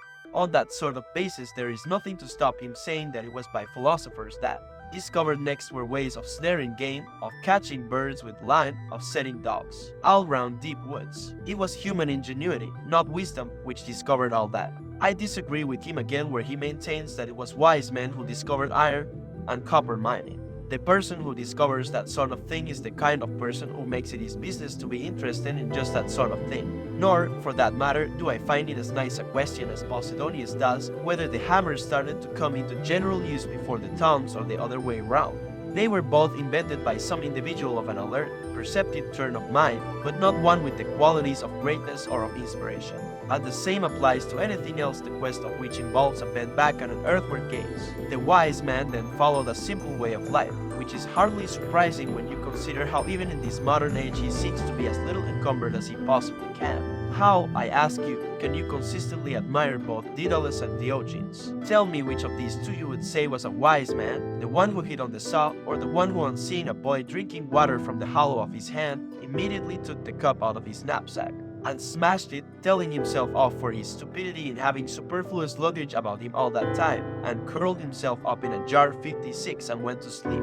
And today, just tell me which of the following you consider the wiser man, the one who discovers a means of spraying saffron perfumes to a tremendous height from hidden pipes, who fills or empties channels in one sudden rush of water, who constructs a set of interchangeable ceilings for a dining room in such a way as to produce a constant succession of different patterns, with a change of ceiling at each course, or the one who proves to others and to himself that nature makes no demand on us that is difficult or hard to meet, and that we can live without the marble worker and the engineer, that we can clothe ourselves without importing silks, that we can have the things we need for our ordinary purposes if we will only be content with what the earth has made available on its surface. If they only cared to listen to this man, the human race would realize that cooks are as unnecessary to them as our soldiers. That race of men to whom taking care of the body was a straightforward enough matter were, if not philosophers, something very like it. The things that are essential are acquired with little bother. It is the luxuries that call for toil and effort. Follow nature and you will feel no need of craftsmen.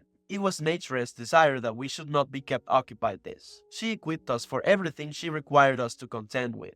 But the naked body can't stand cold. So what? Are the skins of wild beasts and other creatures not capable of giving us more than adequate protection against the cold? Is it not a fact that many peoples make a covering for their bodies out of bark, that feathers are sewn together to serve as clothing, that even today the majority of the Scythians wear the pelts of fox and mice, which are soft to the touch and impervious to wine? Are you going to tell me too that any people you care to mention never use their hands to weave a basketwork of wattles, smear it all over with common mud, and then cover the whole roof with long grass stems and other material growing wild, and went through winter weather, the rain streaming down the slopes of the roof, without any worry? but we need some pretty dense shade to keep off the heat of the sun in summer. So what? Have past ages not left us plenty of hiding places that have been carved out by the ravages of time, or whatever other cause one cares to suppose, and have developed into caves? And again, is it not a fact that Sicilian tribes take shelter in pits dug in the ground, as do other people who, because of extreme sun temperatures, find nothing less than the baked earth itself sufficiently substantial as a protective covering against the heat?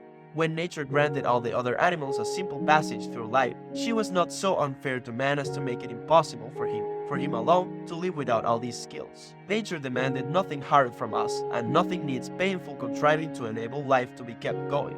We were born into a world in which things were ready to our hands. It is we who have made everything difficult to come by through our own disdain for what is easily come by. Shelter and apparel and the means of warming body and food, all the things which nowadays entail tremendous trouble, were there for the taking, free to all, obtainable at trifling effort. With everything the limit corresponded to the need. It is we, and no one else, who have made those same things costly, spectacular and obtainable only by means of a large number of full-scale techniques. Nature suffices for all she asks of us. Luxury has turned her back on nature, daily urging herself on and growing through all the centuries, pressing men's intelligence into the development of the vices. First she began to hanker after things that were inessential, and then after things that were injurious, and finally she handed the mind over to the body and commanded it to be the out-and-out slave of the body as whim and pleasure. All those trades that give rise to noise or hectic activity in the city are in business for the body, which was once in the position of the slave, having everything issued to it, and is now the master, having everything procured for it. This is the starting point for textile and engineering workshops, for the perfumes used by chefs, the sensual movements of our dancing teachers, even sensual and unmanly songs. And why?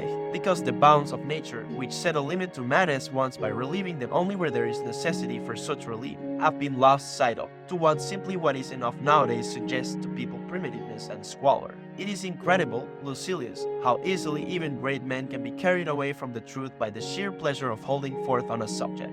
Look at Posidonius, in my opinion one of those who have contributed most to philosophy, when he wants to give a description of how, in the first place, some threads are twisted and others drawn out from the saw, loose hank of wool, then how the warp has its threads stretched perpendicularly by means of hanging weights, and how the weft is made compact and close by means of the batten.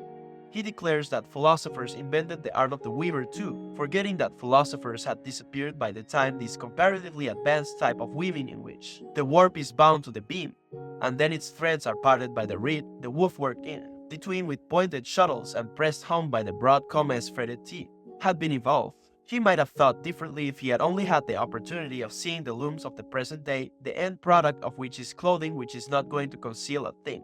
Clothing which is no help to modesty let alone the body. He then goes on to farmers, and gives an equally eloquent description of how the soil is broken up by the plow for the first time and then dug over again in order that the earth, disloosened, may allow the roots more room to develop, and continues with the sowing of the seed and the lifting of the weeds to prevent any stray wild plants springing up and ruining the crop. All this, too, he represents as being the work of philosophers, as if agriculturists were not, now as ever, discovering plenty of new methods of increasing the soil's productivity. Not content with these occupations, he proceeds to demean the philosopher to the bakery. He tells us how by imitating nature he began producing bread. The grain, he says, is taken into the mouth and crushed by the coming together of the hard surfaces of the teeth. Anything that escapes is carried back to the teeth again by the tongue, and the grain is finally mixed with saliva to enable it to pass down the lubricated throat with greater facility. On reaching the stomach, where it is cooked in an even heat, it is finally absorbed into the system. Taking this process as a model, someone or other placed one rough stone on top of another in imitation of the teeth, one set of which remains immobile and awaits the action of the other. The grains are then crushed by the friction of the one against the other and are constantly re-subjected to it until they are reduced by this repeated grinding to a fine powder. He then sprinkled the resulting meal with water, and by going on manipulating it he made it plastic and shaped it into the form of a loaf. This he first baked in a glowing hot earthenware vessel in hot ashes. Later came the gradual discovery of ovens and other devices the heat of which is controllable at will. Posidonius was not far off maintaining that the shoemaker's trade as well was invented by philosophers. Now all these things were indeed discovered by the exercise of reason, but not by reason in its perfect form.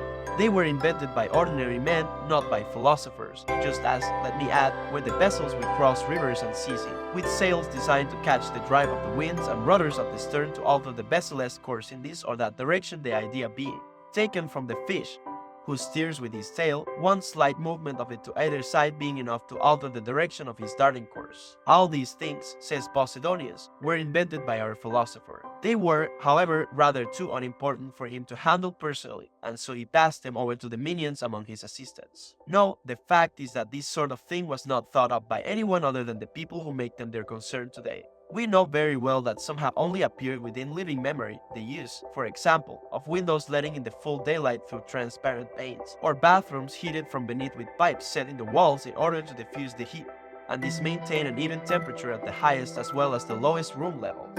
Need I mention the marble with which our temples and even houses are resplendent, or the rounded and polished blocks on which we rest whole colonnades and buildings capable of holding large crowds of people, or the shorthand symbols by means of which even a rapidly delivered speech is taken down and the hand is able to keep up with the quickness of the tongue. These are inventions of the lowest. Slaves. Philosophy is far above all this. She does not train men as hands. She is the instructress of men as minds. You want to know, do you, what philosophy has unearthed, what philosophy has achieved?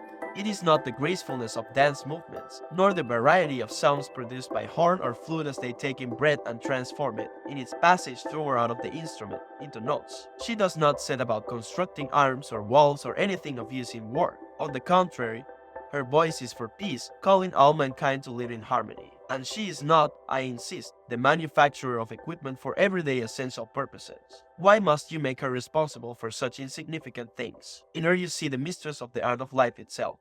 She has, indeed, authority over other arts, inasmuch as all activities that provide life with its apparatus must also be the servants of that of which life itself is the servant. Philosophy, however, takes as her aim the state of happiness. That is the direction in which she opens routes and guides us. She shows us what are real and what are only apparent evils. She strips men's minds of empty thinking, bestows a greatness that is solid and administers a check to greatness where it is puffed up and all an empty show. She sees that we are left in no doubt about the difference between what is great and what is bloated, and she imparts a knowledge of the whole of nature as well as of herself. She explains what the gods are and what they are like.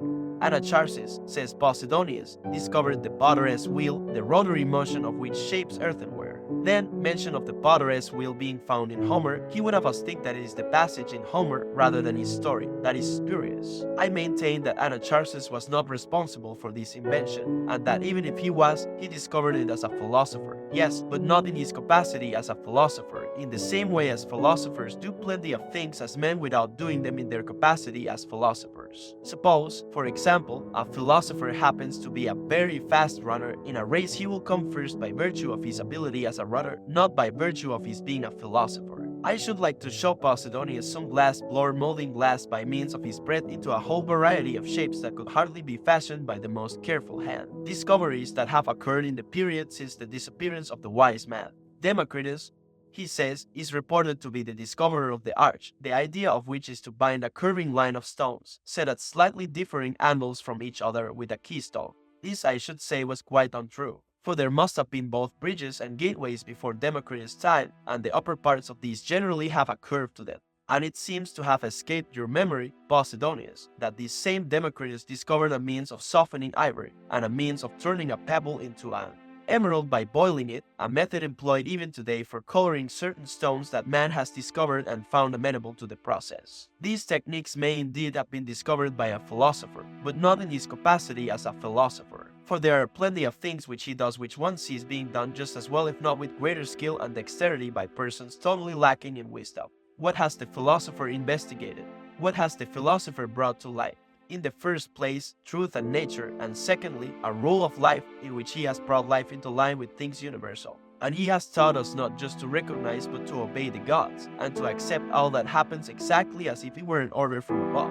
He has told us not to listen to false opinions, and has weighed and valued everything against standards which are true. He has condemned pleasures, an inseparable element of which is subsequent regret, has commended the good things which will always satisfy, and for all to see has made the man who has no need of luck the luckiest man of all, and the man who is master of himself the master of all. The philosophy I speak of is not the one which takes the citizen out of public life, and the gods out of the world we live in, and hands morality over to pleasure, but the philosophy which thinks nothing good unless it is honorable, which is incapable of being enticed astray by the rewards of men or fortune, and the very pricelessness of which lies in the fact that it cannot be bought at any price. And I do not believe that this philosophy was in existence in that primitive era in which technical skills were still unknown and useful knowledge was acquired through actual practical experience, or that it dates from an age that was happy, an age in which the bounties of nature were freely available for the use of all without discrimination, before avarice and luxury split human beings up and got them to abandon partnership for plunder. The men of that era were not philosophers, even if they acted as philosophers are supposed to act. Plus, no other state of man could cause anyone greater admiration. If God were to allow a man to fashion the things of this earth and allot its peoples their social customs, that man would not be satisfied with any other system than the one which tradition says existed in those peoples' time, among whom no farmer still plowed fields, merely to mark the line of boundaries dividing land. Between its owners was a sin, men shared their findings, and the earth herself then gave all things more freely unsolicited. What race of men could be luckier? Share and share alike they enjoyed nature. She saw to each and every man's requirements for survival like a parent. What it all amounted to was undisturbed possession of resources owned by the community. I can surely call that race of men one of unparalleled riches, it being impossible to find a single pauper in it. Into this ideal state of things burst avarice which in seeking to put aside some article or other and appropriate it to its own use, only succeeded in making everything somebody else's property, and reducing its possessions to a fraction of its previously unlimited wealth. Avarice brought in poverty, by coveting a lot of possessions losing all that it had. This is why, although it may endeavor to make good its losses, may acquire estate after estate by buying out or forcing out its neighbors, enlarge country properties to the dimensions of whole provinces. Speak of owning some property when it can go on a long tour overseas without once stepping off its own land, there is no extension of our boundaries that can bring us back to our starting point. When we have done everything within our power, we shall possess a great deal, but we once possessed the world. The earth herself, until, was more productive, her yields being more than ample for the needs of peoples who did not raid each other. With any of nature's products, men found as much pleasure in showing others what they had discovered as they did in discovering. No one could outdo or be outdone by any other. All was equally divided among people living in complete harmony. The stronger had not yet started laying hands on the weaker, the avaricious person had not yet started hiding things away, to be hoarded for his own private use. So shutting the next man off from actual necessities of life, each cared as much about the other as about himself. Weapons were unused, hands still unstained with human blood had directed their hostility exclusively against wild beasts. Protected from the sun in some thick wood, living in some very ordinary shelter under a covering of leaves preserving them from the rigors of winter or the rain, those people passed tranquil nights with never a sigh. We in our crimson luxury toss and turn with worry, stabbed by needling cares. What soft sleep the hard earth gave those people. They had no carved or paneled ceilings hanging over them. They lay out in the open, with the stars slipping past above them and the firmament silently conveying onward that mighty work of creation as it was carried headlong below the horizon in the magnificent pageant of the night sky. And they had clear views by day as well as by night of this loveliest of mansions, enjoying the pleasure of watching constellations falling away from the zenith and others rising again from out of sight beneath the horizon. Surely it was a joy to roam the earth with marvels scattered so widely around one. You now, by contrast, go pale at every noise your houses make, and if there is a creaking sound you run away along your frescoed passages in alarm. Those people had no mansions on the scale of towns. Fresh air and the untrammeled breezes of the open spaces, the unoppressive shade of a tree or rock, springs of crystal clarity, streams which chose their own course, streams unsullied by the work of man, by pipes or any other interference with their natural channels, meadows whose beauty owed nothing to man's art, that was the environment around their dwelling places in the countryside, dwelling places given a simple countryman's finish. This was a home in conformity with nature, a home in which one enjoyed living, and which occasioned neither fear of it nor fears for it, whereas nowadays our own homes count for a large part of our feeling of insecurity. But however wonderful and guileless the life they led, they were not wise men. This is a title that has come to be reserved for the highest of all achievements. All the same, I should be the last to deny that they were men of exalted spirit, only one step removed, so to speak, from the gods. There can be no doubt that before this earth was worn on it produced a better type of offspring. But though they all possessed a character more robust than that of today, and one with a greater aptitude for hard work, it is equally true that their personalities fell short of genuine perfection. For nature does not give a man virtue. The process of becoming a good man is an art. Certainly they did not go in search of gold or silver or the various crystalline stones to be found in the nethermost dregs of the earth. They were still merciful even to dumb animals. Man was far and away from killing man, not out of fear or provocation, but simply for entertainment. They had yet to wear embroidered clothing, and had yet to have gold woven into robes or even mining. But the fact remains that their innocence was due to ignorance and nothing else. And there is a world of difference between, on the one hand, choosing not to do what is wrong, and on the other, not knowing how to do it in the first place. They lacked the cardinal virtues of justice, moral insight, self-control, and courage. They were corresponding qualities, in each case not unlike these, that had a place in their primitive lives, but virtue only comes to a character which has been thoroughly schooled and trained and brought to a pitch of perfection by unremitting practice. We are born for it, but not with it. And even in the best of people, until you cultivate it, there is only the material for virtue, not virtue itself. Letter X CI. My friend Liberalis is in some distress at the present moment following the news of the complete destruction of Lyons by fire. It is a disaster by which anyone might be shaken, let alone a person quite devoted to his hometown. This event has left him groping for that staunchness of spirit which, naturally enough, he cultivated when it was a case of facing what to him were conceivable fears. One is not surprised, though, that there were never any advanced fears of such an unexpected, virtually unheard of catastrophe, considering that there was no precedent for it. Plenty of cities have suffered damage by fire, but none has ever been blotted out by one. Even when its buildings have been set aflame by enemy hands, in many places the flames die out, and even if they are continually rekindled, they are seldom so all-consuming as to leave nothing for tools to demolish. Earthquakes, too, have hardly ever been so ruinous and violent as to raze whole towns. There has never in fact been a fire so destructive as to leave nothing for a future fire to consume. But here a single night has laid low a host of architectural splendors, any one of which might have been the glory of a separate city. In the depth of peace there has come such a blow as could not have been dreaded in war itself. Who would believe it? At a time when military conflict is in abeyance everywhere, when an international peace covers all parts of the globe, Lyons, the showpiece of Gaul, is lost to view. Fortune invariably allows those whom she strikes down in the sight of all a chance to fear what they were going to suffer. The fall of anything great generally takes time. But here a single night is all there was between a mighty city and no city at all. It was destroyed in fact in less time than I have taken telling you of its destruction. Sturdy and resolute though he is when it comes to facing his own troubles, our Liberalis has been deeply shocked by the whole thing, and he has some reason to be shaken. What is quite unlooked for is more crushing in its effect, and unexpectedness adds to the weight of a disaster. The fact that it was unforeseen has never failed to intensify a person's grief. This is a reason for ensuring that nothing ever takes us by surprise. We should project our thoughts ahead of us at every turn and have in mind every possible eventuality instead of only the usual course of events. For what is there that fortune does not when she pleases fell at the height of its powers? What is there that is not the more assailed and buffeted by her the more lustrous its attraction? What is there that is troublesome or difficult for her? Her assaults do not always come along a single path, or even a well-recognized path. At one time she will call in the aid of our own hands in attacking us, at another she will be content with her own powers in devising for us dangers for which no one is responsible. No moment is exempt. In the midst of pleasures there are found the springs of suffering. In the middle of peace war rears its head, and the bulwarks of one's security are transformed into sources of alarm, friend turning foe and ally turning enemy.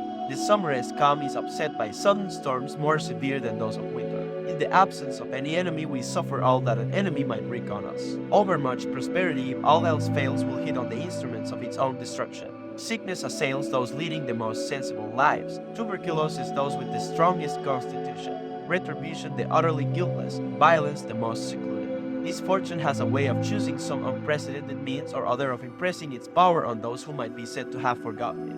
A single day's truce in ruins all that was raised by a train of construction extending over a long span of time, and involving a great number of separate works, and a great deal of favor on the part of heaven. To say a day, indeed, is to put too much of a brake on the calamities that hasten down upon us. An hour, an instant of time, suffices for the overthrow of empires. It would be some relief to our condition and our frailty if all things were as slow in their perishing as they were in their coming into being. But as it is, the growth of things is a tardy process, and their undoing is a rapid matter. Nothing is durable, whether for an individual or for a society. The destinies of men and cities alike sweep onwards. Terror strikes amid the most tranquil surroundings, and without any disturbance in the background to give rise to the calamities spring from the least expected war. States which stood firm through civil war as well as war's external collapse without a hand being raised against them. How few nations have made of their prosperity a lasting thing. This is why we need to envisage every possibility, and to strengthen the spirit to deal with the things which may conceivably come about. Rehearse them in your mind: exile and torture, war, shipwreck. Misfortune may snatch you away from your country, or your country away from you, may banish you into some wilderness. These very surroundings in which the masses suffocate may become a wilderness. All the terms of our human lot should be before our eyes. We should be anticipating not merely all that commonly happens, but all that is conceivably capable of happening. If we do not want to be overwhelmed and struck numb by rare events as if they were unprecedented ones, fortune needs envisaging in a thoroughly comprehensive way. Think how often towns in Asia or in Greece have fallen in a single earth tremor, how many villages in Syria or Macedonia have been engulfed, how often this form of disaster has wrought devastation in Cyprus, how often Paphos has tumbled about itself. Time and again we hear the news of the annihilation of a whole city, and how small a fraction of mankind are we who hear such news is often. So let us face out to the blows of circumstance and be aware that whatever happens is never as serious as rumor makes it out to be. So a city has burned, a wealthy city, and the glory of the provinces of which it was a feature, though it stood in a class of its own, perched as it was on a single hill, and that not a hill of very great dimensions. But time will sweep away the very traces of every one of those cities of whose splendor and magnificence you nowadays hear. Look at the way the very foundations of once famous cities of Greece have been eroded by now to the point where nothing is left to show that they ever even existed. And it is not only the works of human hands that waste away, nor only structures raised by human skill and industry that the passing days demolish. Mountain massives crumble away, whole regions have subsided, the waves have covered landmarks once far out of sight of the sea, the immense force of volcanic fires that once made the mountain tops glow has eaten them away, and reduced to lowly stature what once were soaring peaks, reassuring beacons to the mariner. The works of nature herself suffer, so it is only right that we should bear the overthrow of cities with resignation. They stand just to fall. Such is the sum total of the end that awaits them, whether it be the blast of a subterranean explosion throwing off the restraining weight above it, or the violence of floodwaters increasing to a prodigious degree underground, until it breaks down everything in its way, or a volcanic outburst fracturing the earth's crust, or age overcoming them little by little, or plague carrying off its population and causing the deserted area to decay. It would be tedious to recount all the different ways by which fate may overtake them. One thing I know, all the works of mortal man lie under sentence of mortality. We live among things that are destined to perish. Such, then, are the comforting reflections which I would offer our liberalis, who burns with a kind of passion beyond belief for his birthplace, which it may be has only been consumed so as to be called to higher things. A setback has often cleared the way for greater prosperity. Many things have fallen only to rise to more exalted heights. That opponent of affluence in the capital, Timaeus, used to declare that the one reason fires distressed him was the knowledge that what would rise up afterwards would be of a better standard than what had burned. In the city of Lyons, too, one may presume that everyone will endeavor to make the work of restoration a greater, more noble achievement than what they have lost.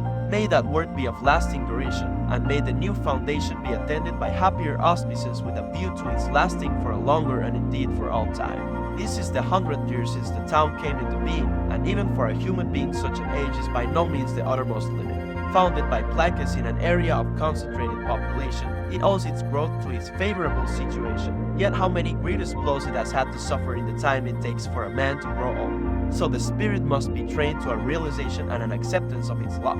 It must come to see that there is nothing fortune will shrink from, that she wields the same authority over emperor and empire alike and the same power over cities as over men. There is no ground for resentment in all this.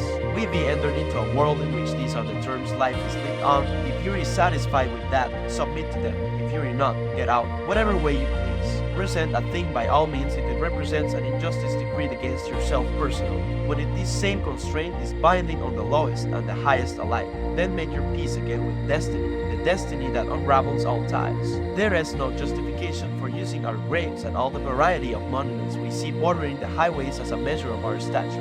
In the ashes all men are level, weary born unequal with the equal, and my words apply as much to cities as to those who live in them. Ardea was taken, and so was Rome. The great lawgiver draws no distinctions between us according to our birth or the celebrity of our names, save only while we exist. On the reaching of mortality ascent, he declares, away with snobbery, all that the earth carries shall forthwith be subject to one law without discrimination. When it comes to all we're required to go through, we're equals. No one is more vulnerable than the next man, and no one can be more sure of his surviving to the morrow. King Alexander of Macedon once took up the study of geometry. Poor fellow, inasmuch as he would thus find out how minute the earth really was, the earth of which he had possessed.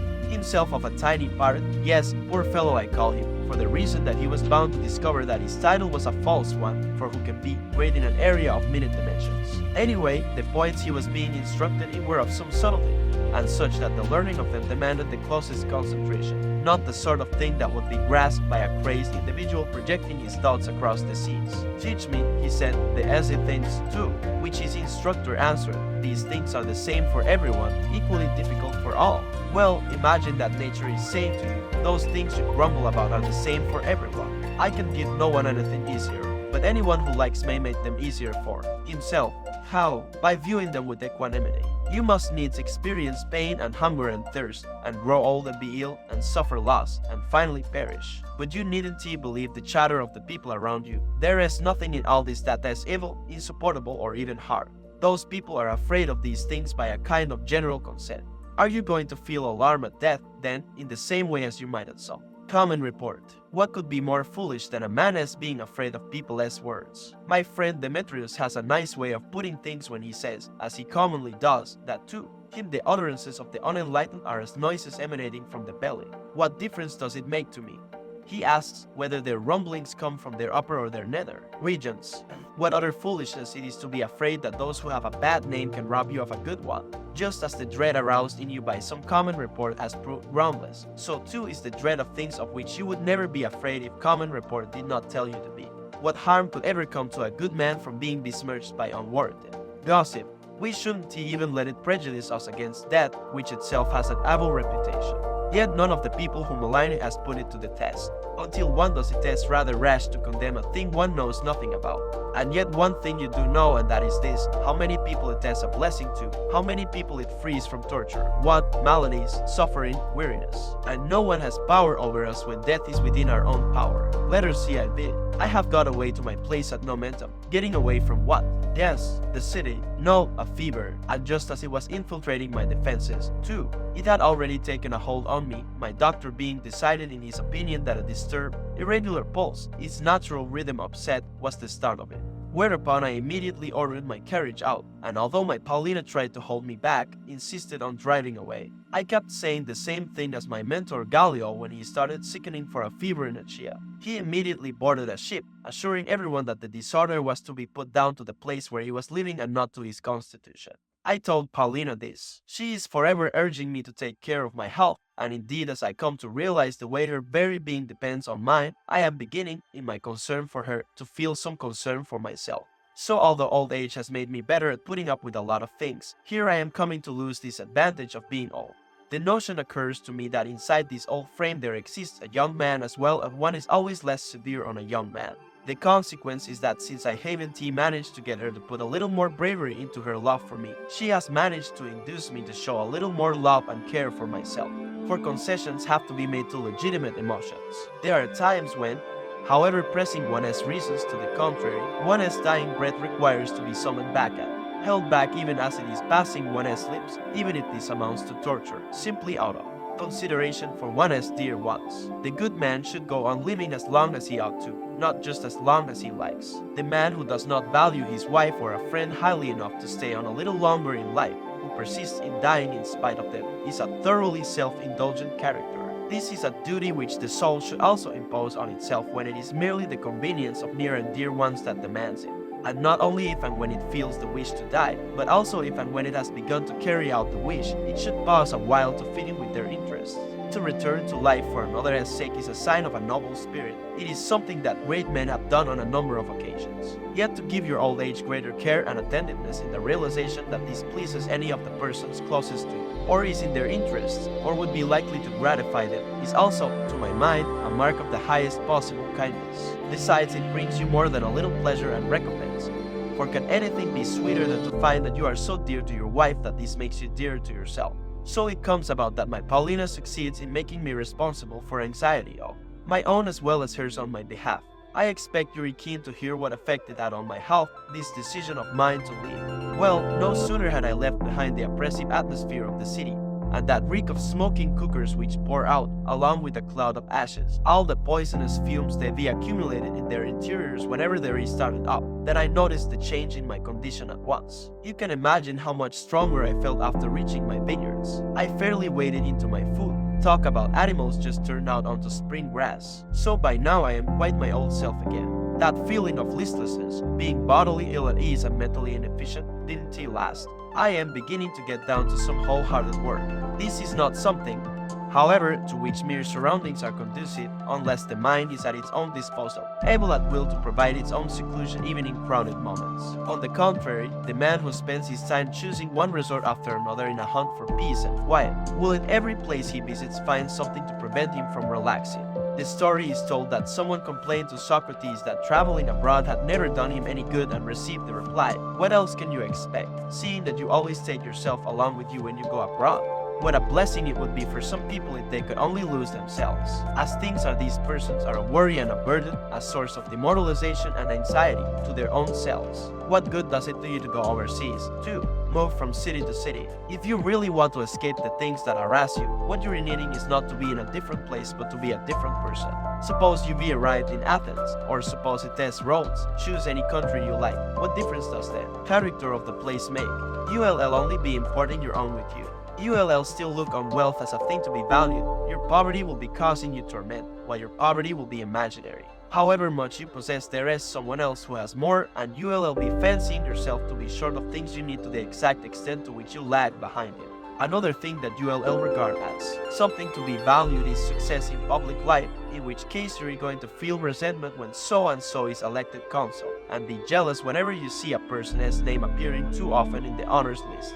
Your ambition will be running at so feverish a pitch that if anyone is ahead of you in the race, you'll see yourself as coming last. Death you'll think of as the worst of all bad things, though in fact there is nothing bad about it at all except the thing which comes before it, the fear of it. You'll be scared stiff by illusory as well as genuine dangers, haunted by imaginary alarms. What good will it do you to have found a route past all those argued forts and one escape right through the enemy's lines? This itself will supply you with new fears. If your mind has once experienced the shocks of fright, you'll no longer have any confidence even in things which are perfectly safe. Once it has acquired the habit of unthinking panic, it is incapable even of attending to its own self-preservation, for it runs away from dangers instead of taking steps to avert them, and we're far more exposed to them once our backs are turned. To lose someone you love is something you'll regard as the hardest of all blows to bear, while all the time this will be as silly as crying because the leaves fall from the beautiful trees that add to the charm of your home. Preserve a sense of proportion in your attitude to everything that pleases you, and make the most of them while they are at their best. At one moment chance will carry off one of them, at another moment another, but the falling of the leaves is not difficult to bear, since they grow again, and it is no more hard to bear the loss of those whom you love and regard as brightening your existence.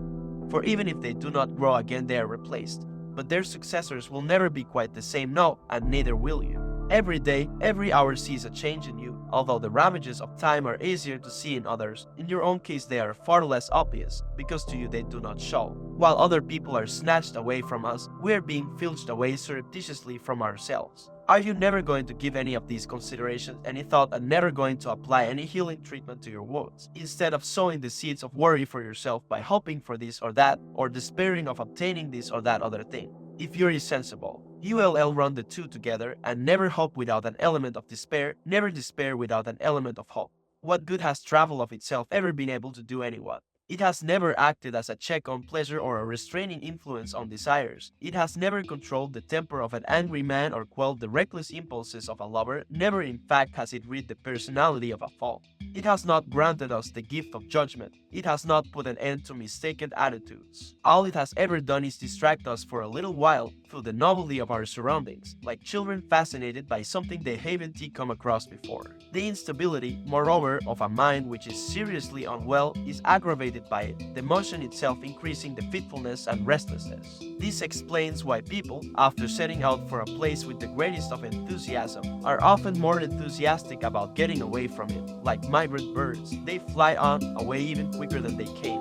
Travel will give you a knowledge of other countries. It will show you mountains whose outlines are quite new to you, stretches of unfamiliar plains, valleys watered by perennial streams, it will allow you to observe the unique features of this or that river. The way in which, for example, the Nile rises in summer flood or the Tigris vanishes from sight and at the completion of its journey through hidden subterranean regions is restored to view with its volume undiminished, or the way the meander, theme of every poetess' early training exercises, winds about loop after loop, and again is carried close to its own bed and then once more diverted into a different course before it can flow into its own stream.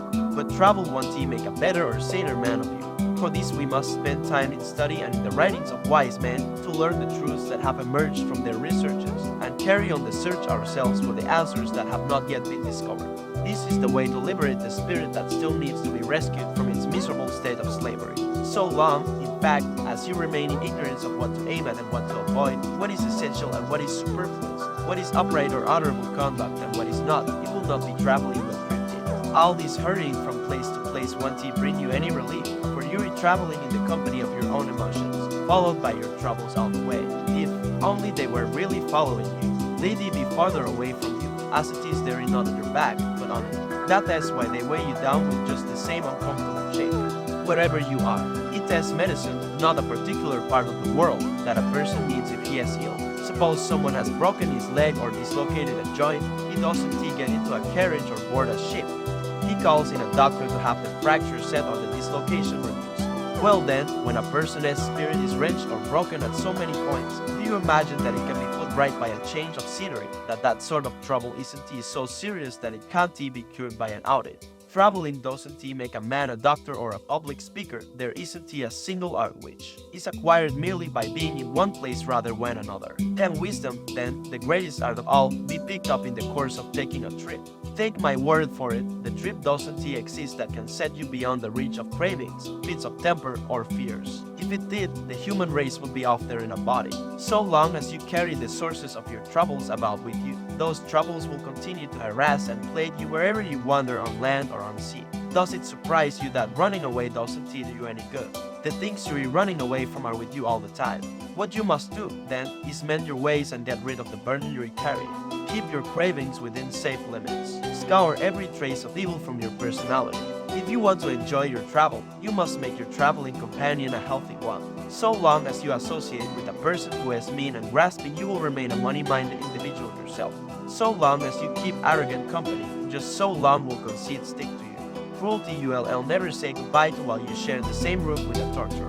Familiarity with adulterers will only inflame your desires. If you wish to be stripped of your vices, you must get right away from the examples others set of them. The miser, the swindler, the bully, the cheat, who would do you a lot of harm by simply being near you, are actually inside you. Move to better company, live with the Catos, with Laelius, with Tubero.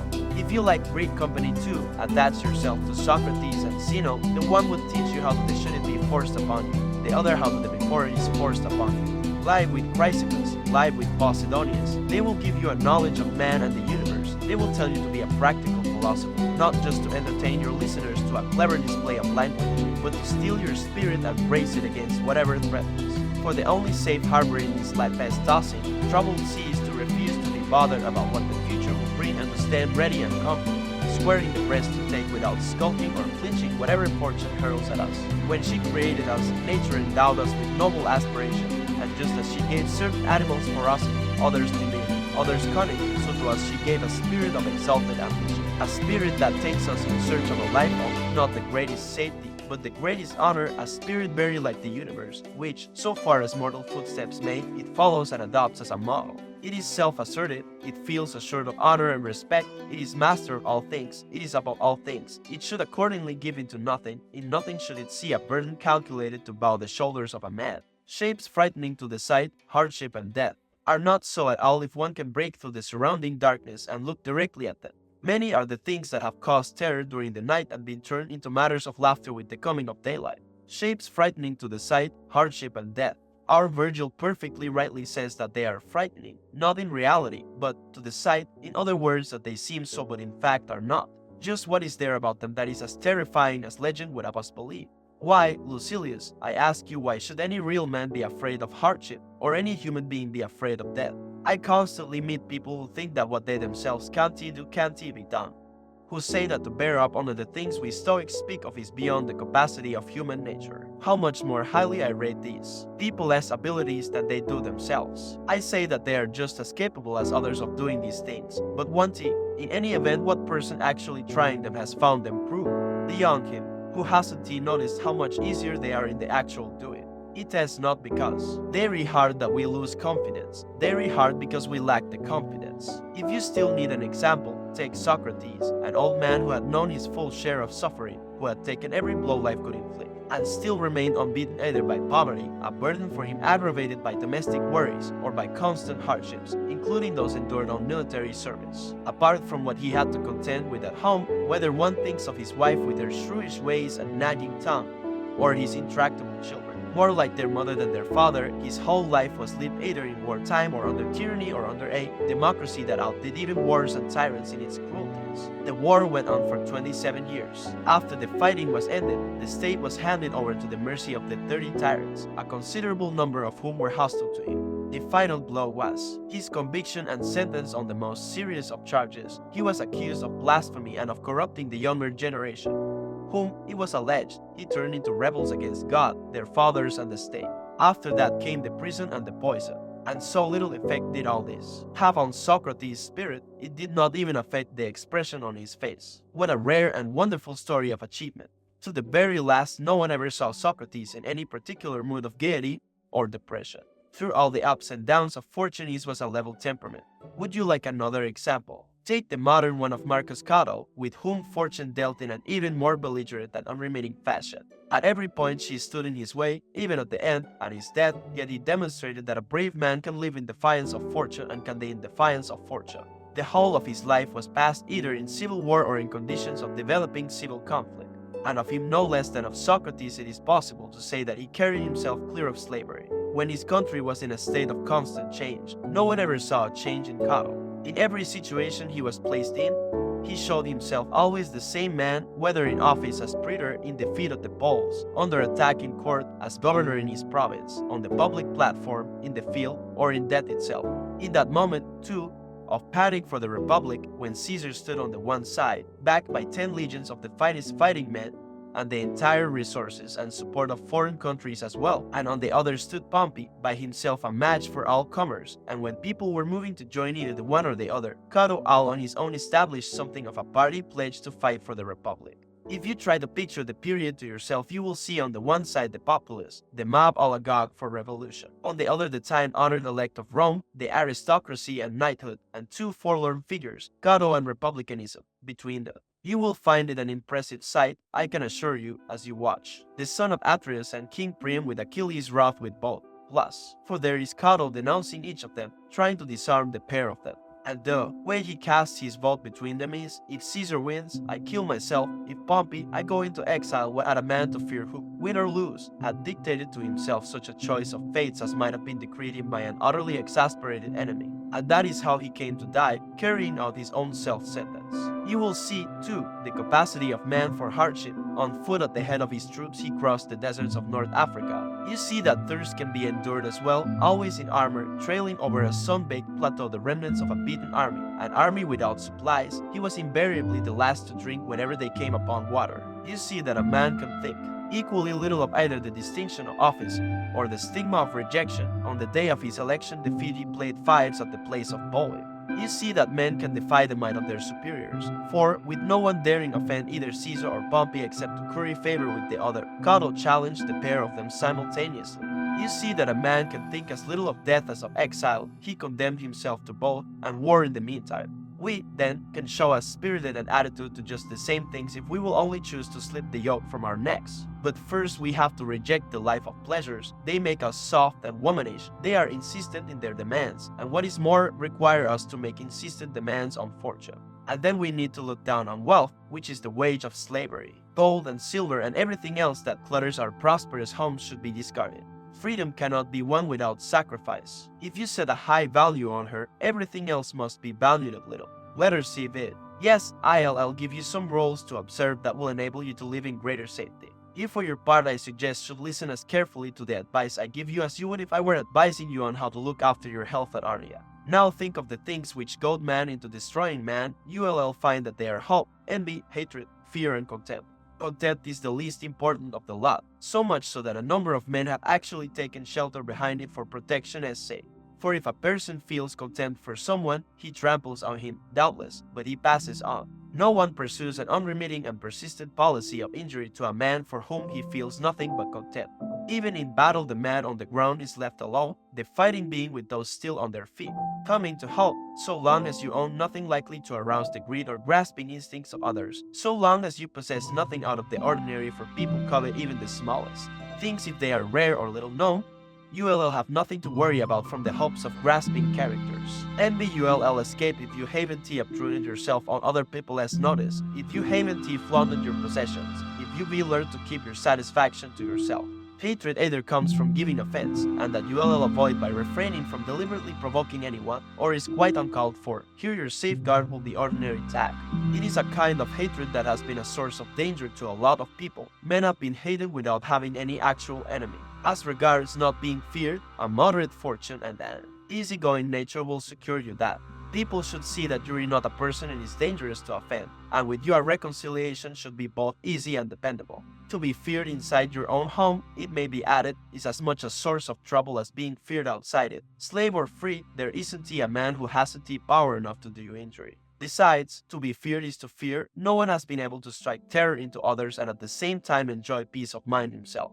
There remains contempt. The person who has made contempt his ally, who has been despised because he has chosen to be despised, as the measure of it under his control. Its disadvantages are negated by the possession of respected qualities and of friends having influence with some person with the necessary influence. Such influential friends are people with whom it is well worth having ties, without being so tied up with them that their protection costs you more than the original danger might have done. But nothing will help quite so much as just keeping quiet, talking with other people as little as possible, with yourself as much as possible. For conversation has a kind of charm about it, and insinuating and insidious something that elicits secrets from us just like love or liquor. Nobody will keep the things he hears to himself, and nobody will repeat just what he hears and no more. Neither will anyone who has failed to keep a story to himself keep the name of his informant to himself. Every person without exception has someone to whom he confides everything that is confided to himself.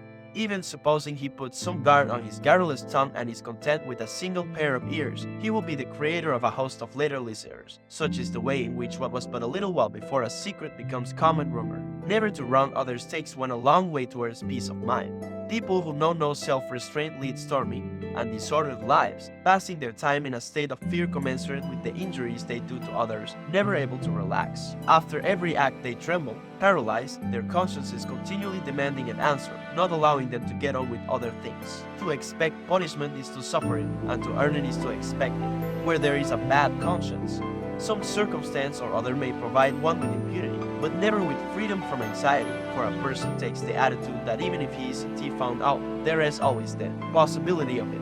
His sleep is troubled. Whenever he talks about someone else's misdeed, he thinks of his own, which seems to him all too inadequately hidden, all too inadequately blotted out. People as memories. A guilty person sometimes has the luck to escape detection, but never to feel sure of it. Letter 107. Whereas that moral insight of yours, whereas that acuteness of perception, or magnanimity, does something as trivial as that upset you. Your slaves have seen your absorption in business as their chance to run away. So be it, you have been let down by friends, for by all means let them keep the name we mistakenly bestowed on them and be called such just to heighten their disgrace. But the fact is that your affairs have been freed for good, and all of a number of people on whom all your trouble was being wasted and who considered you insufferable to anyone but yourself. There is nothing unusual or surprising about it all. To be put out by this sort of thing is as ridiculous as grumbling about being spattered in the street or getting dirty where it tests money. One has to accept life on the same terms as the public baths, or crowds, or travel. Things will get thrown at you and things will hit you. Life is no soft affair. It is a long road you be started on. You can't but expect to have slips and knocks and falls, and get tired, and openly wish, a lie, for death. At one place you will part from a companion, at another bury one, and be afraid of one and another. These are the kind of things you will come up against all along this rugged journey. wanting to die. Let the personality be made ready to face everything. Let it be made to realize that it has come to terrain on which thunder and lightning play, terrain on which grief and vengeful care have set their couch, and pallid sickness dwells, and drear old age. This is the company in which you must live out your days. Escape them you cannot, scorn them you can. And scorn them you will if by constant reflection you have anticipated future happenings. Everyone faces up more bravely to a thing for which he has long prepared himself, sufferings, even being withstood if they have been trained for in advance. Those who are unprepared, on the other hand, are panic-stricken by the most insignificant happenings. We must see to it that nothing takes us by surprise, and since it is invariably unfamiliarity that makes a thing more formidable than it really is, this habit of continual reflection will ensure that no form of adversity finds you a complete beginner. I've been deserted by my slaves. Others have been plundered, incriminated, set upon, betrayed, beaten up, attacked with poison or with calumny. Mention anything you like. It has happened to plenty of people. A vast variety of missiles are launched with us as their target. Some are planted in our flesh already, some are hurtling towards us at this very moment, others merely grazing us in passing on their way to other targets. Let us not be taken aback by any of the things we're born to. Things no one need complain of for the simple reason that they're the same for everybody. Yes, the same for everybody, for even if a man does escape something, it was a thing which he might have suffered. The fairness of a law does not consist in its effect being actually felt by all alike, but in its having been laid down for all alike. Let us get this sense of justice firmly into our heads, and pay up without grumbling the taxes arising from our mortal state. Winter brings in the cold, and we have to shiver. Summer brings back the heat, and we have to swelter. Bad weather tries the health, and we have to be ill. Somewhere or other we are going to have encounters with wild beasts, and with man, too, more dangerous than all those beasts. Floods will rob us of one thing, fire of another. These are conditions of our existence which we cannot change. What we can do is adopt a noble spirit, such a spirit as befits a good man, so that we may bear up bravely under all that fortune sends us and bring our wills into tune with. Nature's reversals, after all, are the means by which nature regulates this visible realm of hers. Clear skies follow cloudy. After the calm comes the storm, the winds take turns to blow, day succeeds night, while part of the heavens is in the ascendant, another is sinking. It is by means of opposites that eternity endures. This is the law to which our minds are needing to be reconciled. This is the law they should be following and obeying. They should assume that whatever happens was bound to happen and refrain from railing at nature. One can do nothing better than endure what cannot be cured and attend uncomplainingly the God at whose instance all things come about. It is a poor soldier that follows his commander grumbling. So let us receive our orders readily and cheerfully, and not desert the ranks along the march of this glorious fabric of creation in which everything we shall suffer is a strand. And let us address Jupiter, whose guiding hand directs this mighty work in the way our own planes did, in some most expressive lines which I may perhaps be pardoned for translating in view of the example set here by that master of expressiveness, Cicero. If you like them, so much the better. If not, you will at least know that I was following Cicero's example. Lead me, master of the soaring vault of heaven, lead me, Father, where you will. I stand here prompt and eager to obey. And even suppose I were unwilling, still I should attend you and no suffering, dishonorably and grumbling, when I might have done so and been good as well. For fate the willing leads, the unwilling drags along. Let us speak and live like that. Let fate find us ready and eager. Here is your noble spirit, the one which has put itself in the hands of fate. On the other side we have the puny, degenerate spirit which struggles, and which sees nothing right in the way the universe is ordered, and would rather reform the gods than reform itself. Letter 108. The subject you ask me about is one of those in which knowledge has no other justification than the knowledge itself. Nevertheless, and just because it is so justified, you're in a great hurry and reluctant to wait for the encyclopedia of ethics I am compiling at this very moment. Well, I shall let you have your answer immediately, but first I am going to tell you how this enthusiasm for learning, with which I can see you on fire, is to be brought under control if it isn't going to stand in its own way. What is wanted is neither haphazard dipping nor a greedy onslaught of knowledge in the mass. The whole will be reached through its parts, and the burden must be adjusted to our strength. We mustn't take on more than we can manage. You shouldn't attempt to absorb all you want to, just what you leave room for. Simply adopt the right approach and you will end up with room for all you want. The more the mind takes in, the more it expands. I remember a piece of advice which Attalus gave me in the days when I practically laid siege to his lecture hall. Always first to arrive and last to go, and would draw him into a discussion of some point or other even when he was out taking a walk, for he was always readily available to his students, not just accessible. A person teaching and a person learning, he said. should have the same end in view, the improvement of the latter. A person who goes to a philosopher should carry away with him something or other of value every day. He should return home a sounder man, or at least more capable of becoming one. And he will, for the power of philosophy is such that she helps not only those who devote themselves to her, but also those who come into contact with her. A person going out into the sun, whether or not this is what he is going out for, will acquire a tan. Customers who sit around rather too long in a shop selling perfumes carry the scent of the place away with them.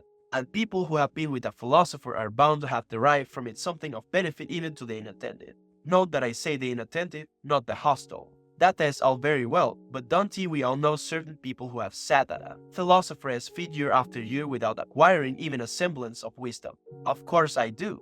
Persevering, conscientious people, too. I prefer to call them a philosopher's squatters, not students. Some come not to learn but just to hear him, in the same way as we're drawn to a theater for the sake of entertainment, to treat our ears to a play, or music, or an address. You'll find that a large proportion of the philosopher's audience is made up of this element, which regards his lecture hall as a place of lodging for periods of leisure. They are not concerned to rid themselves of any faults there, or acquire any rule of life by which to test their characters, but simply to enjoy to the full the pleasures the ear has to offer. Admittedly, some of them actually come with notebooks, but with a view to recording not the content of the lecture, but words from it, to be passed on to others with the same lack of profit to the hearers they themselves derive from hearing them. Some of them are stirred by the noble sentiments they hear, their faces and spirits light up and they enter into the emotions of the speaker, going into a transport just like the eunuch priests, who work themselves into a frenzy to order at the sound of a Phrygian flute.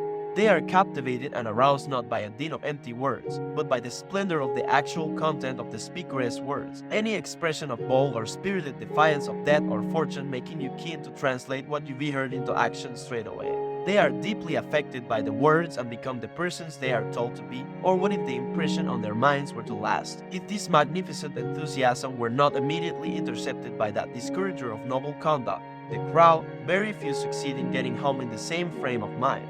It is easy enough to arouse in a listener a desire for what is honorable, for in every one of us nature has laid the foundations or sown the seeds of the virtues. We are born to them all of us, and when a person comes along with the necessary stimulus, then those qualities of the personality are awakened, so to speak, from their slumber. Haven't you noticed how the theater murmurs agreement whenever something is spoken the truth of which we generally recognize and unanimously confirm? The poor lack much, the greedy everything. The greedy man does no one any good, but harms no person more than his own self.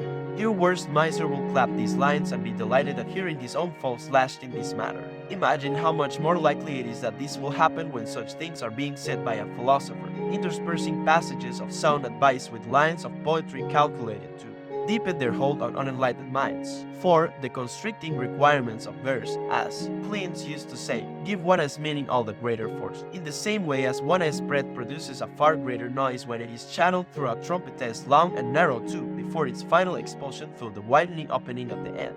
The same things stated in prose are listened to with less attention, and have much less impact. When a rhythm is introduced, when a fine idea is compressed into a definite meter, the very same thought comes hurtling at one like a missile launched from a fully extended arm. A lot, for example, is said about despising money. The listener is told at very considerable length that men should look on riches as consisting in the spirit, and not in inherited estates, and that a man is wealthy if he has attuned himself to his restricted means and has made himself rich on little. But verses such as the following he finds a good deal more striking. He needs but little who desires but little. He has his wish, whose wish can be, to have what is enough. When we hear these lines and others like them, we feel impelled to admit the truth. The people for whom nothing is ever enough admire and applaud such a verse and publicly declare their distaste for money. When you see them in such a mood, keep at them and drive this home, piling it on them, having nothing to do with plays on words, syllogisms, sophistries, and all the other toys of sterile intellectual cleverness. Speak out against the love of money. Speak out against extravagance. When you see that you've achieved something and had an effect on your listeners, lay out all the horror. It is hardly believable how much can be achieved by this sort of speech, aimed at curing people, wholly directed to the good of the people listening. When the character is impressionable, it is easily won over to a passion for what is noble and honorable, while a person's character is still malleable and only corrupted to a mild degree. Truth strikes deep if she finds the right kind of advocate.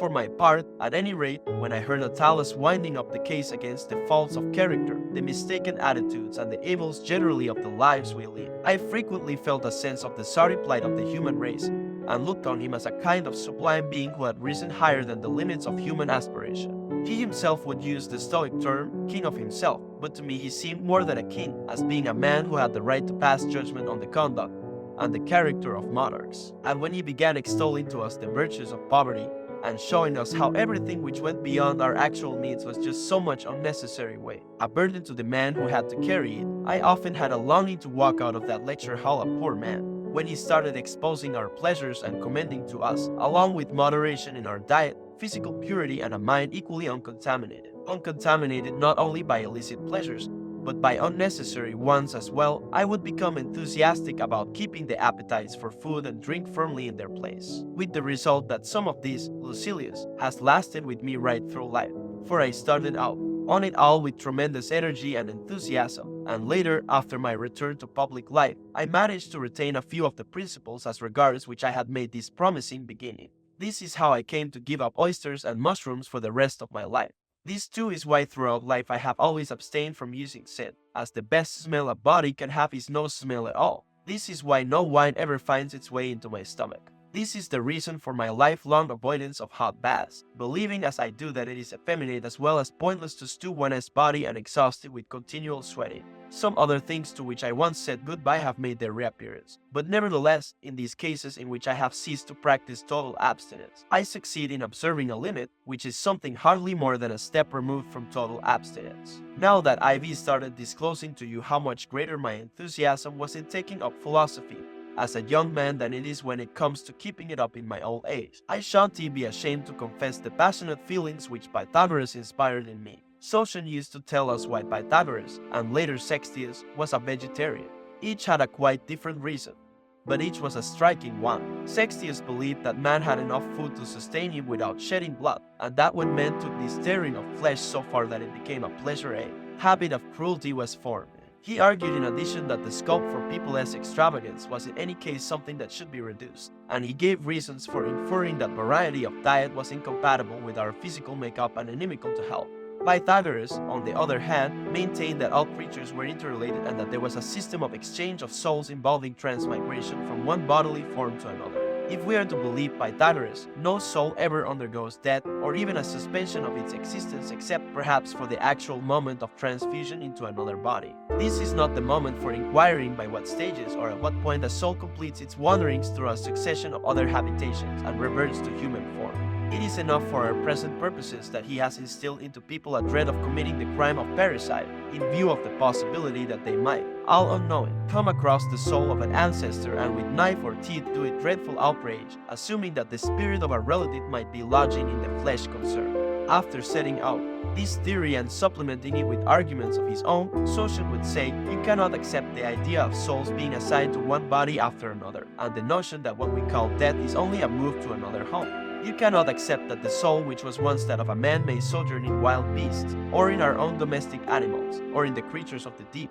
You cannot accept that nothing ever perishes on this earth, instead merely undergoing a change in its whereabouts, and that the animal world, not just the heavenly bodies that revolve in their unalterable tracks, moves in cycles, with its souls propelled along an orbital path of their own. Well, the fact that these ideas are ones which have been accepted by great men should make you suspend judgment.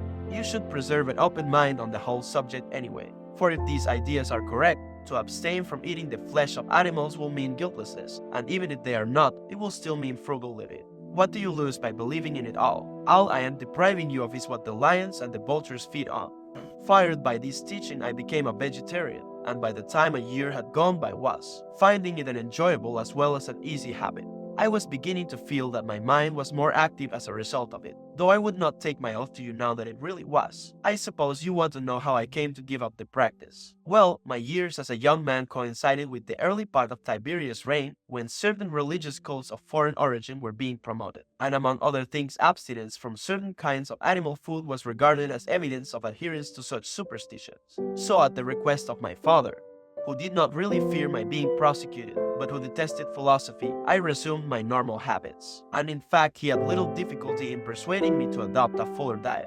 Another thing, though, which Epistles used to recommend was a hard mattress, and that is the kind I still use even in my old age, the kind which shows no trace of a body having slept on it. I tell you all this just to show you the tremendous enthusiasm with which the merest beginner will set about attaining the very highest goals, provided someone gives him the necessary prompting and encouragement. Things tend, in fact, to go wrong. Part of the blame lies on the teachers of philosophy, who today teach us how to argue instead of how to live. Part on their students, who come to the teachers in the first place with a view to developing not their character but their intellect. The result has been the transformation of philosophy, the study of wisdom, into philology, the study of words. The object which we have in view, after all, makes a great deal of difference to the manner in which we approach any subject. If he intends to become a literary scholar, a person examining his Virgil does not say to himself when he reads that magnificent phrase, "Irrestorable, time flies." We need to bestir ourselves. Life will leave us behind unless we make haste. The days are fleeting by, carried away at a gallop, carrying us with them. We fail to realize the pace at which we are being swept along. Here we are making comprehensive plans for the future and generally behaving as if we had all the leisure in the world when there are precipices all around us. No, his purpose is to note that Virgil invariably uses this word, flies, whenever he speaks of the swift passage of time. Life has finest days. For us poor human beings, fly first the sicknesses and sufferings. A bleak old age, the snatching hand implacable of merciless death, creep near. Plus, it is the person with philosophy in his mind who takes these words in the way they are meant to be taken.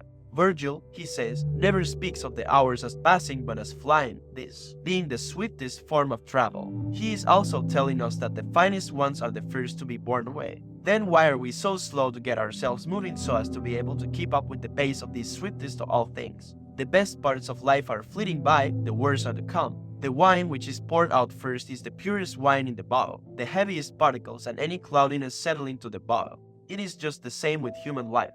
The best comes first. Are we going to let others drain it so as to keep the dregs for ourselves? Let that sentence stick in your mind, accept it as unquestioningly as if it had been uttered by an oracle. Life has finest days. For us poor human beings, fly first. Why finest? Because what is to come is uncertain. Why finest? Because while we are young we are able to learn. When the mind is quick to learn and still susceptible to training, we can turn it to better ends. Because this is a good time for hard work, for studies as a means of keeping our brains alert and busy, and for strenuous activities as a means of exercising our bodies. The time remaining to us afterwards is marked by relative apathy and indolence, and is all the closer to the end. Let us act on this, then, wholeheartedly. Let us cut out all distractions and work away at this alone, for fear that otherwise we may be left behind and only eventually realize one day the sweetness of the passage of this fleeting phenomenon, time, which we are powerless to hold back. Every day as it comes should be welcomed and reduced forthwith into our own possession as if it were the finest day imaginable. What flies past has to be seized at. These thoughts never occur to someone who looks at the lines I have quoted through the eyes of our literary scholar. He does not reflect that our first days are our best days for the very reason that the sicknesses creep near, with old age bearing down on us, hovering over our heads whilst our minds are still full of our youth.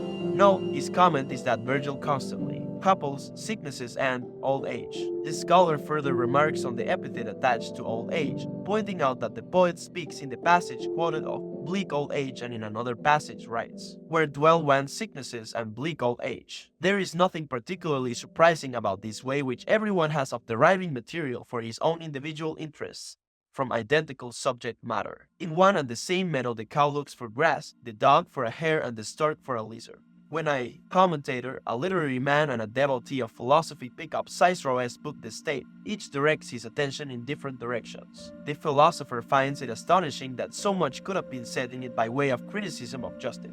The commentator, coming to the very same reading matter, inserts this sort of footnote: there are two Roman kings, one of whom has no father and another no mother, the mother of Servius being a matter on which there is uncertainty, and Ancus, the grandson of Numa, having no father on record.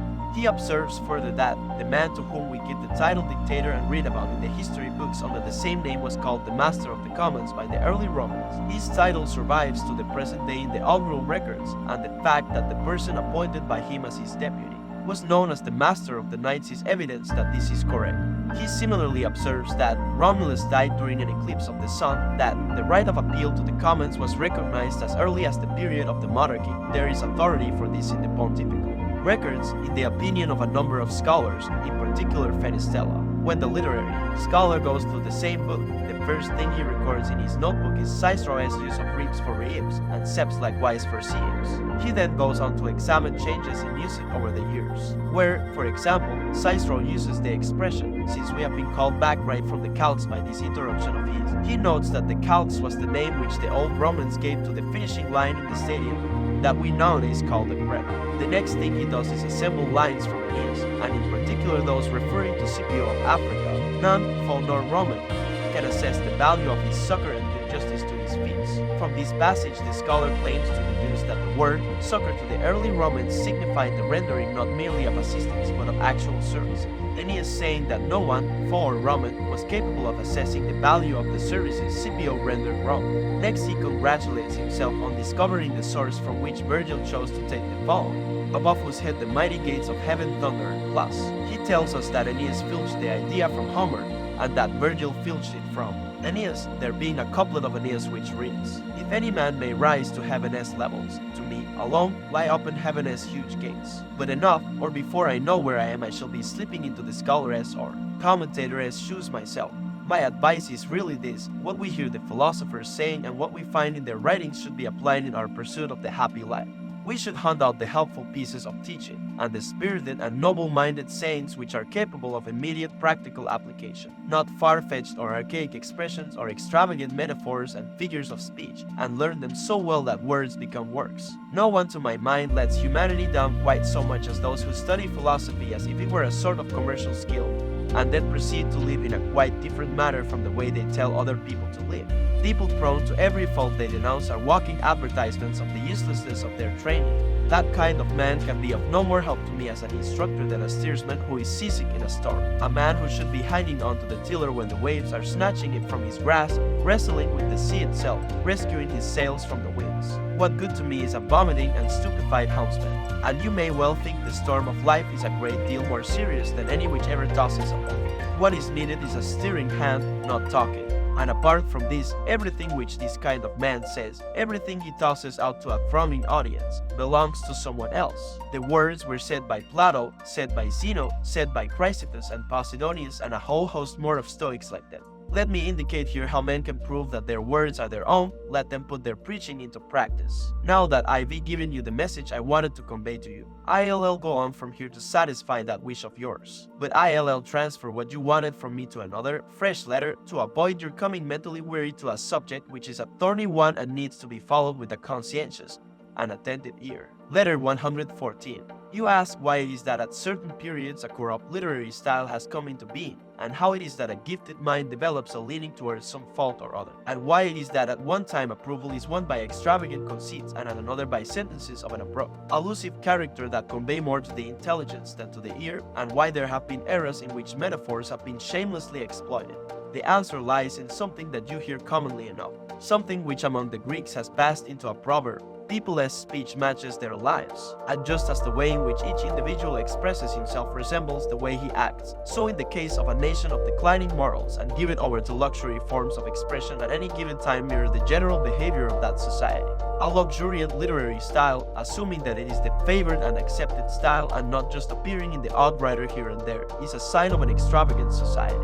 The spirit and the intellect cannot be of different hues. If the spirit is sound, if it is properly adjusted and has dignity and self-control, the intellect will be sober and sensible too, and if the former is tainted, the latter will be infected as well. If we observe, surely, how a person's limbs drag and his feet dawdle along if his spirit is a feeble one, and how the lack of moral fiber shows in his very gait if his spirit is addicted to soft living, and how if his spirit is a lively and dashing one his step is brisk, and how if it is a prey to madness or the similar state of anger, his body moves along in an uncontrolled sort of way, in a rush rather than a walk. Isn't it all the more likely to be the case where a person's intellect is concerned, his intellect being wholly bound up with his spirit, molded by and responsive to it and looking to it for guidance. The manner in which Maecenas lived is too well known for there to be any need to describe the way he walked, his self-indulgent nature, his passion for self-display, his reluctance that his faults should escape people as notice. Well, then, wasn't he his style just as undisciplined as his dress was sloppy?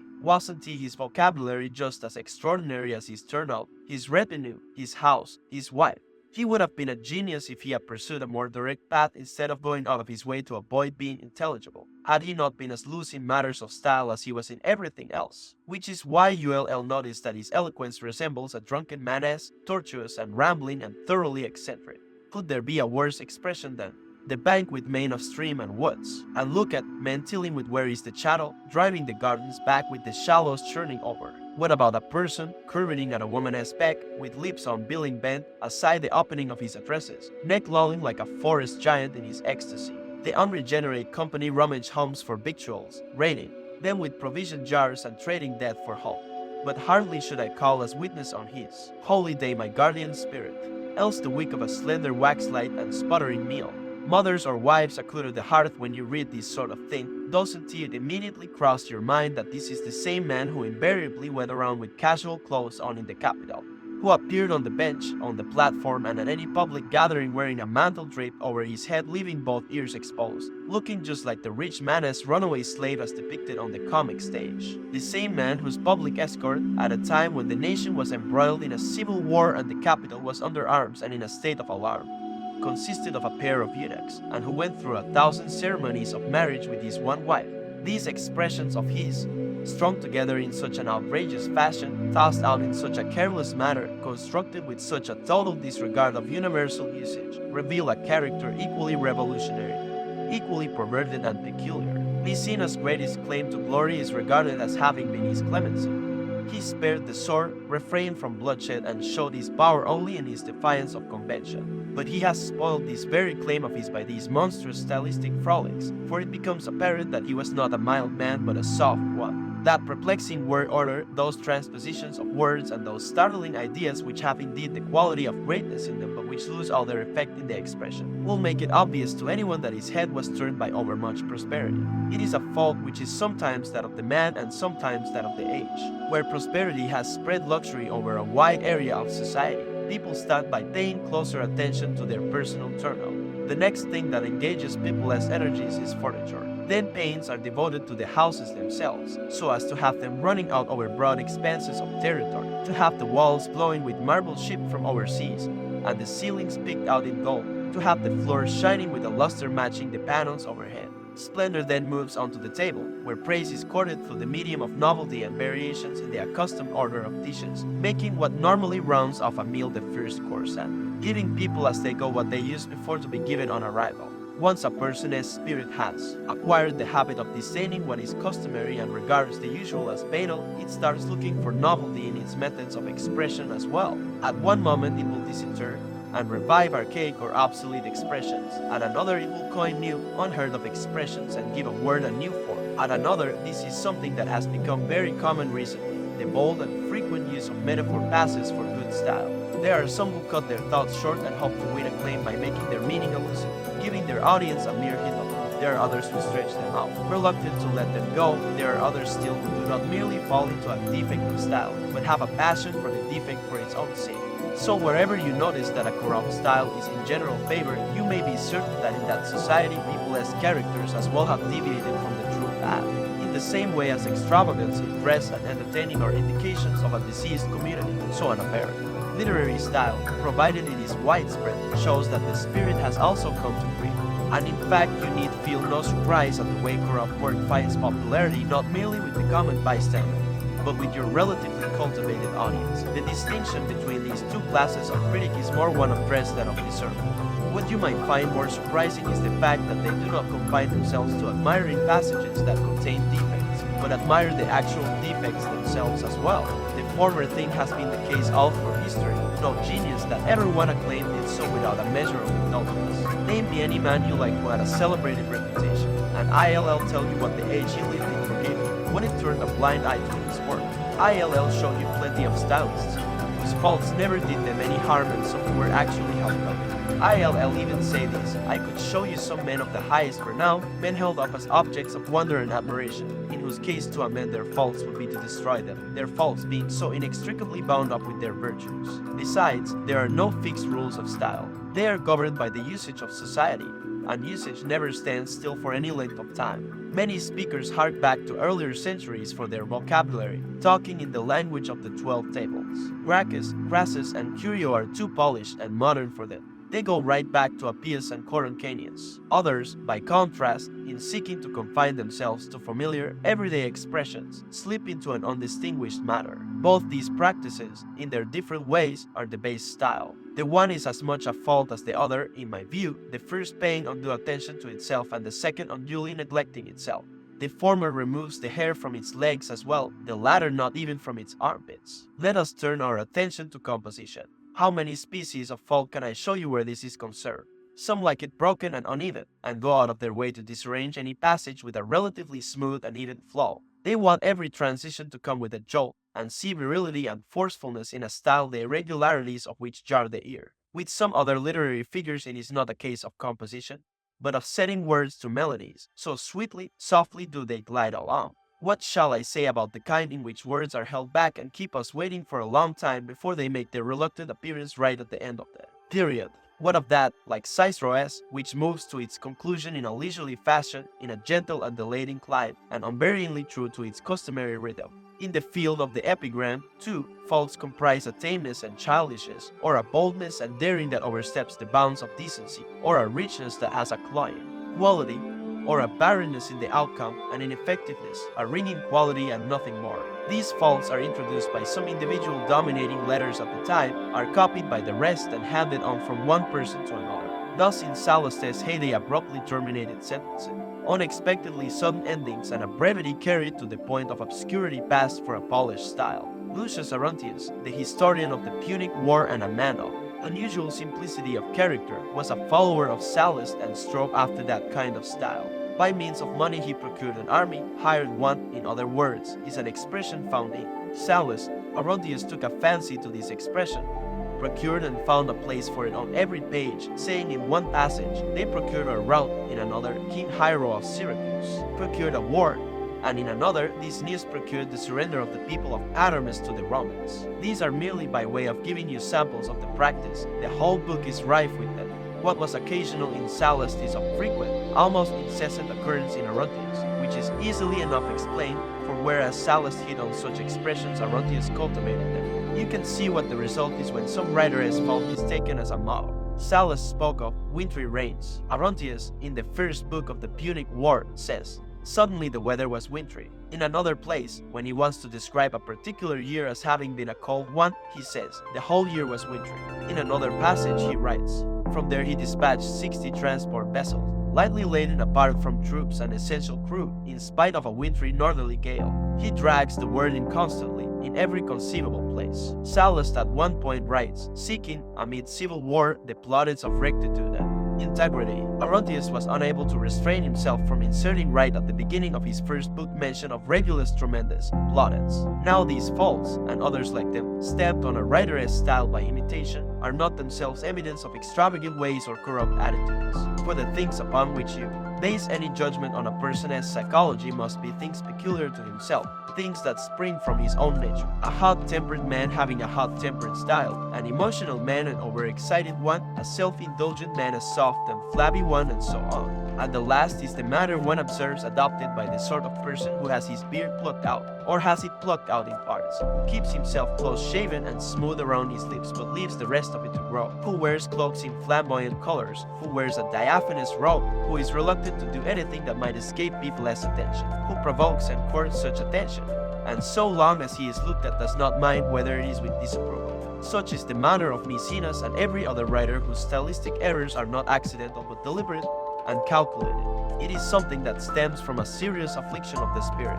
When a person is drinking, his tongue only starts stumbling after his mental faculties have succumbed and given way or broken down. The same applies with this drunkenness. What else can one regard it as? Of style. No one suffers from it unless his spirit is unstable. See, then, that the spirit is well looked after. Our thoughts and our words proceed from it. We derive our demeanor and expression and the very way we walk from it. If the spirit is sound and healthy, our style will be firm and forceful and virile, but if the spirit tumbles, all the rest of our personality comes down in ruins with it.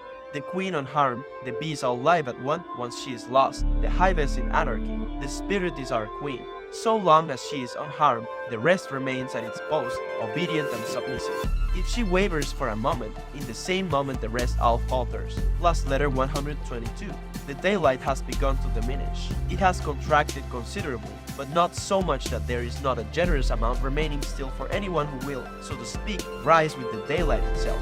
More active and commendable still is the person who is waiting for the daylight and intercepts the first rays of the sun. Shame on him who lies in bed dozing when the sun is high in the sky, whose waking hours commence in the middle of the day, and even this time, for a lot of people, is the equivalent of the small hours. There are some who invert the functions of day and night and do not separate eyelids leaden with the previous day as carousel before night sets in. Their way of life, if not their geographical situation, resembles the state of those peoples whom nature, as Virgil says, has planted beneath our feet on the opposite side of the world. And when dawn as panting steeds first breathe on us, for them the reddening evening stands of light, to light their lamps, There are some antipodes living in the same city as ourselves who, as Marcus Cabo said, have never seen the sun rise or set.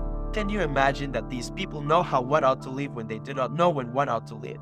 Can they really be afraid of death like other people when this is what they have retreated into in their own lifetimes? They are as weird as birds that fly by night.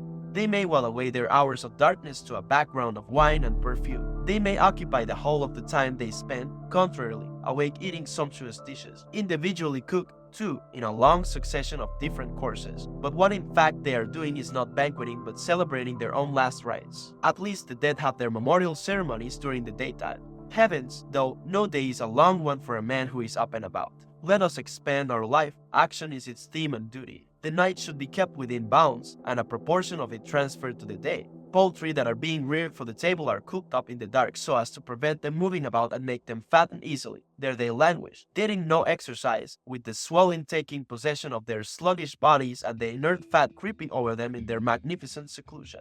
And the bodies of these people who have dedicated themselves to the dark have an unsightly look about them, too, inasmuch as their complexions are unhealthier looking than those of persons who are pale through sickness, frail and feeble with their blanched appearance. In their case, the flesh on the living person is death-like. And yet I should describe this as the least of their ills. How much deeper is the darkness in their souls? Their souls are dazed and befogged, envious of the blind. What man was ever given eyes for the sake of the dark?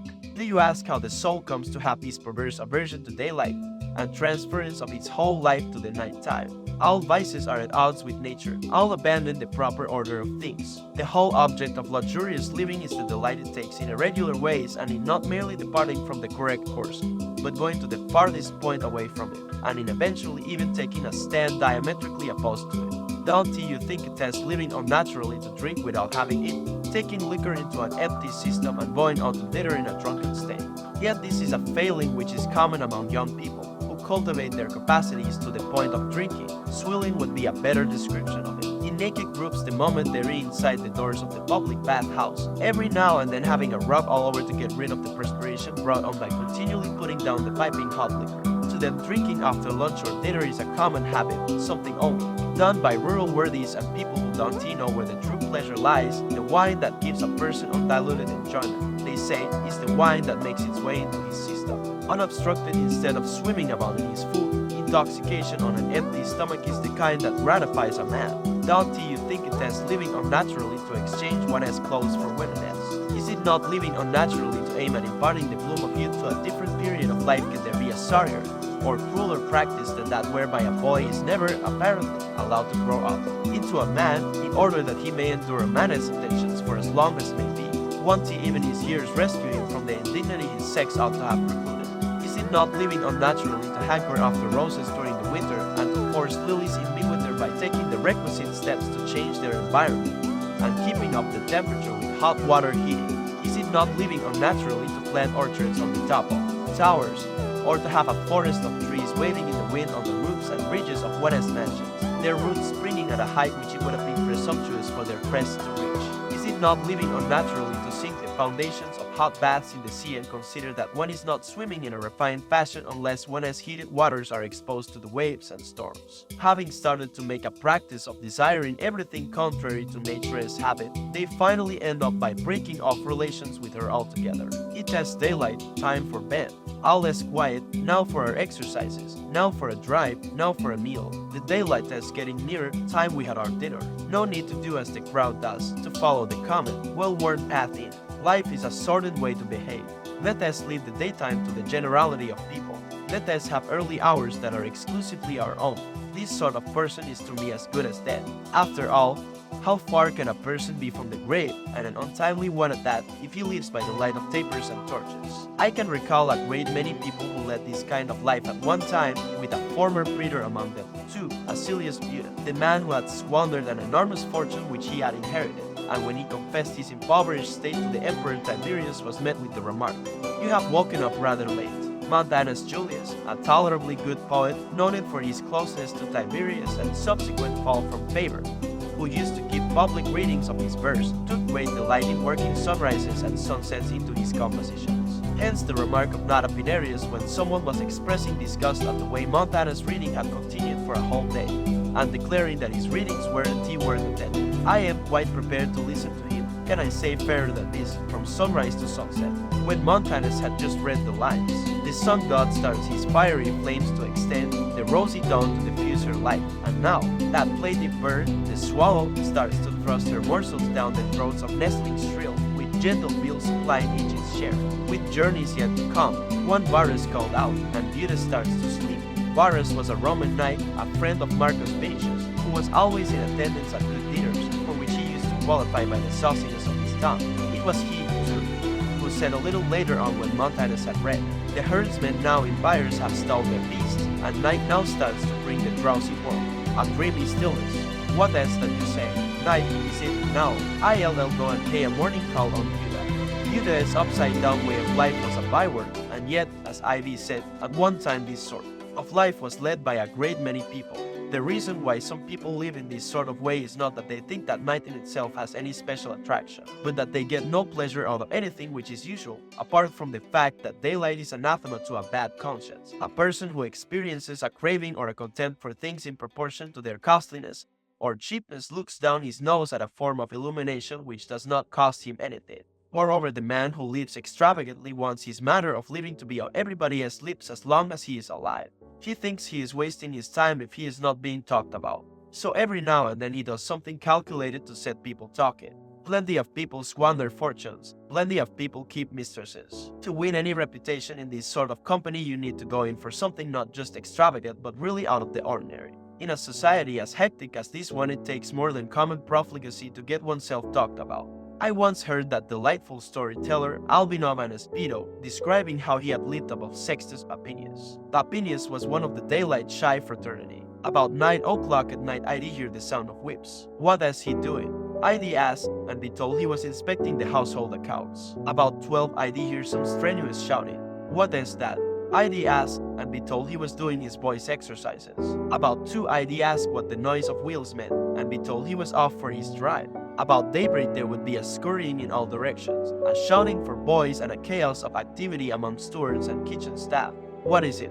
I'd asked to be told he was out of his bath and had called for his pre-dinner appetizer. His dinner, then, it might be said, exceeded the capacity of his day. Far from it, for he lived in a highly economical fashion. All he used to burn up was the night. Hence Pedo's remark when some people were describing Papinius as being mean and grasping. I take it you would describe him as being an artificial light addict as well. You needn't be surprised to discover so much individuality where the vices are concerned. Vices are manifold, take countless different forms and are incapable of classification.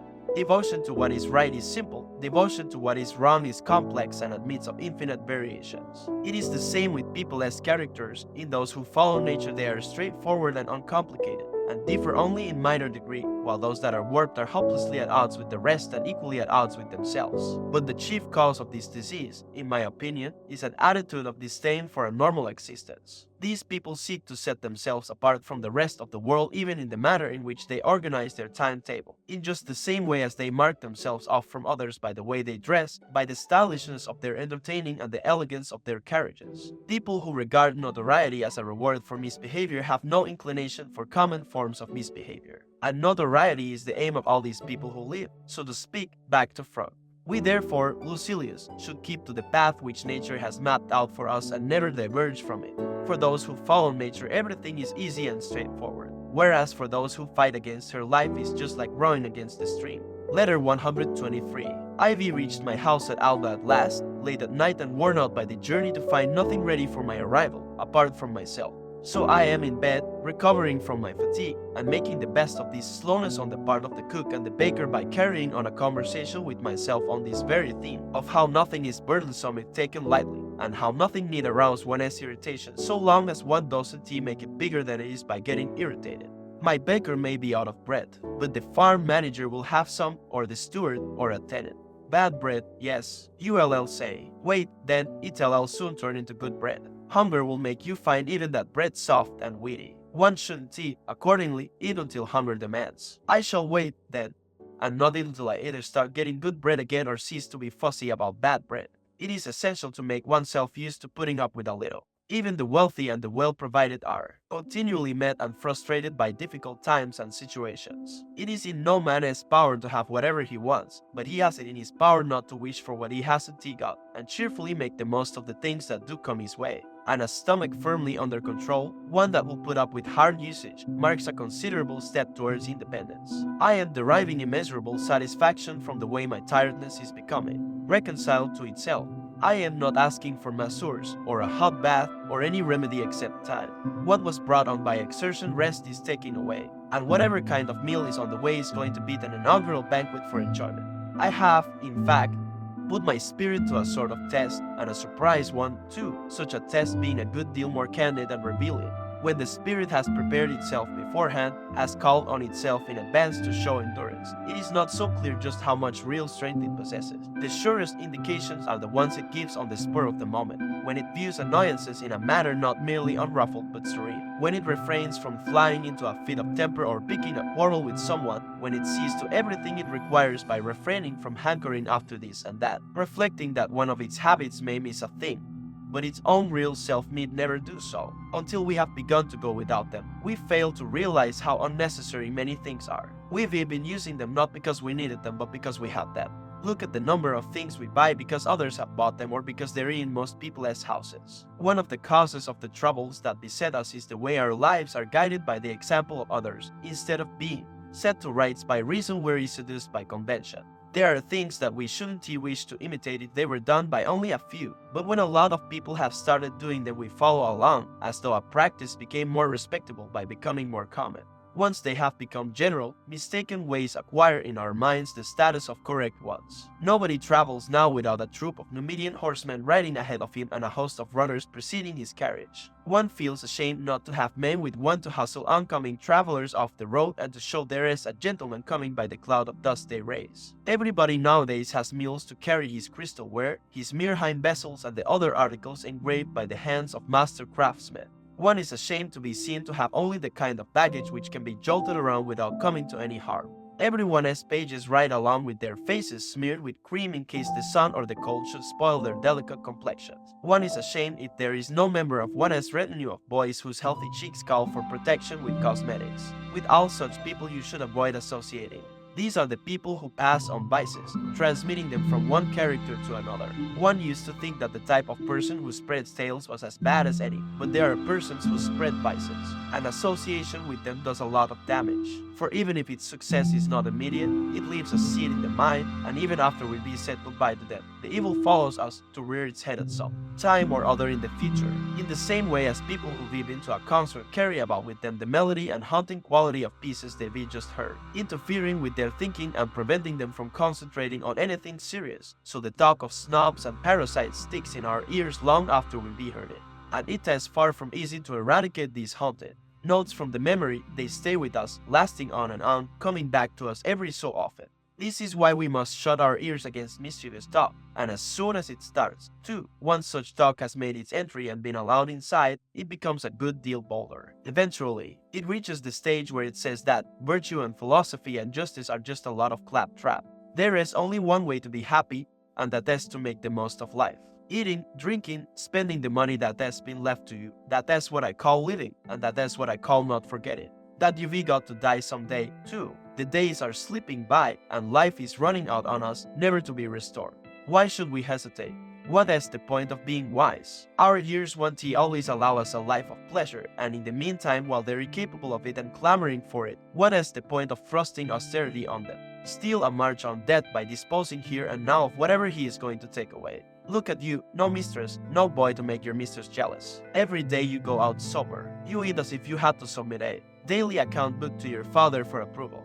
That is not living, that is merely being a part of the life enjoyed by other people. And what madness it is to deny yourself everything and so build up a fortune for your heir. A policy which has the effect of actually turning a friend into an enemy through the very amount that you're going to leave him, for the more he is going to get, the more gleeful he is going to be at your death. As for those sour and disapproving characters, those critics of other people's lives and spoilers of their own who set themselves up as moral tutors to society at large, you needn't give tuppence for them. You needn't ever have any hesitation when it comes to putting good living before a good reputation. These are voices you must steer clear of, like those which Ulysses refused to sail past until he was lashed to the mast. They have the same power. They lure men away from country, parents, friends, and moral values, creating expectations in them only to make sport out of the wretchedness of lives of degradation. How much better to pursue a straight course and eventually reach that destination where the things that are pleasant and the things that are honorable finally become, for you, the same. And we can achieve this if we realize that there are two classes of things attracting or repelling us. We are attracted by wealth, pleasures, good looks, political advancement, and various other welcoming and enticing prospects. We are repelled by exertion, death, pain, disgrace, and limited means. It follows that we need to train ourselves not to crave for the former and not to be afraid of the latter. Let us fight the battle the other way round, retreat from the things that attract us and rouse ourselves to meet the things that actually attack us. You know the difference, Lucilius, between the postures people adopt in climbing up and descending a mountain. Those coming down a slope lean back, those moving steeply upwards lean forward, for to tilt one's weight ahead of one when descending, and backwards when ascending, is to be in league with what one has to contend with. The path that leads to pleasures is the downward one, the upward climb is the one that takes us to rugged and difficult ground. Here let us throw our bodies forward, in the other direction rein them back. Are you now supposing that the only people I consider a danger to our ears are the ones who glorify pleasure and inculcate in us a dread of pain? No, I think. We're also damaged by the people who urge us under color of Stoic beliefs to do what is wrong. They make much of our principle that only a man of wisdom and experience can really love. He is the one man with a natural gift for the art of lovemaking. Then, they say, and he is equally in the best position to know all about drink and parties. Well, here is a question for discussion. Up to what age is it proper to love young men? This sort of thing may be alright for the Greeks, but the kind of talk to which we would be better to turn our ears is this: no man is good by accident. Virtue has to be learned. Pleasure is a poor and petty thing. No value should be set on it. It is something we share with dumb animals. The meanest, most insignificant creatures scutter after it. Glory is an empty, changeable thing, as fickle as the weather. Poverty is no evil to anyone unless he kicks against it. Death is not an evil. What is it then? The one law mankind has that is free of all discrimination. Superstition is an idiotic heresy. It fears those it should love, it dishonors those it worships. For what difference does it make whether you deny the gods or bring them into disrepute? These are things which should be learned, and not just learned but learned by heart. Philosophy has no business to supply vice with excuses.